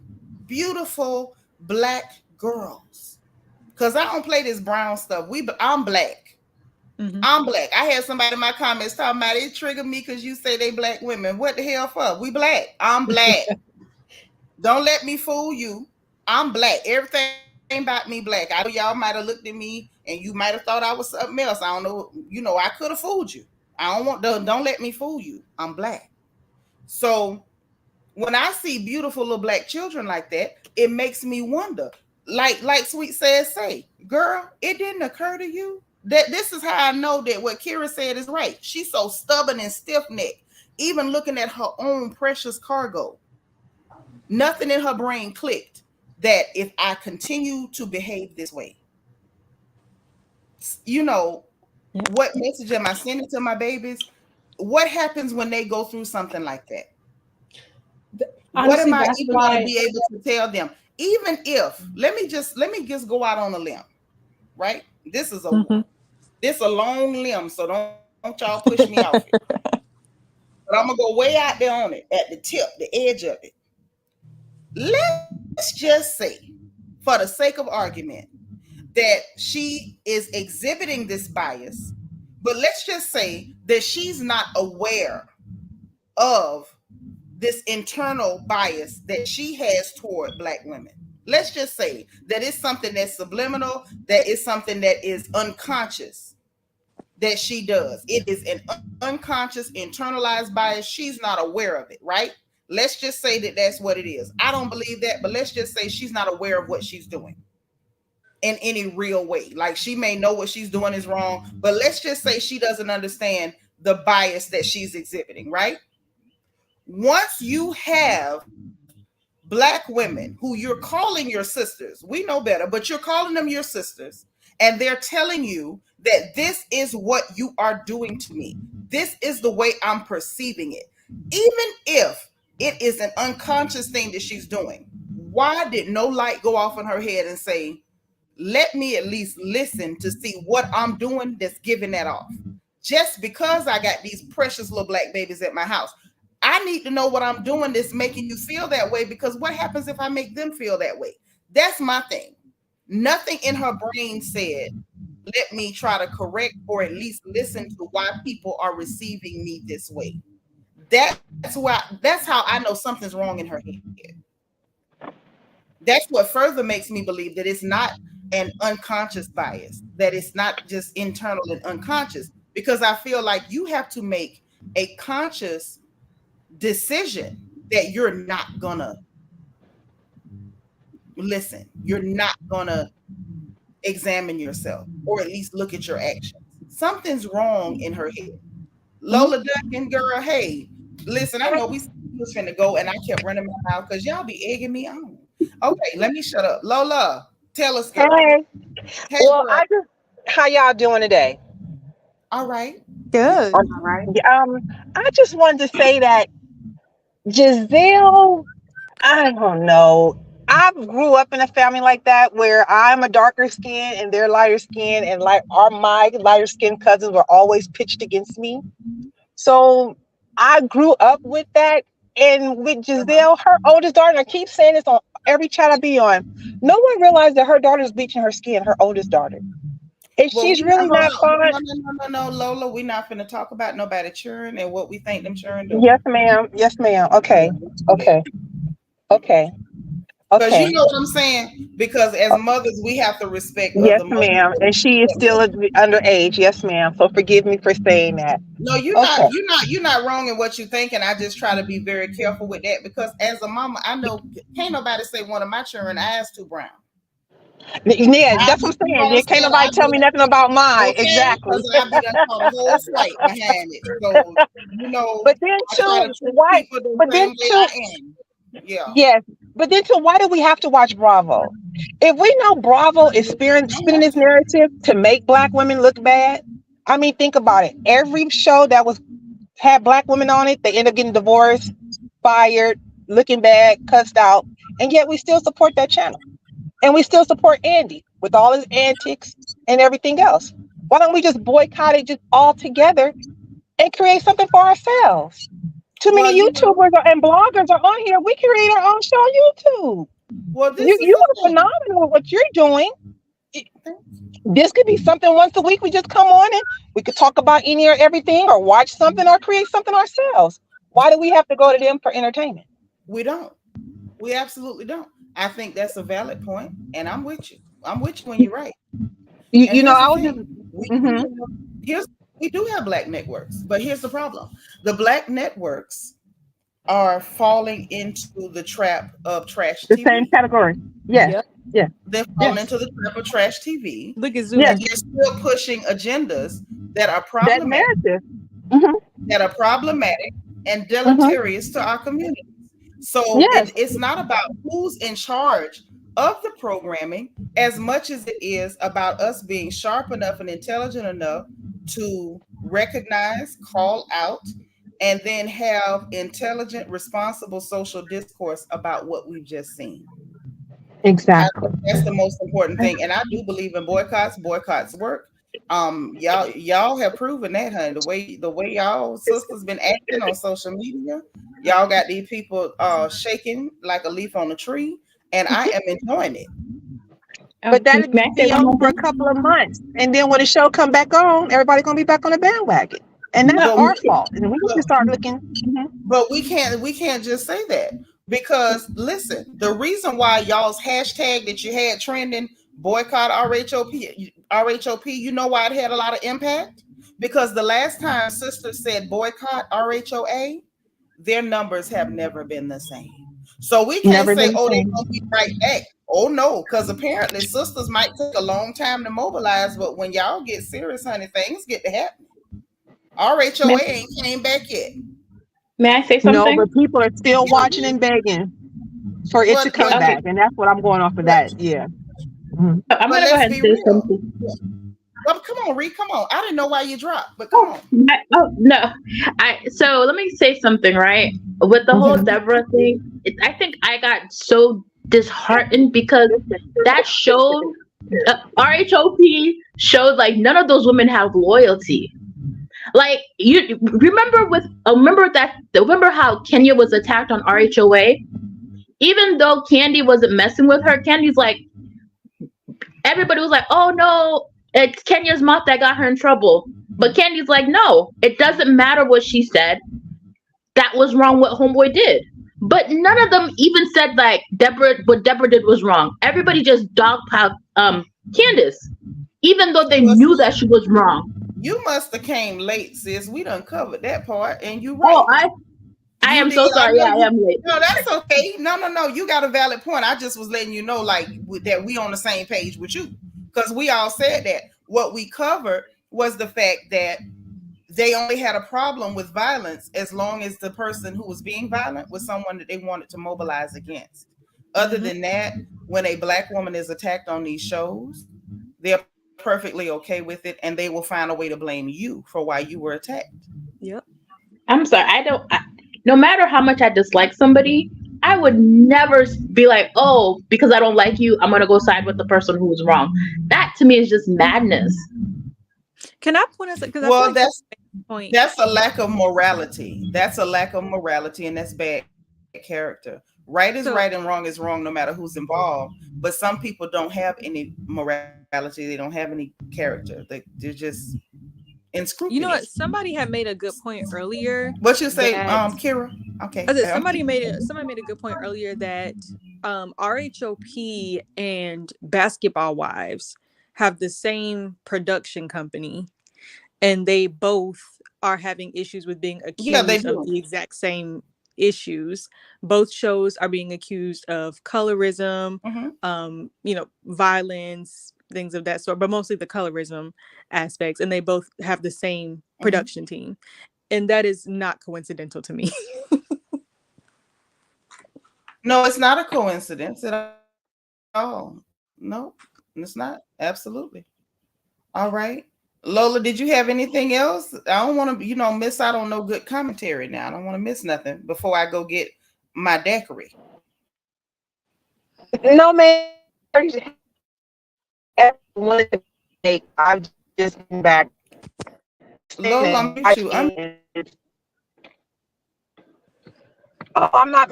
Oh, I thought I was on mute. Sorry. Okay, no, say something. Talk to me. Hello. Can you hear me now? Yeah. Yeah. Oh, okay. No, I would just say it's disheartening. Lola? It's just Yes. You can hear me? Yes. I'm in a bad location. I'm gonna go out and come back in. Okay. So anybody else, give me your final thoughts. I'm gonna start with Awa and we're gonna work our way down. Okay, Awa, final thoughts. Final thoughts. I don't know. I guess just thank you for your content, helping keep me sane. And I hope Dr. Wendy. I know what my final thoughts are. I hope Dr. Wendy leaves, because I think this would be a better show if it was the show that Gizelle and Robert wanted from the beginning, which was light skin, green eyes, career woman, whatever they wanted to depict. I think that's the show that they should have. That way they don't traumatize and stress us the hell out. I want this to be a cast full of just them, and I'll probably still watch. Hopefully there'll still be some dramas. Hopefully it'll still be enjoyable. It'll still be entertaining. But at least when things happen to people, we don't have to see them treat the darker skinned people worse than they would treat the lighter skinned people. And I think that would be great. So hopefully maybe we'll So get you that. hope Dr. Wendy leaves and there's no more Black people on the show. And then you can watch the show once all the Black people leave, because if Black people are around, they're going to mistreat them. But we can still watch the people who mistreat Black people as long as there's no Black people for them to mistreat. Okay, well, when you put it that way. I'm like, what you saying? When you put it that way. I was with you a little bit and I was like, wait. Basically, I don't think, they're not going to change, right? They're not going to be better. They're not going to, there is no justice for us here. I want to see Dr. Wendy and the Candiaces. I want to see them on a show with people who will see their humanity and not treat them as lesser than because they have more melanin in their skin. So if that means that the Green-Eyed Bandits get to have the show that they wanted, I want that for them. I think that's the solution. Because maybe you can tell me, what do you think the solution is? I think the solution is for the show to be canceled and for Bravo to end up in bankruptcy. That's my, dream solution. But, in lieu of cancellation, then get rid of the problematic characters, get rid of the bad actors. So I'd rather than bring back Dallas at this point. I'd rather not bring back none of it. I want to see Bravo crumble. I mean, Bravo that would be a best Bravo case scenario. Has been too problematic toward Black women. I want to see you crumble. Are you going to be reviewing Dubai when it comes back on in June? I don't like those people. You didn't like Dubai? I mean, I didn't like them at all. Not for anything. I wouldn't like them for a shoe shine. I didn't like those people. I tried. I couldn't watch one full episode. I was so annoyed. I was in danger of harming my own television. I don't like it. It was a bunch of bad acting. It gave me, these are a bunch of fans. They've sat around for years watching Housewives franchises, and they all came in and gave us housewife impersonation. And I was just not feeling it. Heavy on impersonation. Yeah, it was a bunch of housewife impersonations. It was really, really sad and terrible to watch. Even Salt Lake City wasn't as bad as Dubai to me. Salt Lake City was boring. Like it was as boring as watching paint dry, but at least we didn't get a bunch of bad housewife impersonations. Yep. I can't. But I will be watching New Jersey next month because them clear women in New Jersey is real ghetto. And I'm gonna be watching them. I kind of watch them like Love and Hip Hop. They real ignorant. So I'll be watching them. I started binging Jersey from season 1 because I never seen. Good. That means you'll be ready by next month. Because I'm sure gonna watch them. Tandra, Kind of mark the vineyard. Tandra? Wait, who talking? Tandra. Me. I was trying to watch Martha's Tandra, what's your Vineyard, final thoughts? but they young.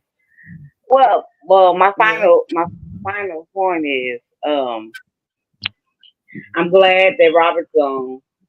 I'm glad that Nick Bone's gone, and I'm gonna see the next season. I'm gonna see if I like it. If I'm not with it, probably not gonna watch it anymore. I can see that. I can see it. Reed, give us something. Who, me? Well, okay, I'm gonna be honest. I'm gonna go ahead and be honest with you. I'm just gonna watch Real Housewives of Beverly Hills because at least Garcelle brings something to it. I can't watch RHOP anymore. Like, if I really wanted to watch shady black women that have no loyalty with one another, like I could go downtown Boston and watch that, But I'm good. I'm gonna pass on RHOP next season. Just like I stopped watching Basketball Wives, I watched the reviews. That's about it. But I have no interest anymore in RHOP. I ain't mad at you, girl. It's traumatic. I can dig it. Now, my Kira, what's your final thoughts? My final thoughts. I agree with Ree. This will be probably the final season that I watch with RHOP. If they took this show off the air, I would not miss it. I am glad that Robin is gone. Robert is a complete idiot. In every way and shape of the word. So I am very happy that she will never be on my TV screen again. Also, who else was gone? I think I heard Aneka was fired. I don't ever want to see her on TV again either. Amen. I'm happy that Candiace was able to walk away from this with her happily ever after. I think that she was pregnant at that reunion. And I think that was kind of what helped her make her decision on the fact that she wasn't coming back, just having peace for her and her family and that baby. So I'm very happy that Candiace can, and I hope that she never comes back to the show. I know that she said, she would maybe come back another season. I hope that she never comes back to the show for the sake of her peace after the way that she was treated by both the Green Eyed Devils and also by the production and just Bravo in general, the way that they even allowed her to be treated. And Andy, the way he treated that girl too. Yes, the way that Andy treated her, the way that he allowed her to be attacked on that stage. I hope that she never returns to that show, and Wendy as well. So yeah, I really hope that they take the show off the air. Honestly, I don't need another season of it. I'll never watch it again. It's too triggering as a Black woman. Entirely too triggering. I agree. Ladies, thank y'all so much for hanging with me. I thought wasn't nobody gonna talk to me. Y'all don't know, I be feeling so bad. Like I don't have no friends. But it's okay. I have sisters. Y'all came to hang out with me. Thank y'all so much. And thank y'all for helping me think of stuff that I didn't think of. Because y'all be helping me think and I enjoyed it. So listen, everybody, y'all tell everybody bye. Because we getting ready to roll. Bye. Now that I have the channel back, I will be in here more often. Good. That's what I like to hear. All right, ladies. We finna get on up out of here. Let me start bringing the ladies down off the stage with their beautiful selves. We're going to slide them right on down. Ooh, I put her back. Let me slide her back down. All right, y'all. You know what time it is. So you know what I'm going to ask you to do, right? If you didn't hit the like button on the way in, make sure that you hit the like button on the way out. Make sure you also hit your notification bell Click all so you'll know every time we go live on this channel. Now, if you've already hit it, uncheck notifications and click the notification bell again, like unclick it and re-click it and click all so you'll know every time that we're live on this channel. I said that because sometimes, like, if you have it and they've not been giving you the notifications, you have to redo it so you can get them back, okay? So make sure you click all. Oh, I didn't know I had a Cash App, Teresa. Wait. So I can say, oh my gosh, sis, I missed it. Wait. Hold the press. Teresa sent me a Cash App, y'all. Thank you so much. I sent a heart back, sis. Thank you. So listen, make sure y'all subscribe if you're not subscribed, because you know we happy to have you here and you know you're welcome. Make sure you hit your join button beneath the video if you want to join channel membership and put your crown on your head. There's a membership link in the description box and a link for our merchandise store to get your crown here. Wow, thank you so much for my super sticker. I appreciate you so much. Thank you. God bless you. And Teresa, thank you again and bless you. Love you, sis. That means so much. So listen, guys, I'm getting up out of here. The merchandise link is in the chat. We have the Amazon link for the storefront so we can all shop together, and the link for my Amazon wish list if you want to send me any snacks, goodies, notebooks, or pens, or any knickknacks or whatever. It is there for that. Again, thank you so much. I appreciate you guys. And remember, if no one else tells you for the rest of the day, remember, God loves you, I love you, and there's nothing you can do about it. So I'll talk to y'all again soon, okay? Bye.